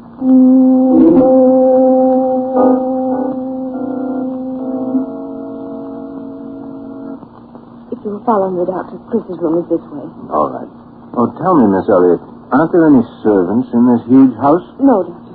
Chris dismissed them all 2 months ago, except for a cook who's here during the day. He lives alone. Here we are, Doctor. Who is it? Chris, it's Jane. Just a minute. Jane, I've asked you before not to... Who's he? Darling, this is Dr. Richards. Doctor, this is my fiancé, Chris Arnold. How do you do, Mr. Arnold? Why the devil did you bring him? I don't need a doctor. Please, darling, I couldn't stand to see you. Forgive me, Mr. Arnold, but it's obvious to the most untrained eye you do need a doctor. Chris, please tell the doctor what you're afraid of. I'm not afraid of anything. I'm afraid that's not true. Your eyes are twitching, and you keep glancing around the room nervously. Mind your own business. People who are ill are my business. I want to help you, but I can't unless you tell me what you're afraid of. Darling, please tell him. Please, you can't go on this way. Yes. You're right. I can't go on this way. Believe me, Mr. Arnold, you'll feel much better once you've talked your fears out. Now, suppose you start from the beginning and tell me everything. All right, Doctor. I suppose it all began 2 years ago at a party Jane and I were invited. Oh, Chris, isn't this a wonderful party? The only thing wonderful about it is you. Chris, don't. People are watching. A fine thing when a man can't kiss his best girl in public. At Miss Tyndall's school, we were taught a young lady never kisses a man in public. Miss Tyndall is setting romance back 50 years. Who are you looking for? Rana Farouk, my roommate at Miss Tyndall's. Oh, she's the Egyptian girl you were telling me about. Yes, I want you to meet her. Only, you'd better not fall in love with her, as every other man does. Sounds as though she's a second Cleopatra. Oh, there she is, Chris. Come on. So that's Rana. No wonder men can't resist her. Chris, your mouth is open. Rana! Hello, Jane. I've missed you. Rana, this is Chris Arnold. Chris, Rana Farouk. Hello, Chris. I would have recognized you any place from the picture Jane had of you on her dresser at Miss Tyndall's. Hello, Rana. Oh, look, there's Miss Tyndall waving at me. Excuse me, won't you? Of course, Jane. I'll be back in a minute. You know, Chris, At East Tyndall's, the first thing I would see in the morning when I got up, and the last thing before I went to bed, was your picture. And I always knew that someday we should meet. And now we have. Why are you staring at me like that?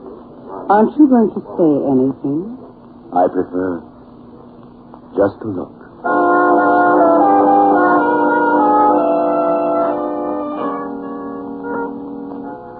Even now, Doctor, 2 years after our first meeting, I find it difficult to describe how beautiful Rana was. She had lustrous black hair that came down to her shoulders, and green eyes that bewitched you. When she walked, she was so lithe and graceful that every eye in the room followed her. I was captivated the moment I saw her. I see. Well, what happened after that first meeting? Rana also seemed attracted to me. After that night, we saw each other constantly. Nothing seemed to matter to me when I wasn't with her. It made me indescribably happy to learn she felt the same way. So, just a month after we'd met, we were married. Please go on, Mr. Arnold. In the months that followed, I began to see Rana not as the image I had been infatuated with, but as she really was. Vain, selfish, and intensely possessive. She couldn't bear to have me out of her sight. And if I was, when I returned, there would be questions, countless questions. I began to dread seeing her. And then there were the cats. The cats? Yes, she had an insane passion for them. When Rana and I were at school together, Doctor, she always had a few cats around. She said she couldn't live without them. The house was always full of cats. She'd sit for hours stroking them, whispering to them, until I thought I'd go mad. Life became a nightmare for me. A nightmare full of cats. And Rana asking questions, endless questions, as to where I'd been and whom I'd seen. Finally, one day I realized I couldn't go on living with her any longer, that our marriage had been a mistake. I decided to tell her so that very evening.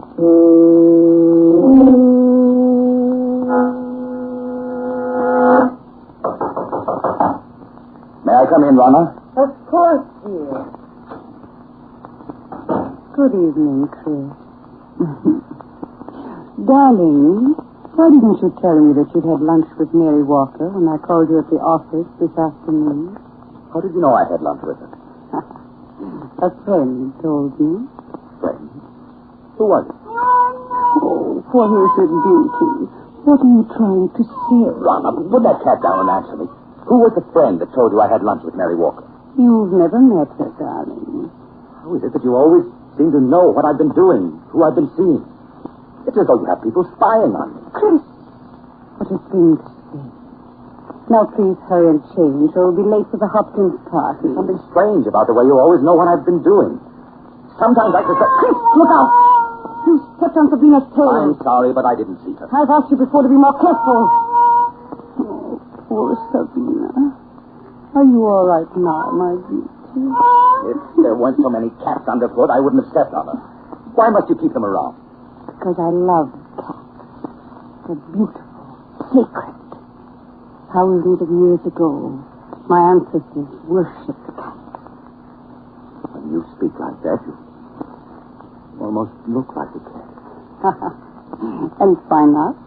Is there anything in the world more beautiful than a cat? You see? They agree. Ron, I can't go on like this anymore. Hey, darling, what do you mean? Our marriage was a mistake. I want a divorce. Chris, you can't be serious. Oh, I am, Rana. Dead serious. I love you, Chris. And I won't give you up. You are mine, darling. And you'll always be. Nothing shall ever separate us.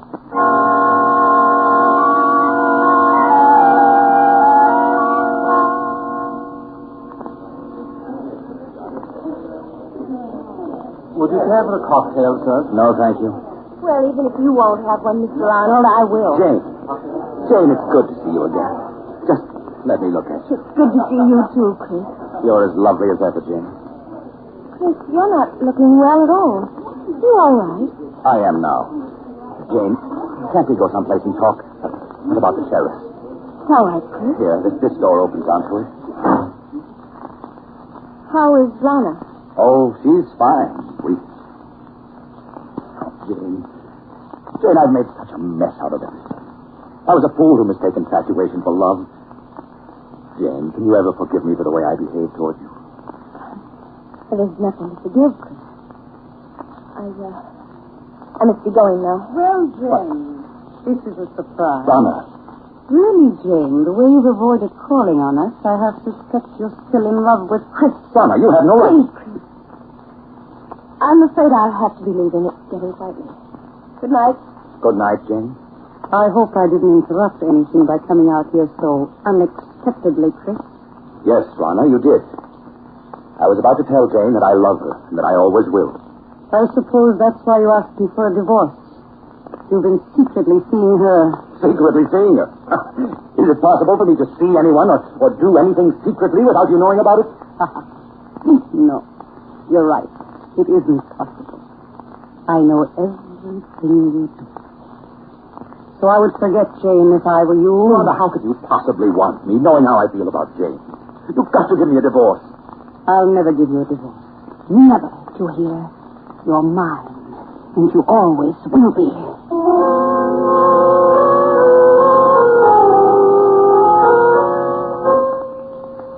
I can still see her, Doctor.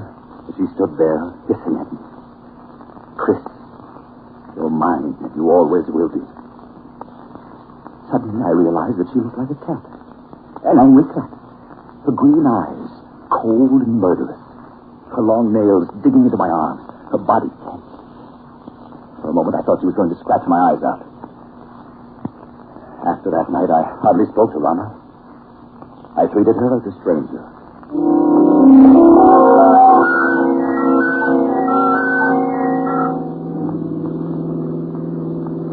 Darling, you're behaving very childishly, refusing to talk to me.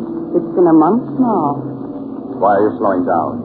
I want to talk to you, Chris, and I can't talk to you while I'm driving. There's no point in us stopping. We have nothing to say to each other. Oh, but we do, darling. Chris, we could be so happy together if you wanted.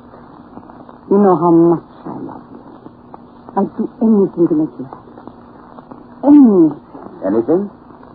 Then you can give me a divorce. So you're still thinking of her? Hoping I'll give you a divorce so you can marry her? Well, I won't. You hear? I won't. I think we'd better be moving along. Chris, you haven't any right to treat me like this. I'm your wife. Only in the eyes of the law, not in my eyes. I hate you. I hate you. You cat. You almost took out my eyes with those claws of yours. I'll scratch your eyes out before I let any other woman have you. This will bring you to your senses.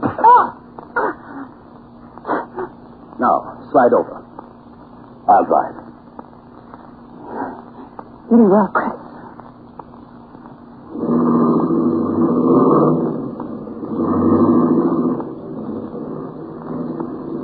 You think you've beaten me, Chris, but you haven't. Don't think it was weakness on my part because I tried to make up with you this evening. I know better than to think that. In the end, you'll come crawling to me. It may take a year, 2 years, 5 years, but I'll wait. I'll never come crawling to you. But you will, Chris. Jane knows I'll never give you your freedom. In time, she'll marry. And when she does, all the heart will be gone out of you. And then you'll be mine. You have everything planned perfectly, Rana, don't you? But I have one escape from you you've never thought of. Really? And what is that, Chris? I can escape through death. Through death? Yes, Rana. If I should fail to take that curve ahead, we'd plunge off the side of the mountain. Chris, you wouldn't. Why not, Rana? You've shown me there's nothing to live for. This at least is a clean way out. Chris, you don't mean it. But I do, Rana. Just watch. No, Chris. Don't.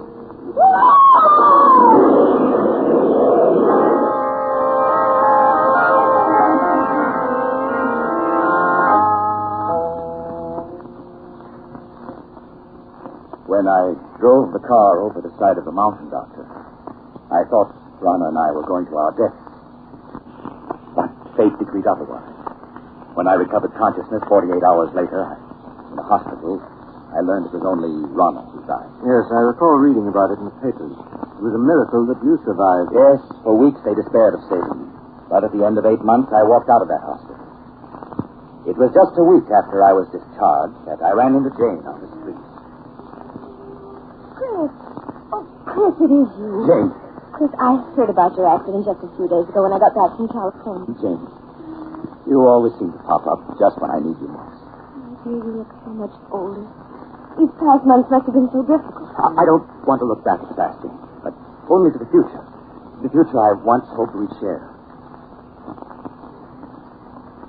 And still do.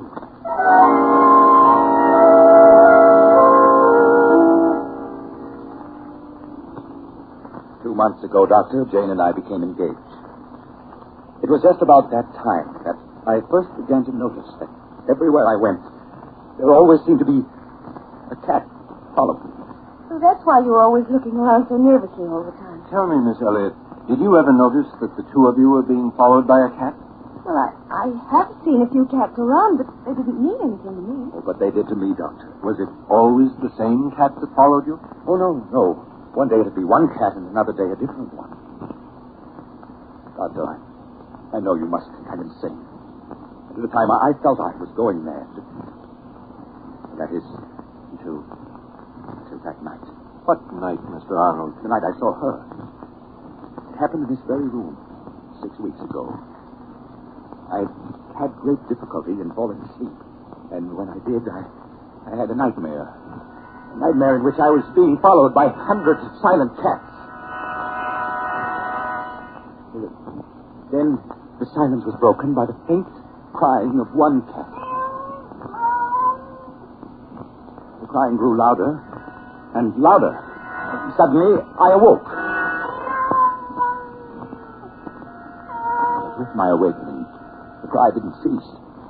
I lay in the darkness listening, realizing that the cat I'd heard wasn't the part of my nightmare. It was real. Yes, real, living, and in my room. I could feel my heart pounding as I sat up in bed. And I looked about my darkened room. Then, suddenly, I saw her. 2 burning green eyes in the darkness. There was no mistaking those eyes. Rama! It is you, Rama. Isn't it? Yes, I'd recognize those green eyes anywhere. So you come back. Just as I've always thought of you. As a cat. I know why you've come back. It's because of Jane. You always said that if you couldn't have me, no one else would. That I was yours and always would be. Well, you're wrong, do you hear? Jane and I are going to be married. Trying to scratch my eyes out. You always said you would before you'd let any other woman have me. Well, we'll see about that. There. Perhaps that'll hold you. Nothing you can do will stop me from marrying her. I know that the cats that were following me, spying on me, were doing so under your orders. You're the queen of the cats. Yes, I should have known. Even when you were in human form, you looked and acted like a cat. You think you're clever, but even if you are the queen of cats, you can't prevent me from marrying Jane. So you think you can? Well, perhaps a bullet between those green eyes of yours is what...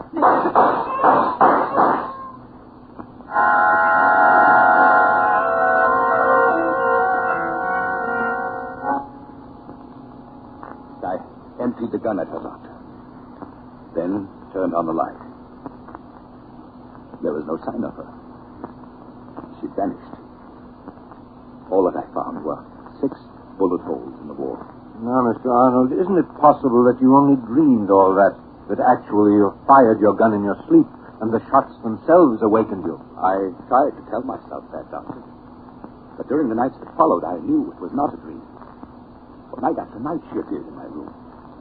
I'd lie awake, waiting to hear her voice. And then she would appear and stare at me with those burning green eyes, waiting. I knew she'd never leave me alone as long as I intended to marry Jane. Finally, I couldn't stand it any longer, and I went to see Jane. I asked her to postpone our wedding for a time, and without asking any questions, she agreed.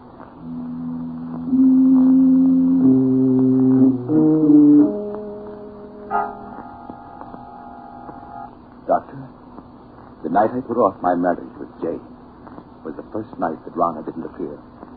And the first night in a week that I was able to sleep. Chris, why didn't you tell me that night what was troubling you? I was afraid you wouldn't understand, Jane. That You might think I was mad. Do you think, Mr. Arnold, that she didn't appear again because you had postponed your marriage to Jane? I know it. Weeks went by. Weeks in which I was able to sleep soundly without being awakened by it. I came to think that perhaps it had all been part of a horrible nightmare, and that I was over it at last. Then, a week ago, I asked Jane to set the date for our wedding. She did so, and that same day we took out a marriage license.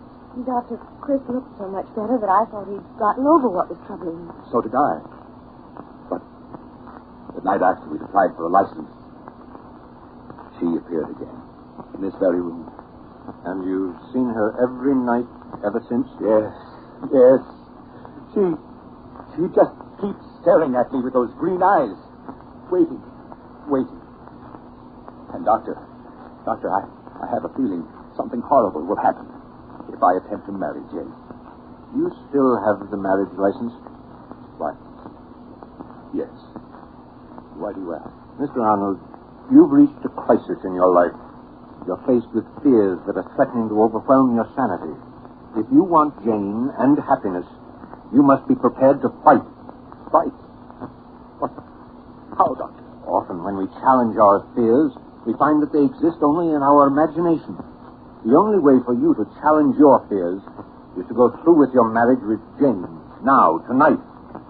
Tonight? Yes, I know it's quite late, but a friend of mine who's a judge, I'm sure he'll marry you. All right, Doctor. Jane, will you marry me? Tonight? Oh, yes, Chris. Yes.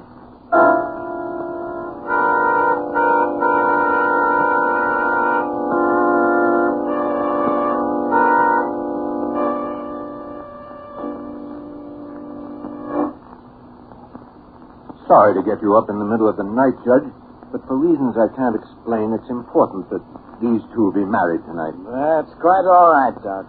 Always glad to oblige a friend. Have you got the license and the ring, young man?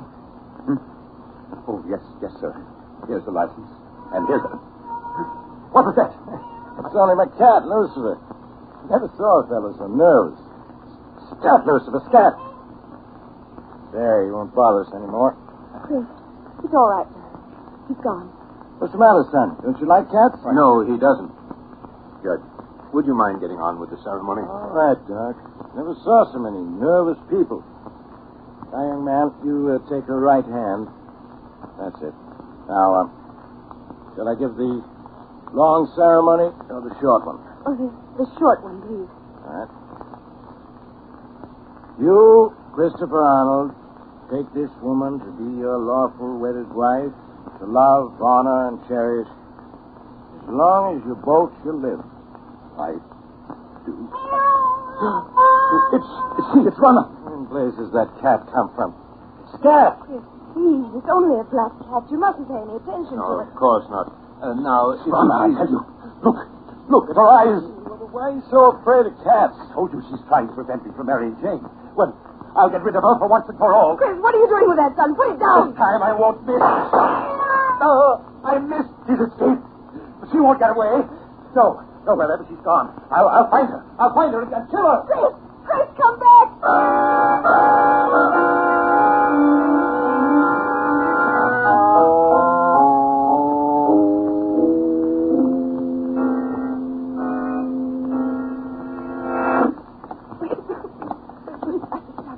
I'm out of breath. Doctor, where can he be? No, Miss Elliot. He can't be far off. We'll find him. There's a soul inside.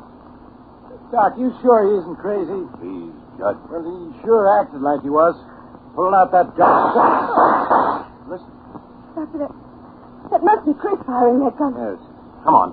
Those shots came from close by. But, Doc, there's no one inside. I think those shots came from that driveway just ahead. Hurry, please, hurry. Well, we've got to take it easy now, Doc. This driveway's in complete darkness. Yes, you're right. Can't see a thing. So, Doc, have you got any matches, Doc? Yes. Wait a minute. I'll strike one. Afraid it isn't much of a help. Doc, look. Dead cat. What? Yes. was shot to death. Look, here's another one that's been shot to death. Oh, but neither of them is the black chap. No. Match is out. Wait a minute, I'll light another one. Come on. Doc, isn't that somebody lying over there? Chris! No, Miss Elliott. You stay with the judge while I look. All right, Doctor.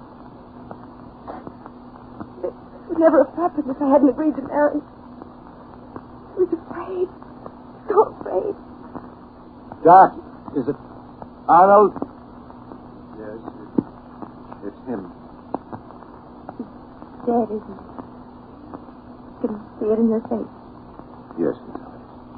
He's dead. Doc, I don't understand.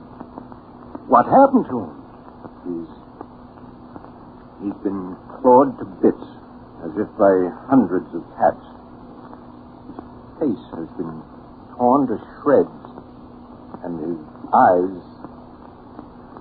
eyes...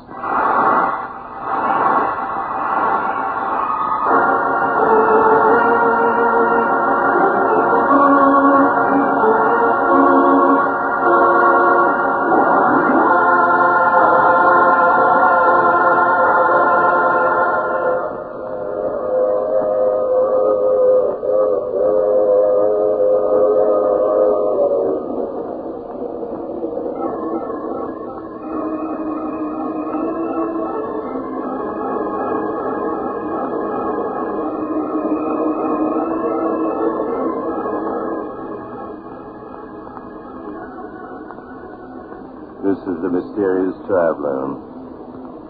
Did you enjoy our trip?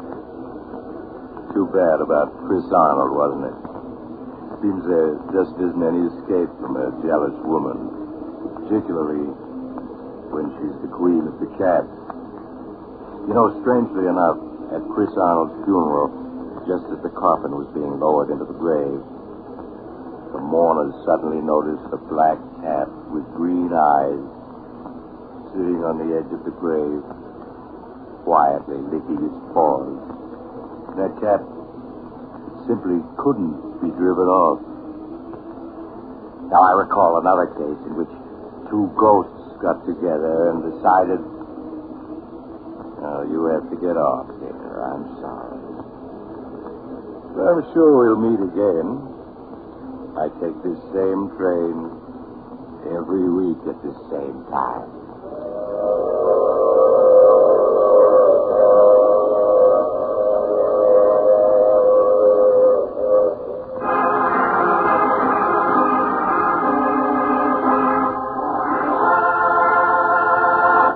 You have just heard The Mysterious Traveler, a series of dramas of the strange and terrifying. All characters in tonight's story were fictitious, and any resemblance to the names of actual persons was purely coincidental. In tonight's cast were Maurice Topman, Carl Weber, Inga Adams, Mitzi Gould, John Seymour, and Brad Barker. Original music was played by Paul Taubman. The Mysterious Traveler is written, produced, and directed by Robert Andrew Arthur and David Kogan. Listen next week to a tale titled 0 Hour. Another strange and suspenseful tale of the mysterious traveler. This program came to you from New York.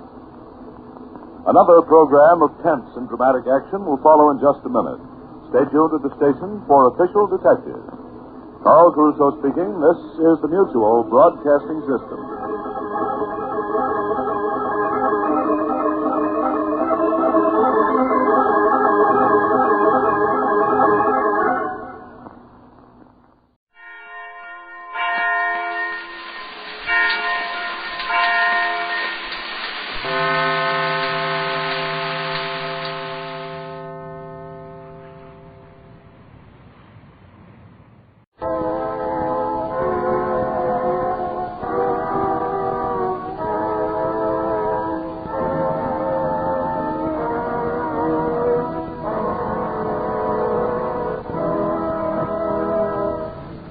Present George Edwards in Frankenstein.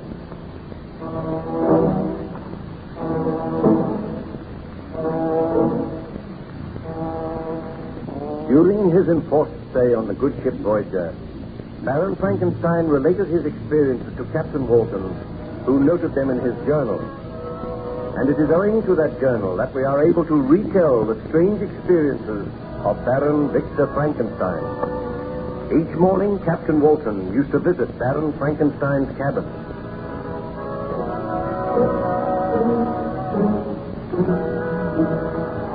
Good morning to you, Captain Walton. Good morning, Baron Frankenstein. Did you look over the notes which I have made in my journal? I did. They form a very graphic and remarkable story. It is extraordinary to think I am reading my own story, and that story is not yet ended. Somewhere outside, the foul monster of my creation still wanders at large, waiting to wreak his evil vengeance on all who stand in his path. Did you create a mate for that monster? You may remember you were telling me that you and your friend Ernst Clerval had arranged to journey to a lonely island in the Orkneys, there to attempt to create a female monster. That is true, and I lied to my wife. I told her that I was going to take a short trip for my health. Eventually, I reached the island in the Orkneys, and there Ernst Clerval and I took up our residence in a large, comfortable cottage. I used one big room at the back to conduct my experiments. I studied night and day. I worked for months. And at last I molded a form which I hoped would someday have life and would be the mate of the monster which I had created. One night I sat working over this form while Ernst sat by my side. He watched me at work alone. Victor, I do not know whether you are doing the right thing. I do not feel that you should create another monster. I have doubts myself, my friend. As my work nears completion, I am afraid.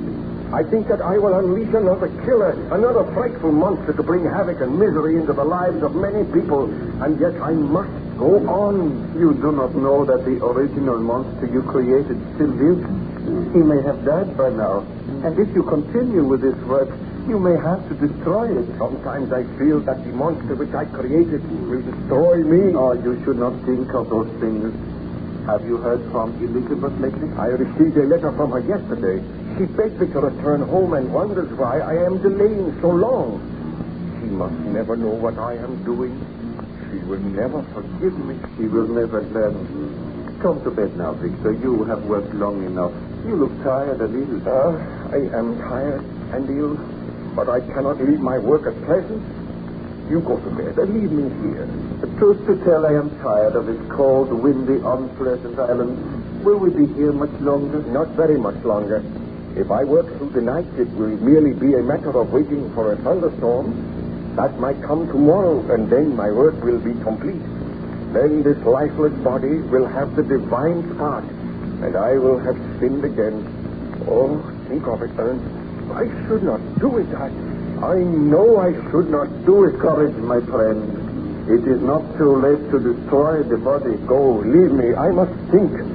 And I must work on and on, working for the monster which I created. You will be all right here? Of course. Why not? Oh, very well, my friend. I will bid you good night. A moment. Oh, what was that? Oh, the casement windows are open. The force of the wind must have blown it open. Strange. It has never done that before. I shall close it before I go. That is better. Good night, Ernst. I will see you in the morning. Good night, Victor. Do not stay up too long. Alone, through the devil's work that I have made my own, my thoughts drive me to a frenzy. If only I had never attempted to create the monster. If only I did not have to slave now at the orders of my own creation. I said that I would be watching over you, Frankenstein. The monster. I have watched you these many days. I traced you to this lonely island. And I am happy knowing that now you are obeying my orders. knowing that soon I am to have a companion, a mate in my own likeness. Oh, why do you haunt me? Why have you followed me here? Are you not my creator? Have I not the right to follow you and watch you at your work? Anger me not, Frankenstein. I am living for the day when that lifeless form that lies before me shall have life. Then there will be one creature on this earth which will not regard me with shuddering hatred and loathing. You look more hideous than ever. And when I think that I created you, I am filled with horror and remorse. I cannot make another in your likeness. Begone, foul fiend! Have a care, Frankenstein. You remember the threat I made to you? Unless you complete your work, unless you make me a companion, all those whom you love shall die at my hands. Standing there, framed in the window, you look more loathsome than anything I have ever seen. Those hands which I made have killed defenseless people. And they shall kill other defenseless people if you do not obey my orders. Tell me this. Have you slain anyone since last we spoke? I slew but one man. He laughed and jeered at me, hurled stones at me, turned the villagers against me. Then I seized his throat and choked the life from his body. You devil, you promised you would slay no more men. Have you the right to command me? Am I not your creator? Did you not swear to me that if I carried out your orders, there would be no further murders? Sometimes the desire comes upon me to kill. I cannot resist that desire. But proceed with your work, Frankenstein. I like to watch you. Go from here. I will not proceed with my work while you are here. Go, you loathsome visage. Oh, you fill me with horror and hatred. Very well, my master. I will go. But I will not be far away, and I hope that soon your work will be complete. I bid you farewell. We shall meet again. Did the monster trouble you again that night, Baron Frankenstein? I did not see the monster again that night, but I sat in thought for many hours, realizing that my ghastly work was a great sin. Remembering the face of the monster as I had last seen it, wrinkled with ghastly malice and treachery, I was sitting there when dawn broke. My friend Clerval came in and found me. As soon as he saw me, he said, Victor, have you been here all night? I haven't. Is your work complete? It is not complete, but I received a visit from the monster last night, and I know now that I cannot complete this work. I dare not make another fiend. I have not the right to do it. What did the monster say? Did he threaten you? Yes. Do you not understand, Ernst, that if I create this female, there is no knowing that she will accept the monster as her mate? She might turn with disgust from him when she sees him amongst other men. She will also know and realize that he is hideous and deformed, and she may have the same murderous purposes. I dare not do it. I must not do it. My poor friend, how can I advise you? Give me that iron bar. I feel that madness is upon me. I swear that I shall never complete this work. Give me that iron bar and... Here it is. What will you do with it? You will see. I will destroy all traces of my work. Look, I smashed this lifeless form to atoms. Never will I resume these labors. As I smash this form, so do I defy the monster. I will find him. I will no longer fear his threats. I will destroy him just as I am destroying this work of mine. Look on me, Ernst. Victor, you are close to madness. Yes, close to madness. See now what I have done. The monster shall never have a mate. Perhaps you are wise. I know that I am wise. But I know that my first creation still lives, and when he learns of this, he will vow hatred and revenge. The monster. Oh, he approaches the window now. I still have the iron bar. I shall destroy him as I destroyed the form that was to be his mate. Oh, the loathsome creature stands outside the window. Look at him. Yes, look on me, Frankenstein. Look on your creation, and look on the work you have destroyed. And I am glad that I destroyed it. Do you dare to break your promise? I left Switzerland after you. I crept along the shores of the Rhine. I have dwelt many months in the heats of England and among the deserts of Scotland. I have endured unutterable fatigue, cold, and hunger, and now you dare to destroy my hopes. Your threats cannot move me. They confirm in me the determination not to create a companion for you. Do you think that I, in cold blood, would set loose upon the earth another monster whose delight is in death and wretchedness? I will kill you. Careful, Victor. I do not fear him. I seize the iron bar from his shroud. Stand back, Frankenstein. Do you think you are to be happy while I grovel in the intensity of my wretchedness? I go now, Frankenstein. But we will meet again on the day that you are reunited with your wife. Remember that, Frankenstein. On the day that you are reunited with your wife, you and I will come face to face again. Ernst, will you not help me to kill him? I have been. We are helpless. He stands outside the window. He wrenched that iron bar from your grasp and bent it as if it were a stick of willow. He has gone now. Here is Frank. I am afraid. And you may well be afraid, Frankenstein. You have had your chance, and you let it slip by. Hear me, my creator. I am now your master. Come away, Victor. Come away. We must leave this island at once. Did the dreadful monster carry out his threat, Baron Frankenstein? Ask me no more today, Captain. I recall that I almost swooned after the monster had left me, and I feel now that the monster is not far away. He is close to this ship. I seem to sense his presence. I shall place armed men on guard outside your cabin. Do not fear, Baron Frankenstein. If my men set eyes on the monster, they will kill him. I go to give those orders now.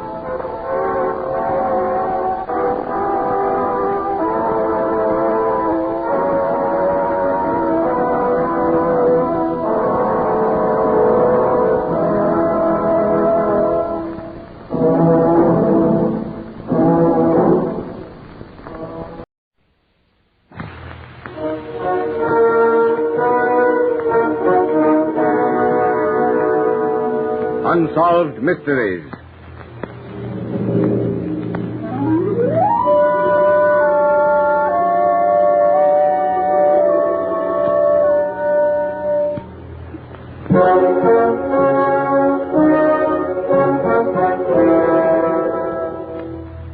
Out of deference to persons who may still be living, character names in some of these unsolved mysteries have been changed. In several of these unsolved mysteries, the police have been faced with the problem of a murderer who could gain access to a room locked and bolted on the inside, and then, his crime committed, leave that same room locked and bolted behind him. There was one man to whom these phenomena presented no problem. Harry Houdini, the master magician of all time. And tonight's unsolved mystery is his famous challenge to death.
The scene is the outskirts of Liverpool, England.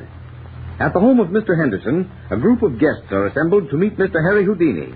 And among the guests is a Scotland Yard detective inspector who has been working on England's latest unsolved crime. The guests have finished dinner. The men are in the smoking room enjoying cigars and coffee as their hostess, Mrs. Henderson, precedes the ladies into the smoking room. I know you gentlemen haven't finished your coffee, but the rest of us are really awfully anxious to hear Mr. Houdini. We're delighted, of course. Yes, my dear. Well, the inspector was in the middle of telling us about Scotland Yard's latest. Oh, by all means, let's hear that, too. Well, the thing is really baffling. Here we find a house, doors all bolted and locked, windows barred, and everything tight. The milk hasn't been picked up off the front porch for 3 days. That makes us investigate. Yes? We break open the door, find an elderly woman lying before the hearth, dead, murdered. Meal for 2 set on the table, and 8 witnesses who swear that no one entered or left that house with or without the old woman. But are your witnesses reliable? How can you be certain that no one entered? You don't know the old lady's neighbors. They see everything. I suppose, though, that you, Mr. Houdini, don't see anything difficult about the locked and bolted doors, since you're in the habit of getting out of our police handcuffs and our jail cells. I am not quite as bad as you make me out to be. After all, I make no secret of the fact that I get out of handcuffs and cells and locked safes and all the rest of it by trickery and sleight of hand. But couldn't a murderer who murdered the old woman have done the same thing? I mean, use the same sort of trickery to get out of the room and house? But what Mr. Houdini means is that the equipment he uses is all specially prepared. But I saw Mr. Houdini myself, locked in a steel vault on the stage. And it wasn't a faked vault because the manufacturers were there and testified that it was a genuine safe. And yet you got out of that, Mr. Houdini? But it was trickery just the same. You see, the safe had to be brought onto the stage before the performance started. Yes, of course. What about it? Well, before the curtain went up, I had removed the strong steel springs and substituted weak soft springs in their place. And so, opening the safe was simple. I replaced the original steel springs, of course, before the safe was returned to the manufacturers. Simple as that, eh? Oh, yes, Inspector. That trick is simplicity itself. And yet there are people who insist that you must be a spiritualist, capable of, shall we say, disembodying yourself? These people who make these claims are fake spiritualists. They're just furious at me because I exposed their trickery. But, Yes, Mr. Houdini? But what? I have determined to do a trick. One in which I shall not use a trick box or a trick rope, and I shall do it underwater. I don't understand. Listen. I shall be placed in an ordinary packing case. It may be examined by experts while it is being manufactured so that there can be no trickery. Go on.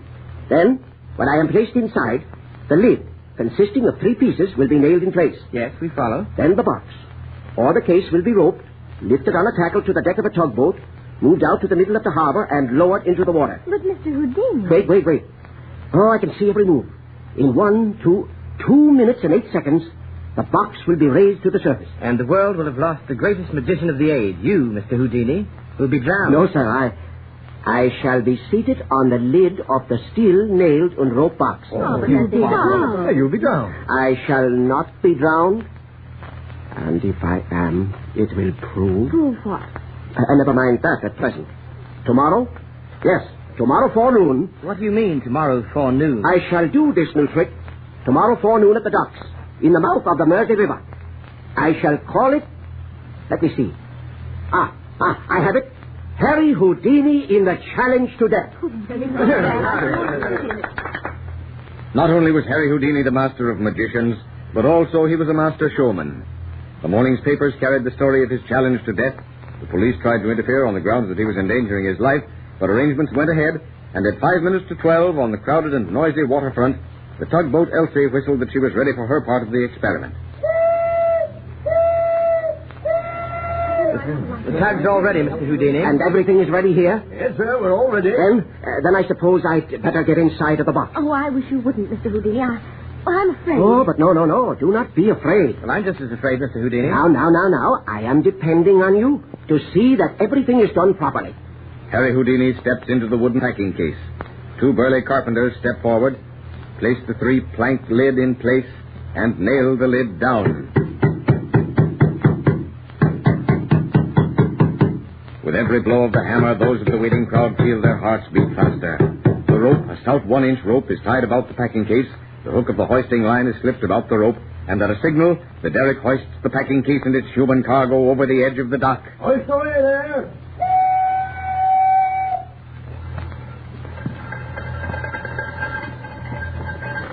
Lower away! I'm cold with fear. So am I. I couldn't sleep all night. 30 seconds. Time seems to be standing still. He must have been down long enough to get out. He hasn't had time to do anything yet. 1 minute. I think we've got to hoist the packing case. Yes, we should never have let him do this. Yeah, you can't do that. I have my orders, Mr. Houdini. Yes, but you can't let him drown after all. The experiment. Are they going to hoist him up now? No, not yet. 1 minute and 30 seconds. Oh, this is awful. It's quite like attending an execution. Yes, only worse. What if the packing case should slip off the hook and go to the bottom? Yes. Oh, I hadn't thought of that. And if it's already done that and landed upside down... 2 minutes. 1, 2, 3, 4, 5, 6, 7, 8. Hoist away!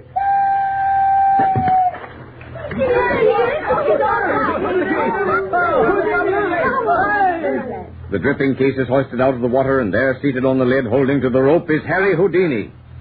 The tugboat moves to the wharf. The packing case is examined and found nailed in place. Once again, Harry Houdini has been successful. In just a moment, you will hear the solution to the mystery of Harry Houdini's trick, the challenge to death.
Ladies and gentlemen, inasmuch as any solution must of necessity be supposition, liberties of time, place, and character have been taken in the solution for which you have been waiting. The scene is once again Mr. Henderson's home in Liverpool, England. Mr. Harry Houdini is explaining his most famous and spectacular trick, the challenge to death.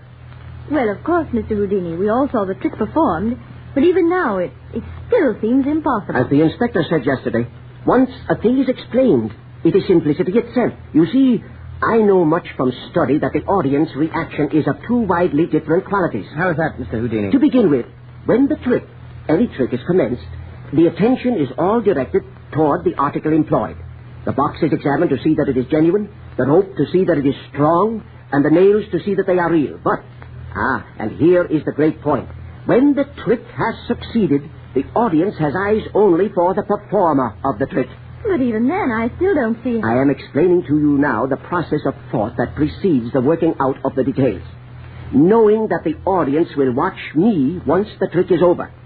I, in turn, know that if I remove myself from the vicinity of the packing case while it is being brought ashore, no one will pay the slightest attention to it. They are all too busy seeing that I, personally, am not up to any more tricks. They ignore my assistants, who are guarding the packing case. But that doesn't explain how you got out. Getting out of the case? That was easy. It was getting the lid back ready for inspection. That was the chief worry. You see, when I stepped into the packing case, I carried with me a very small but very powerful pair of nail cutters, thin enough to slip between the lid and the case. And as soon as the nails were driven home by the carpenters, I cut them between the lid and the box. As soon as the packing case was submerged, I slipped the 3 boards of the lid to one side and clambered out.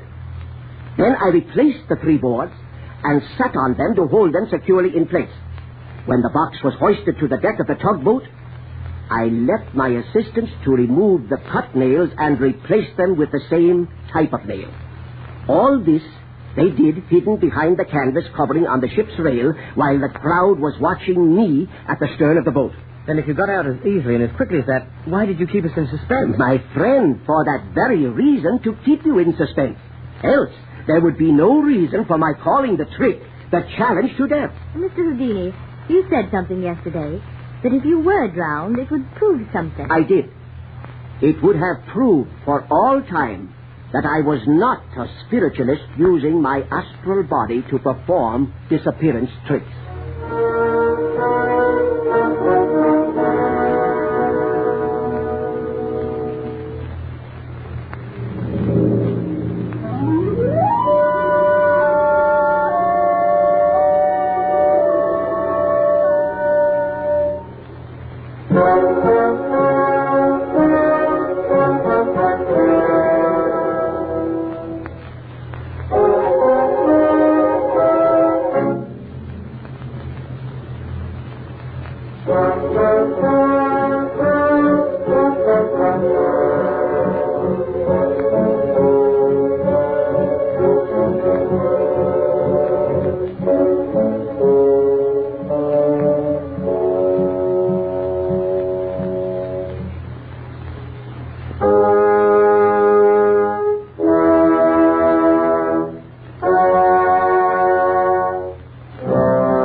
Now, Autolite and its 60,000 dealers and service stations present Suspense.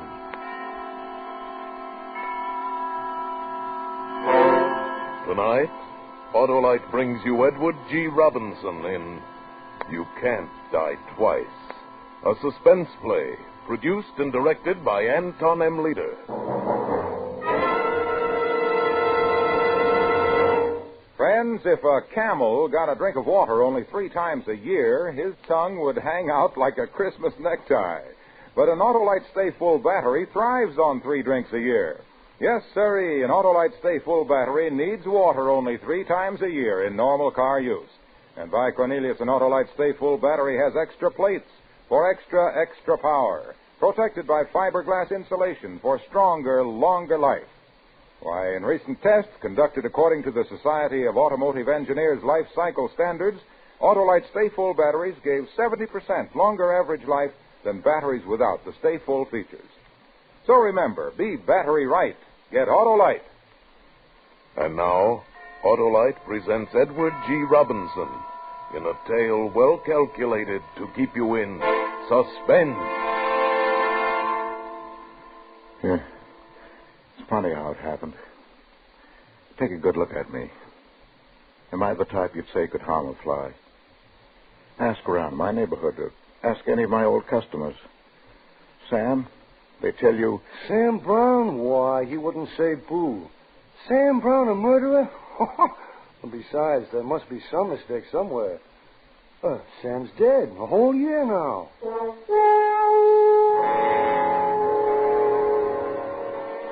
So that's what I want to explain, how it all happened.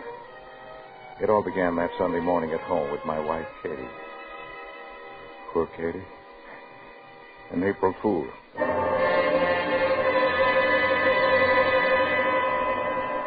Today is April Fool, isn't it, Sam? Yeah, I guess it is, Katie. Why? Why? Because we'll have to expect a lot of silly tricks today, that's why, from your so-called friends. Yeah, that's right. Guess we'll have to be on our guard, huh? You're talking. Yeah. After the way you fell for that April Fool's joke last year. Yeah, some letdown, all right. When I learned it was all a practical joke and I hadn't won $50,000 in the Irish sweepstake. Hey, you sure took it to heart, too. Why not? Will I ever in my life even see money like that? Oh, Katie, please. Will you ever make it from your miserable milk route? Will you? Oh, I'm sorry I even mentioned it. You were going to give me so much. You were going to get places. Throw $1 million at my feet. $1 million what? Empty milk bottles? Well, so I didn't get the breaks. Now, what do you want me to do, Katie? Rob a bank? Murder someone? Please let me alone, will you? I want to hear. Turn that off and listen to me. Murder somebody, he says. Being poor is murdering me. I'm fed up, I tell you. Look up to here. Oh, Katie, please. Don't Katie me. What's the matter so early in the morning? Hello? Mrs. Catherine Brown? Yes. You're the wife of Samuel E. Brown of 22 Maple Street? Yes. I'm sorry to have to inform you that your husband has been killed, Mrs. Brown. What's that? His body was found just a few hours ago in a ditch on the Clinton Turnpike. Killed by a hit-and-run driver, Mrs. Brown. Ha, ha, ha. What is this? Somebody's idea of an April Fool gag? Now cut it out. I'm really sorry, Mrs. Brown, but this is not an April Fool gag. I wish it was for your sake. Please call it the county morgue, will you? What? Well, you'll have to identify the remains. It's almost beyond recognition.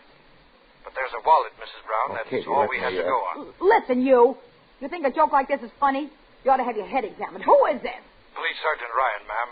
3rd Precinct. Go on, you crazy dope. Mrs. Brown, please be at the morgue as soon as you can. That is, if you want to claim your husband's body. Hey, what was it? Some gag? Of course it was a gag. When you're right here, probably that Joe Brody again with his April Fool jokes. He'll get a piece of my mind, believe you me. Poor firemen, however, must you listen to that radio? Oh, Katie, my one day off a week. Let me live, the body of a please. man tentatively identified as Samuel E. Brown, a local milk driver employed by Dessel Dairies Company. What? What did you say? Shut up. Been the victim of a hit-and-run driver. The body was found in the ditch on the Clinton Turnpike, mutilated almost beyond recognition. A wallet is the sole clue as to his identity. And that winds up the 9:30 edition of the... Well, what do you know about... Did you hear that, Katie? Yeah, I did. Well, that was me, wasn't it? Me they were talking about. That's a hot one, isn't it? Huh? Sam, that phone call just now. Yeah? I thought it was an April Fool joke. Must have been the police. Wonder how in the world... Huh? Now what? Let me... Hello? Katie? This is Harry, Katie. Gert and me, we just heard. We were listening to the radio and you... You all right, Katie? You know about it? Sure I know about it, but... Oh, we feel awful about it, Katie. And we're coming right over. We'll take care of everything. Harry, listen. It's all... I'll go downtown with you when you're ready. And while you're... That is while you're there, I'll take care of all the paperwork. Now, excuse me for mentioning it at a time like this. I don't have to go any... What paperwork? The insurance policy I sold Sam, remember? Remember I told you both how someday it might be... Little did I dream. I'm so glad I talked you both into it. 10,000 with double indemnity for accidental death. That's 20,000, you know. A final thought for your welfare from Sam. Harry, I know. I know you don't want to talk about it now. Listen, Katie, we'll be right over. 10, 15 minutes. Harry! What was that all about? What do you want? Katie, I'm talking to you. Wait. Sam, I'm trying to think. It's impossible. You're right here. But Sam, what do they mean? Huh? They identified you by your wallet. You have it, don't you? My wallet? Your wallet! Naturally, right here in my pocket where I always... What the devil? I'm wearing the same pants. It's not here. Wait a minute. I remember something now. Well, that maybe clears up this whole mystery. Yes, Sam? Well, last night after the poker game, coming home on the bus, there was some character jostling against me. We almost had a fight on the bus. Sure, now I think of it, he must have picked my pocket. Why, Katie, it's him they must have found on the turnpike. Sure, say, let me at that phone. Will you? I'll call the police and straighten out this... No, wait. Wait, Sam. What for? Sam, maybe we ought to consider this thing a little. Consider what? Your $10,000 life insurance policy, Sam, with that double indemnity clause. What are you talking about? About our one big chance that we've been waiting for. Say, what are you driving at? Did anybody see you coming home last night? No, I don't think so. Why? Can't you understand? There's a body lying in the morgue. The only thing they got to go by was that wallet. Say you never came home last night, Sam, or ever again. Say I went right now and identified that wallet. The insurance company would pay me $20,000, wouldn't they? Yes, I guess they would.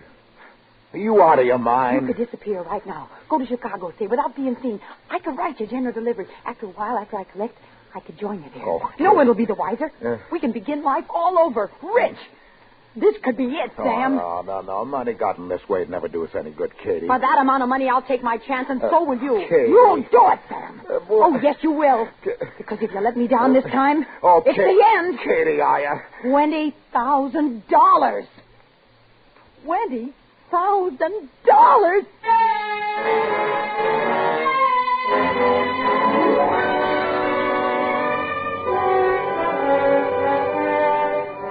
For Suspense, Autolite is bringing you Edward G. Robinson in radio's outstanding theater of thrills, Suspense.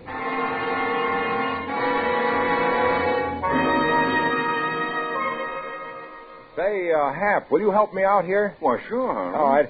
Pretend you're on a quiz program, and I asked you this question.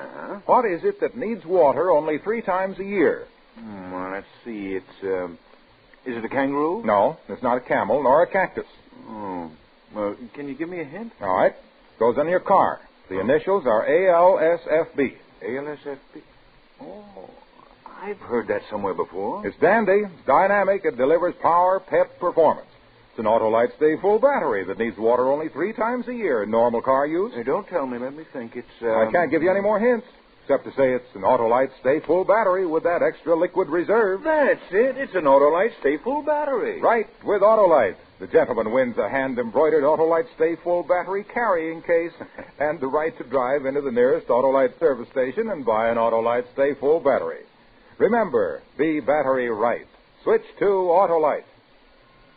And now, Autolite brings back to a Hollywood soundstage Edward G. Robinson as Sam in You Can't Die Twice, a tale well calculated to keep you in suspense.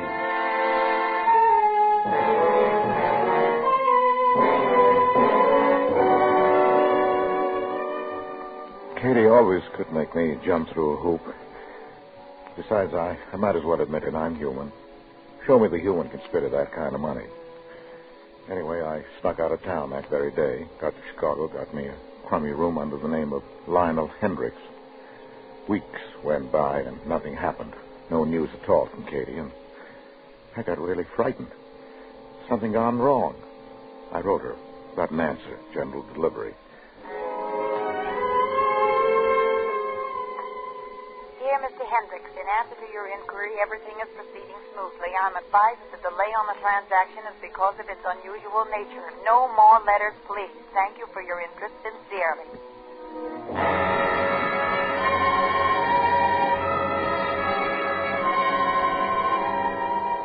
More weeks passed. Another month, 2, 3, without a word from her. How the police found out? Were they on my trail? And then I began to get suspicious of Katie. What was she up to? I had to phone her. Hello? This is me. Are you out of your mind? Oh, it's you, Clara. Well, I had to talk to you. Why haven't you written? What are you up to? Haven't you got it yet? Not yet. Well, when? In a little while, Clara. Just have a little more patience. Oh, cut out that Clara stuff. I'll be seeing you soon, dear. But, Katie, it's awful lonesome for me. You love me, Katie? Of course I do. Well, I get to wondering. It's 6 months now. This is crazy. I'm a wreck. I'm scared. I can't stand this life. I've never been away from home. I'm a family man, Katie. Katie, make it quick, will you? For Pete's sake. Who is that? What? That voice. You're imagining. I heard a man's voice. He's right there in the room with you. Now, don't deny it. I'll explain everything when I see you, Clara. I see. So you're two-timing me, huh? Well, that explains everything. I'll fix you. I'm coming home right now. If you do, you'll go to jail for about 10 years. Think it over. Goodbye, Clara.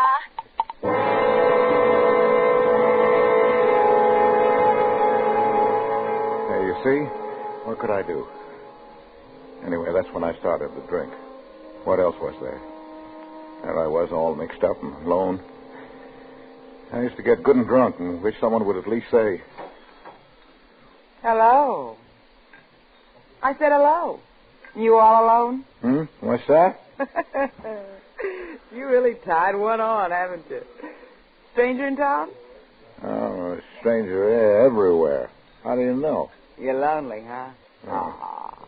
Well, don't cry about it. I'm not crying. You want company? Sure. You're kind of cute. Luther. Yeah, Cleo. Rye high on the gentleman here. Coming up. Your name is Cleo, huh? Yeah, I know. Cleo Carter. What's your name?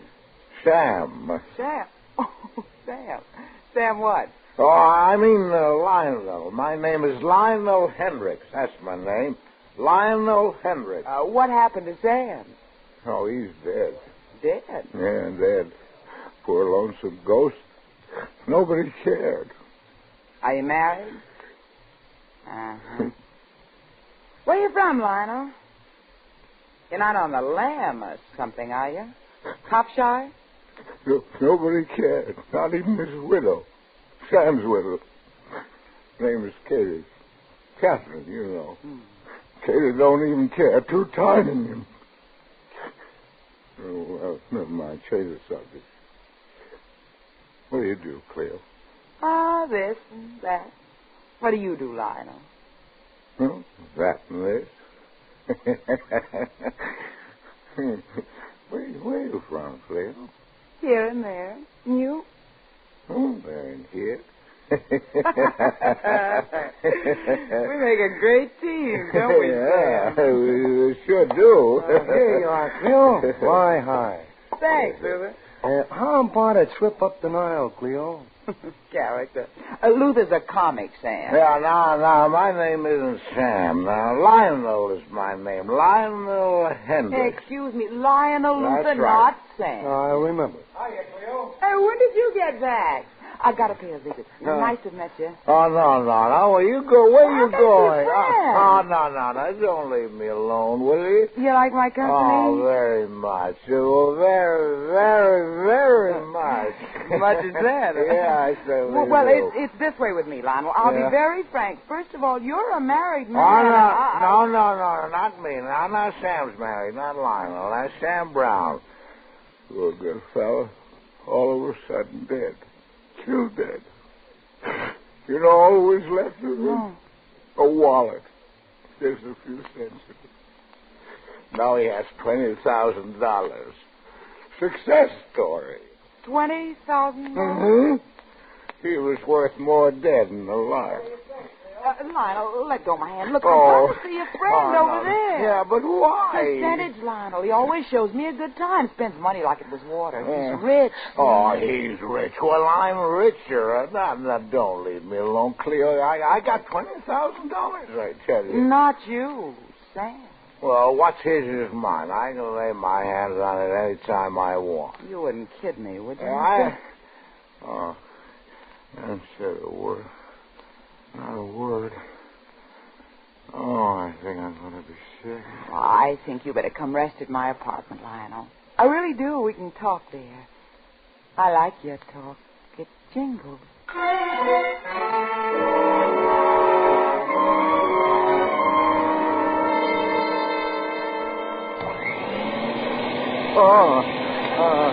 What? You awake, Angel? Huh?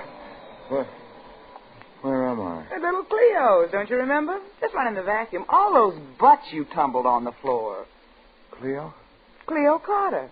Took pity on you, let you sleep off a hangover on the couch here. Cleo. Are you forgotten? I remember. Guess what you need's a little drink, huh? Yeah. Well, it's all Oh. You know why I'm laughing? I'm surprised at myself. Why? Because I like you. I don't know when I ever felt this way before, so fast. Hmm? You said you felt the same way about me.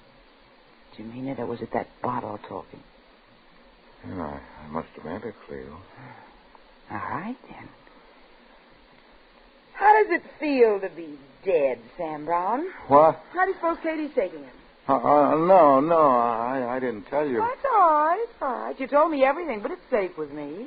To me, Sam Brown is dead. Oh. Could I please have that drink? Oh, sure. Okay.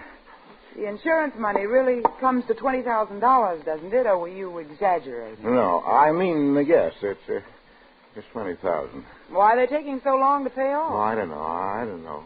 10 months is a very long time. Maybe they've already paid and Katie's holding out on you. Oh, no. Katie wouldn't do a thing like that. Why not? Look what she's already done for the money. Well, not Katie. She wouldn't. She may have met another man she likes more than you. Oh, now stop it. Will you? Katie isn't like that. Look, you. Did you mean what you told me about you and Mia, didn't you? Will you repeat it sober? Right now?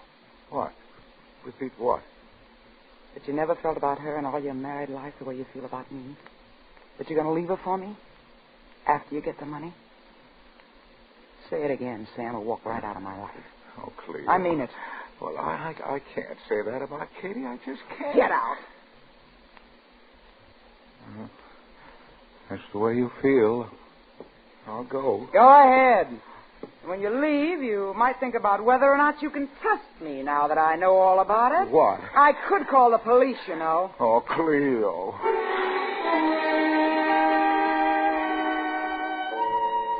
I never did know how to handle women. That was always my big trouble. Well, she could have called the cops, couldn't she? So I made up with her. Anyway, I had someone to talk to now. Maybe something would happen. It did. Oh, she was smart, that Cleo. You know, Sam, it'll be good to have $10,000 all at once. Yeah, sure will. Know what would be twice as good? 20,000. Wish for the moon, why don't you? My share's only 10. Your share's as much as you can get. You can get it all. No. Katie would never give it to me. Not all of it. The way I figure it, Sam's this. She'll come here to Chicago when she finally collects. Well, she can't afford to have you suddenly turn up alive back there, so she'll come here. When she does, we'll take it all, you and me. Oh, no. She'll never give me all of it. I know, Katie. I said we'd take it. Use your head, Sammy. Use your head. There's ways. Huh? Oh, no, Cleo, no. Well, perhaps not. But get used to the idea just the same. Like breaking in a pair of shoes. Know what I mean? That's the way she worked on me, over and over again. Then she began to get impatient until one day, a year less a day from the time I left home. What is all of this? A practical joke? Tomorrow's April 1st. You waiting to tell me April Fool? I'm calling your bluff, Sam. Come on down to a phone booth right now and call that wife of yours. Let me hear with my own ears.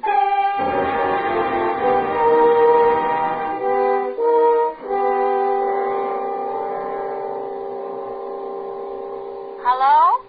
What do I say? Answer her. Hello, Mrs. Brown. This is, me. I've got it. I'm holding it in my hand now. I'm leaving for Chicago this afternoon. I'll be there at midnight. Get me a room at the Stevens. You'll meet her at the station information booth. Tell her. I'll meet you at the station in information booth, Katie. But why?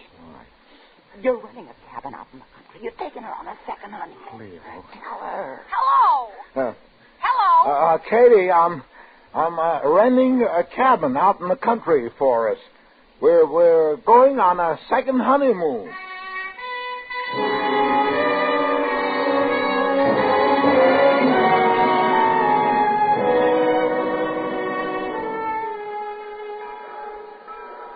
Oh, Cleo, I can't go through with it. Please change your mind. I'll give you just 15 minutes. I'll be hiding in the back of the car, and if you're not out there with her and the money in 15 minutes, I'll have every cop in Chicago looking for you. I mean it, Sam. Lionel! Thank you, Mr. Gittner. Darling. Lion. Oh, Sam. My darling Sam. I'm so happy. Hello, Katie. Don't cry. You're crying, too. Oh, no. Sam. We're together again. Yeah. And we're rich. We're rich. Yeah. Oh, aren't you excited? Wasn't it worth waiting for? And no one suspects. I can't believe it. We have money and we're together. Here, let me take your bag. Yeah, it hasn't been out of my hand the whole trip. It's all in here in $100 bills. No wonder it's so heavy. Come on, let's go quick. We're really going on a second honeymoon. Oh, Sam, I could die for joy.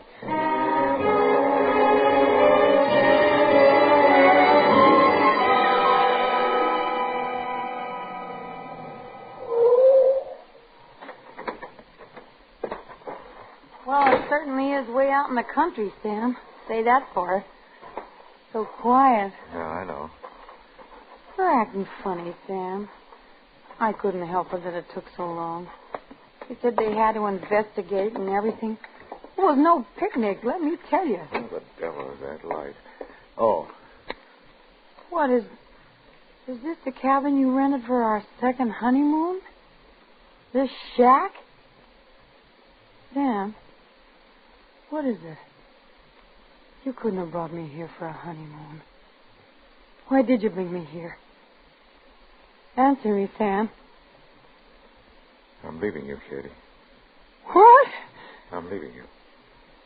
This is the end of our life together. But why? Why? Open the bag and get out the money. Here. Now, you take half and I take half and we each go our way. Please, quick. How can you do that? I want my half now. You mean you want it all, Sam? Now, you said you'd let me handle it alone, Cleo. You promised not to interfere. You promised. So that's it. Another woman. Take the money out of the bag, Sam, and let's go. Oh, Sam. Oh, Katie. How could you do this to me? I loved you, Sam. I loved you. I wanted only your good. Believe me. Oh, Katie, don't cry. I can't stand seeing you cry. It hurts me. Katie. Huh? Get the money, Sam, all of it. Katie, I have to do this. Not 1 cent. Now, give it to me, Katie. Cleo, can't you keep half? Half? I'm keeping it all. And you know what else I'll do? I'll send the police a letter. Oh, no. And tell them everything. No, you wouldn't. Wouldn't I? Oh, wouldn't I, though? Kate, you don't mean that. Just try me. No, Go ahead. Katie. You might as well put down that ring No, because Katie. I'm not scared of you. Not that much. I'll send them a letter with a whole story and your description and hers and everything. You won't. Because it's all your fault. All your fault. All your fault.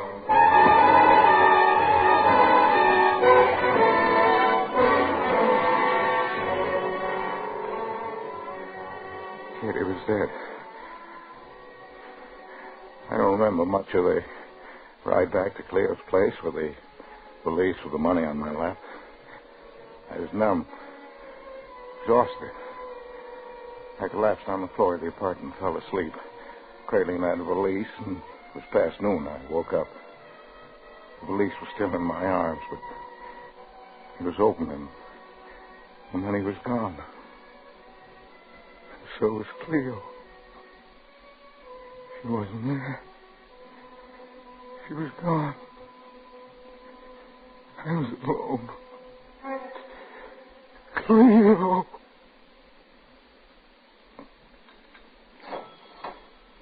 Luther, have you seen Cleo today? So she left you, huh? Yeah. You better have a drink. Yeah. Look as though you could stand it. That's right. Well, you can't blame Cleo. Not after what you done last night. Huh? Last night? I know all about it. What do you mean? You know what I mean, Sam. How can you live with yourself? I didn't do anything. Don't give me that. I know everything because I was there. No. You think no one was watching you, huh? But, Sam, I saw the whole thing from start to finish. You couldn't have. Can I, will you? If I done that, I couldn't live with myself for the rest of my life. It'll torture you, see? Now, stop it. You won't eat, and you won't sleep, because the memory of it'll always haunt you. Oh, stop it. It'll haunt you until the day you die, unless you confess right here and now. All right. Confess. All right, stop. I did it. I killed my wife.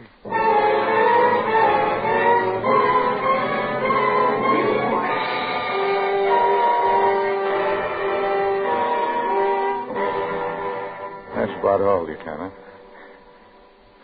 It was strange how it all happened.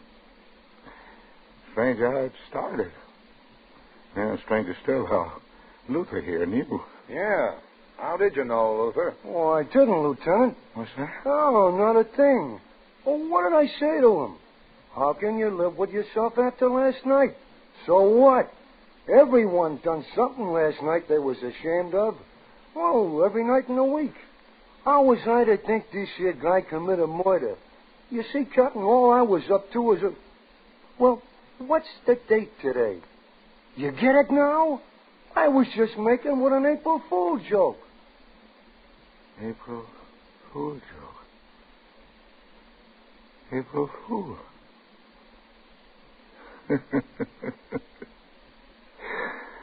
Oh, Luther, you killed me.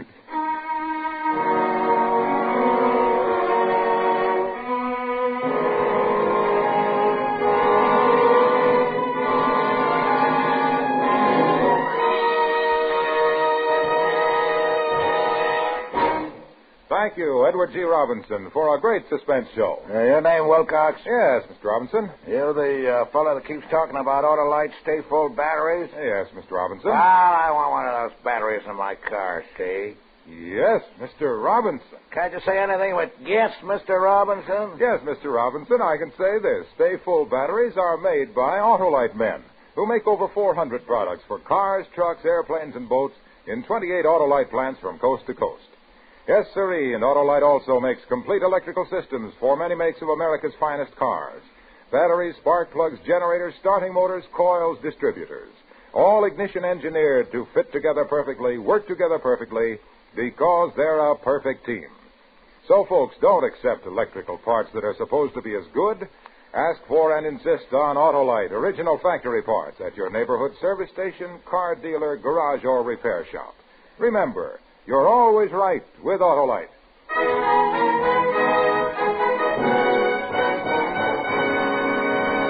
And now here again is Mr. Edward G. Robinson. Once again, it has been a real pleasure to join Tony Leader and his suspense cast and crew. I hope they'll invite me back many more times, and that's no April fooling.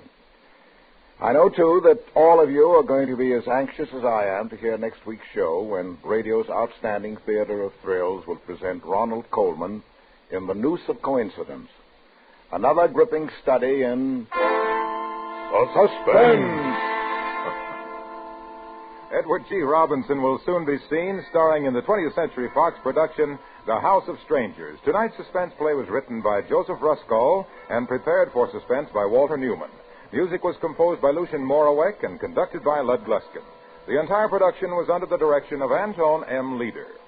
In the coming weeks, Suspense will present such stars as Edmund Gwen, Bob Hope, Mickey Rooney, and many others. Next Thursday, same time, hear Ronald Colman in The Noose of Coincidence.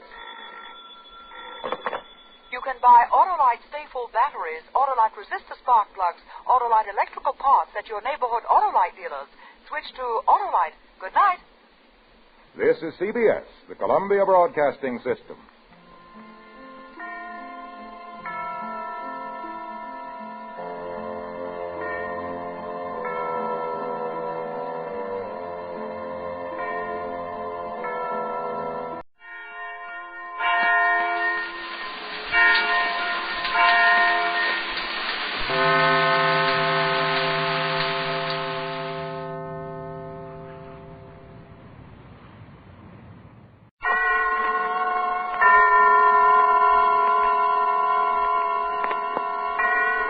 Now, Autolite and its 60,000 dealers and service stations present Suspense.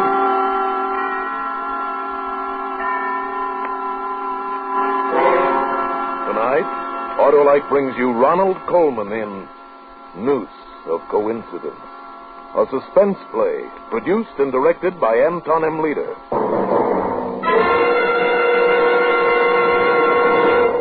If you're a fellow who won't put up with second best, what are you waiting for? Replace those old narrow gap spark plugs with wide gap Autolite resistor spark plugs and see the difference in your car.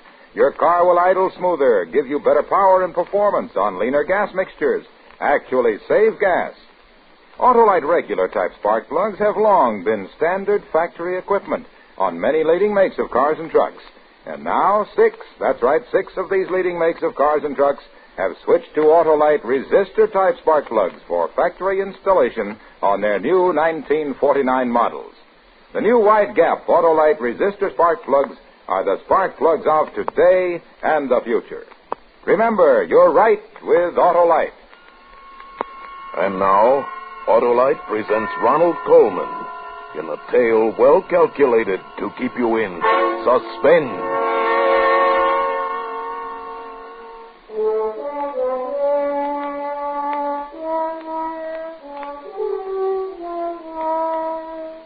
Do you know London? Do you remember Swan's Bookshop, 12 Edgemont Row? Now, that's it. It's hard to believe that such a quiet, unassuming shop was the scene of unusual, even fantastic happenings. The only thing out of the ordinary about my bookshop, although I feel it's most appropriate, is the sign, or rather symbol, hanging above the door. An arm, made of cast iron, holding aloft a flaming torch. I must confess that the sharp angle inside the elbow attracted some distinctly unbookish creatures. Birds, who found the crook of the arm a splendid place for nest building. I rather liked the birds beneath my bedroom windows, but some of my customers complained quite bitterly about their nesting over the door. So each spring, it became my wicked task to clear away the little home that was a building, and then to try in vain to make peace with the birds and my angry conscience. Well, Mr. Swan, is it spring again? Good morning, Constable. Have a care up there on that ladder, sir. Steady. Oh, it's not the ladder that's making my knees shaky. It's this monstrous crime I commit every year. But if you didn't, Mr. Swan, how would the rest of us know it was spring, eh? Yes, a distinguished career. Christopher Swan, calendar to the neighborhood. Very honored, sir, be all of us. Thank you, Constable. Begging your pardon, Mr. Swan, but you have a customer in your shop? I do not. Yes, I saw him go in while I was halfway down the street. He walked right under the ladder, he did, with never a care. Brave man indeed. Thank you. Good morning. I'm sorry I didn't see you enter. I didn't hear the bell. May I help you? I don't need help. Your name is Christopher Swan? Yes. Good morning. My name is Christopher Swan. Oh, forgive me, I didn't quite hear. But you did. Christopher Swan, sir. Your name, my name. Well, how odd. Why, people must have names. More people than names, therefore duplication. Bound to happen. My card. Thank you. Sure enough. Christopher Swan. Mental telepathist. Telepathist and prophet of the future. Oh. Well, nevertheless, it is very odd. Well, perhaps it is. In that case, you must save my card and show it to Margaret. Margaret? Your wife, sir. Oh, no, I'm afraid you're mistaken. I have no wife, and I've never been married. Do you suppose I'm not aware of that? You are? Well, then I don't see how you can... Mr. Swan, mental telepathist and prophet of the future. The future. Yes. Margaret, young woman, pretty too, red hair. Oh, now, really? I've read a good bit about extrasensory perception, Mr. Swan, but when you speak of foretelling the future... You don't believe a word of it. Well, I don't blame you. No one believes at first. And later? Mr. Swan, suppose we drop the subject. I've come here simply to buy some books. Perhaps we may have a little talk in a short time after your marriage.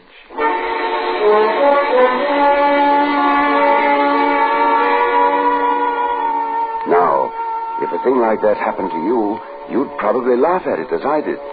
But then if, only 5 days later, you met a red-haired girl named Margaret, and she was pretty, and the fresh perfume of spring began to engage in mortal combat with the bachelor in you, then you might begin to believe that all nature conspired to fulfill the prophecy of Christopher Swan. Of course I want to marry you, but we know so little about each other. Well, I think that's excellent, Margaret. It'll be an adventure, finding out. Oh, you'll be disappointed in me. There's nothing to find out. I don't intend to try.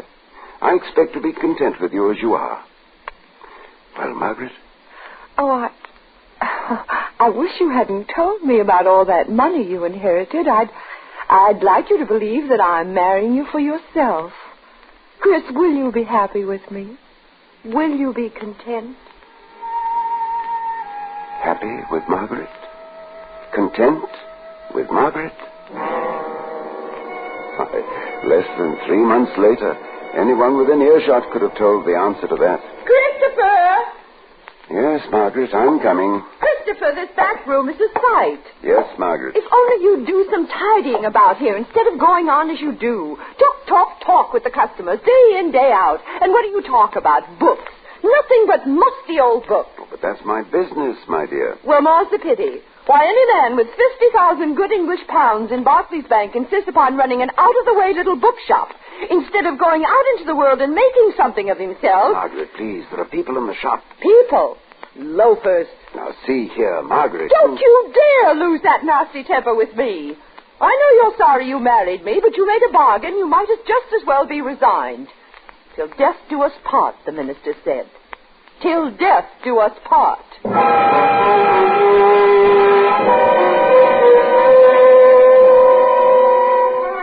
One day I went up to Hampstead Heath for the fair. Oh, not so much to see the fair as to get away from Margaret. I watched the children on the carousels, and the Pearlies from Lambeth Road, and the girls in white smocks selling jellied apples. And then, suddenly, there he was, again. Well, sink me, it's my friend, the doubter. How do you do, Mr. Swan? Quite well, thank you. My question, Mr. Swan, was purely rhetorical. I'm thoroughly aware that you are not doing well at all. Wrong again, Mr. Swan. Now, how can you say again? You did marry a red-haired woman named Margaret, didn't you?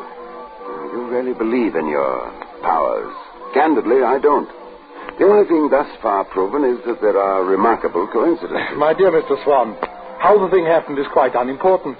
All we must remember is my prediction that it would happen. I didn't say how. Could you have done that, too? With a little more concentration, why not? For instance, let me tell you about your wife. Your wife, Mr. Swan, is a shrew and will become more of a shrew each day. Now, please, I don't think I care to hear about it. No, don't go, Mr. Swan. Please, not while I'm concentrating. Now, let me see. Christopher Swan, born one day, I can't quite make that out, in March 1908. Birthplace, the Manor House, Lower Orchard, Bellingham near Chesham, Berks. 1940, removed to London, acquire bookshop. Father and mother killed in Blitz. There's a pity, Mr. Swan. You, however, inherit £50,000, right? Yes. Pounds, right? Would it be impertinent to point out that you had access to this information in several publications? Not one bit impertinent, Mr. Swan. But tell me, in which publication could I have learned that on the 9th of November this year you will be hanged by the neck until dead? I beg your pardon? Don't look so taken aback, my friend. The gift of prophecy, nothing more. Ability to foresee the future. You charlatan. You seriously expect me to believe... That you'll be hanged. Of course I don't expect you to believe it, Mr. Swan.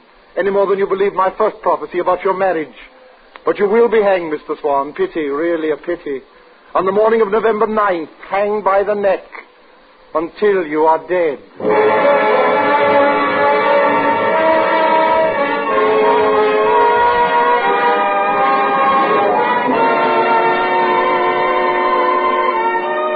For Suspense, Autolite is bringing you Ronald Colman in radio's outstanding theater of thrills, Suspense.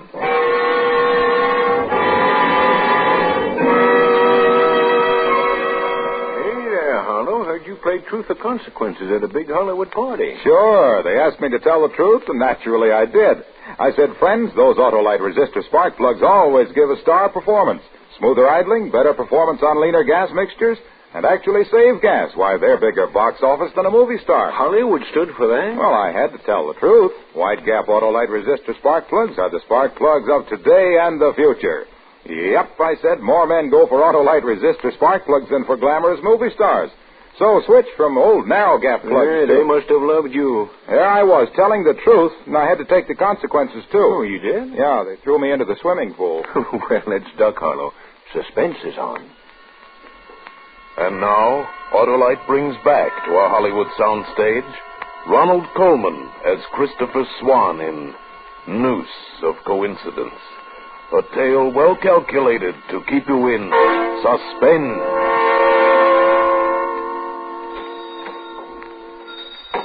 Good morning, Mr. Swan. And a good morning to you, Constable. Well, I hope it's better than the night I had. Oh, fair horrible, that's what it was. Oh, Mr. Swan, do you have any books that talk about spirits? Oh, yes, sir. Some very fine ones. Sir Arthur Conan Doyle. Then there's the American psychologist William James. It's an odd coincidence. That's the man I'm reading now. There you are. William James. The Will to Believe. Oh, it ain't the believing that bothers me. It's the will to leave it in the bottle. The bottle? Spirits, Mr. Swan. Ooh, last night. Oh, I beg your pardon, Constable. You know, my mind is so set upon a certain... Well, let's see now. Spirits, spirituous, here we are. Spiritus Frumenti. Christopher! Oh, heavens. When will you ever clean this filthy back room? I'll be there in half a moment, Margaret. Not in half a moment, now. Oh, she does have a voice that carries, don't she, Mr. Swan? Yes, now, suppose you just browse along that shelf, Constable, and help yourself to whatever you like. Look at this place. Look at it. Nothing but old books. Dickens, Thackeray, Victor Hugo. Filthy nonsense. Filthy nonsense. Oh, these are rare editions, Margaret. Please don't handle them like that. I'll handle them as they deserve. I'll tear them or burn them or fling them about. No, Margaret. Margaret! How dare you? It happens that I love this shop and the things in it. You'd like to die here. What? You said so in your sleep last night. I wish I were dead. That's what I heard you say. I don't know what's come over you, Christopher. Moody all the time. Sulking, sulking, sulking. Pity you feel so sorry for yourself. Margaret, please. Constable Smithers can hear every word. Let him. Let everybody hear. I've nothing to hide. I never dream about suicide. I made a mistake when I married you, but I'm trying to make the best of it. Pity you can't do the same. Pity you feel there's only one way out. Yes, the pity. Pity. Pity. The quiet was gone. The gentle, thoughtful quiet. A bookshop should be a peaceful place. I didn't remember dreaming about suicide, but I suppose I had such dreams. A man wants peace, even if it's only the peace of the grave. Oh, good morning. Good morning. I wonder if you have St. Maur by D.H. Lawrence, I believe published by Heinemann. Yes, Heinemann does publish Lawrence, but I'm afraid we don't have... if you'll just step over here... There's been quite a demand for Lawrence lately, and with books in short supply... I know. Let me see. St. Maur. There's one copy of Sons and Lovers, one Gypsy.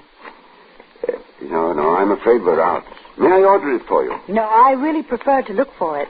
It's a good excuse to go tramping about, prowling through bookshops. Do you like bookshops? Oh, yes. Well, I'm glad. Why?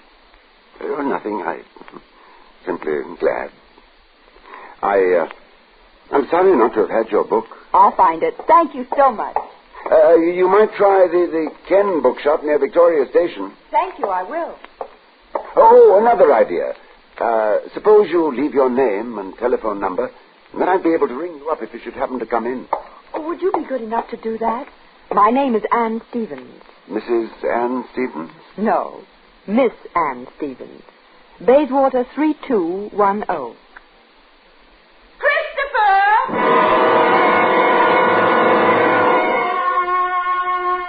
Miss Anne Stevens had red hair, too. But not simply orange red like Margaret's. Her hair was like burnished copper, all warm and bright down to her shoulders. And when she walked in the sunlight, it seemed to be splashed with gold. And I thought to myself, it's probably fragrant and soft to touch. It was only a few days later I met her again in crowded Hyde Park. What did you say to us? I'm sorry. Why, Miss Stevens. I am sorry. Well, no, I'm not, really. I mean, Hello. Did I hurt you? Of course not. It's Mr. Swan, isn't it? Yes. You have a remarkable memory for faces. No more than you. You remembered me. Oh, but that's different. I've thought about you. Did you? How nice. Trying to find a copy of St. Maur. You know. You remember that's what you wanted. Oh, I'm so sorry. I did find a copy that same day at the Ken bookshop, thanks to your advice. Oh. It's a lovely work. I haven't read it. Really? Oh, Mr. Swan, let me give it to you. That is so you could read it. I'll bring it to your shop. Suppose you bring it to me here. Right here, to this very spot. Good. Tomorrow, same time. Tomorrow, same time. And I'll bring something I want you to read.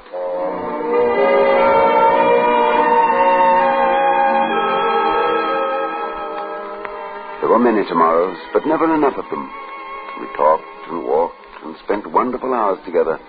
And so many of them were utterly silent because it wasn't necessary to talk.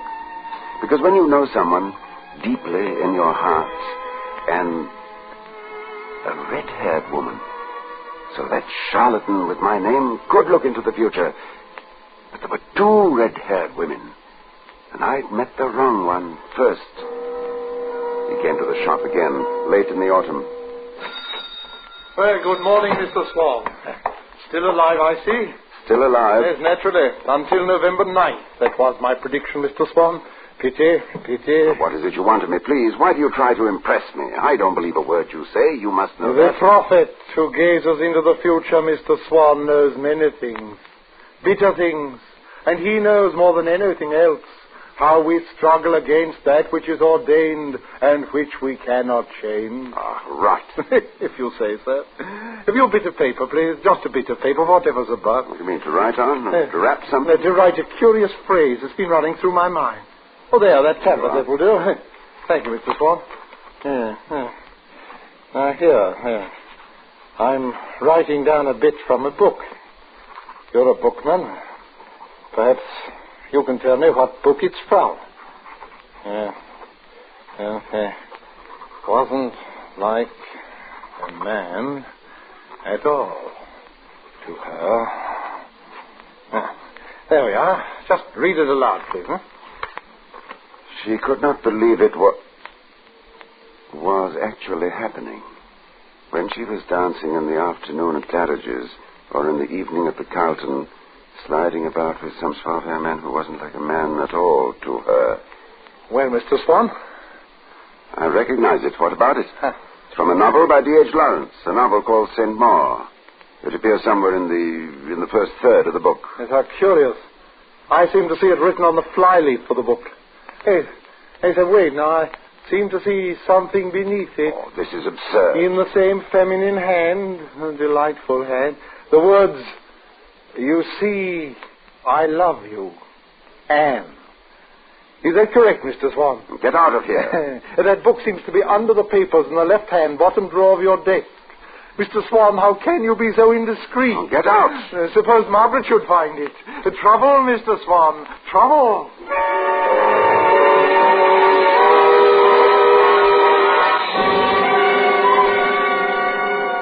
What did this mean? How could he know what Anne had written in that book? Was she in league with him? She couldn't be. Not Anne. And yet, I had fallen in love with her, a red-haired woman, as he had prophesied. The answer came soon enough. Christopher, Constable Smithers is in the shop. Oh, is he browsing, buying, or chatting? He wants a copy of a book called St. Maur. Constable Smithers wishes to read St. Maur? By D.H. Lawrence. To begin with, I don't believe he had ever heard of it. Second, we haven't had a copy for ages. You should take more pains with your inventory, Christopher. There's a copy right there in the bottom left-hand drawer of your desk. Oh, no, there's not. I say there is. And we'll have to sell it second-hand. Some lovesick girl's written something on the flyleaf. You know Constable Smithers doesn't want that book, Margaret. Of course he doesn't. I didn't think so. And there's no copy of St. Maur in the desk. There we differ. Well, look for yourself. Thank you. I will. And what do you call this? Oh, but it's impossible. Impossible, is it? And didn't I find it here myself this morning, and didn't I read the inscription? You put it there yourself. Oh, now I know you've gone mad. I only suspected it before. Yesterday, the book was in that drawer, when Swan predicted that you'd find it there. But I took it out and hid it upstairs in my bedroom. You returned it to the drawer to make his prediction come true.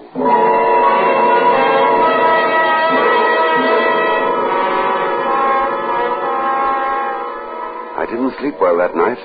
It was the night of November the 8th. Many things had become clear. Margaret knew this fellow Swan, had known him before I met her. Between them, they had arranged his prophecies, the marriage, then the business of the book. This duplicity, this plot against me, was relieved only by one thing. Anne was not in league with Swan, and she did love me.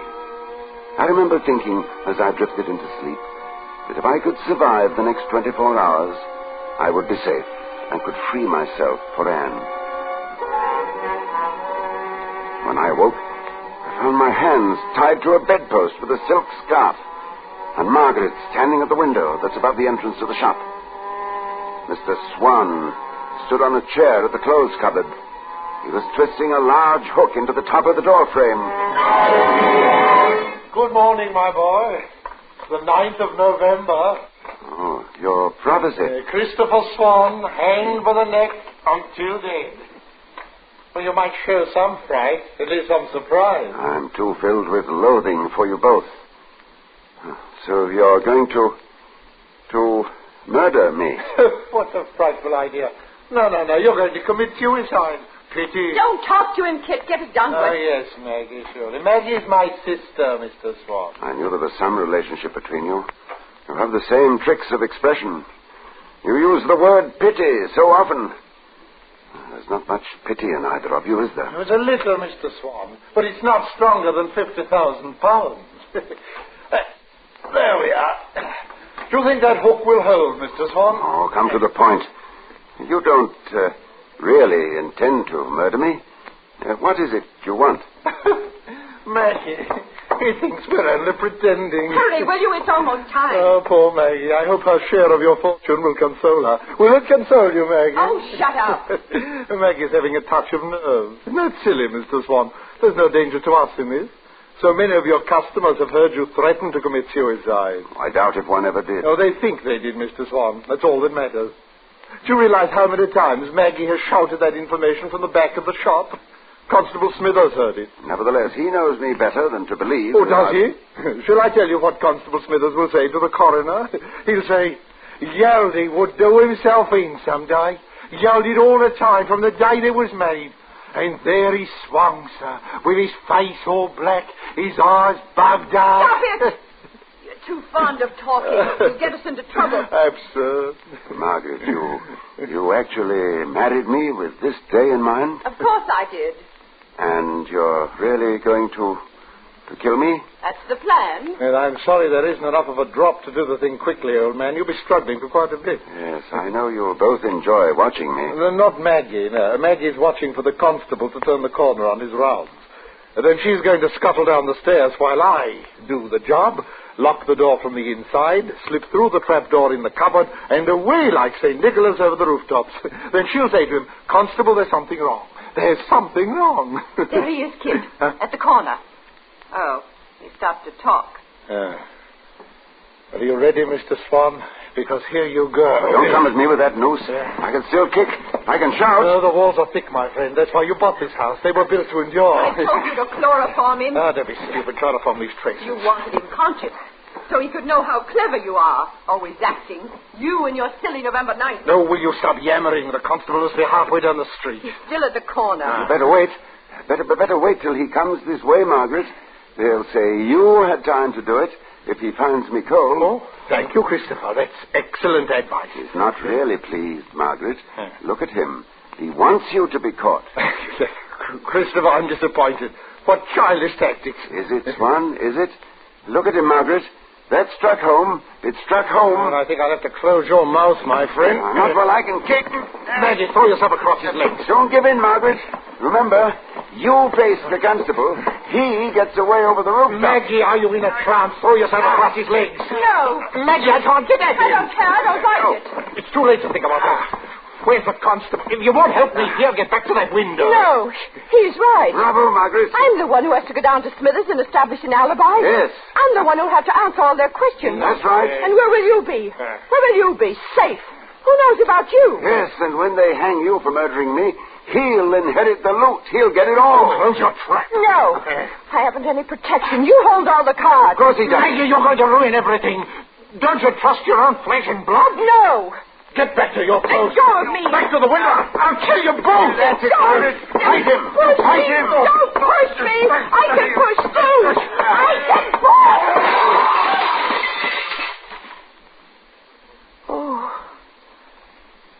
Oh, Kid. Kid.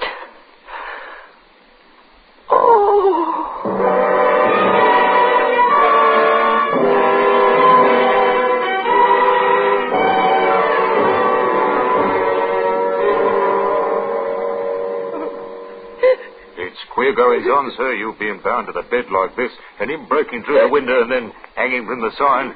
You'll have to answer some questions, Mrs. Swan. Hanging from the sign? I killed him. I killed him. Yes, and I saw it happen.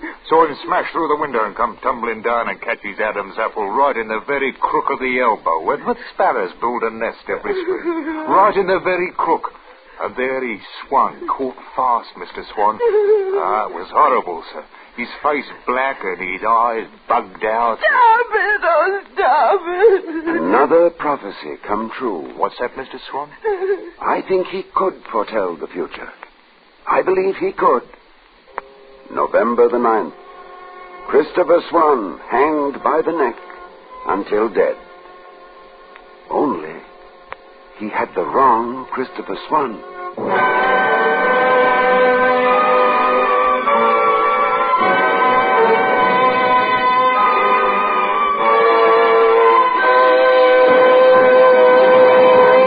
Thank you, Ronald Coleman, for a splendid performance. Oh, Mr. Coleman, would you listen to a sound effect with us for a moment? Why, certainly, Mr. Wilcox. Okay, boys. Mr. Coleman, would you say that sounds like Jack Benny's Maxwell? Yes, I'd say there's a great similarity. Well, just listen to what Jack Benny's old Maxwell might sound like if it had new Autolite resistor spark plugs and a complete Autolite ignition system. Mr. Wilcox, if I had a set of those Autolite spark plugs around the house, sooner or later Benny would borrow them. And then perhaps we'd be spared that awful racket. Well, we'll see what we can do, Mr. Coleman. Friends, Autolite resistor spark plugs are made by Autolite men who make over 400 products for cars, trucks, airplanes, and boats in 28 Autolite plants from coast to coast. Yes, sir, and Autolite also makes complete electrical systems for many makes of America's finest cars. Batteries, spark plugs, generators, starting motors, coils, distributors. All ignition engineered to fit together perfectly, work together perfectly, because they're a perfect team. So, folks, don't accept electrical parts that are supposed to be as good. Ask for and insist on Autolite original factory parts at your neighborhood service station, car dealer, garage, or repair shop. Remember, you're always right with Autolite.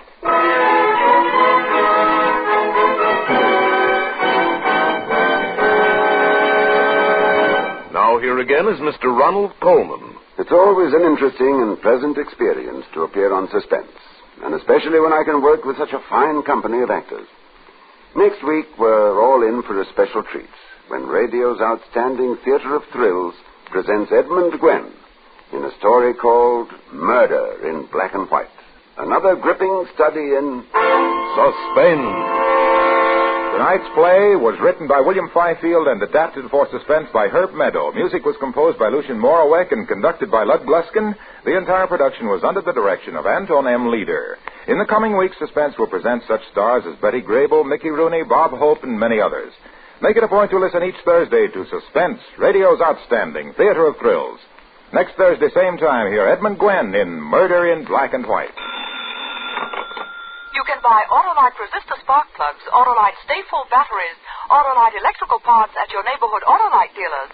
Switch to Autolite. Good night. Here's great news. Suspense on television may be seen in many parts of the country every Tuesday night. This is CBS, the Columbia Broadcasting System.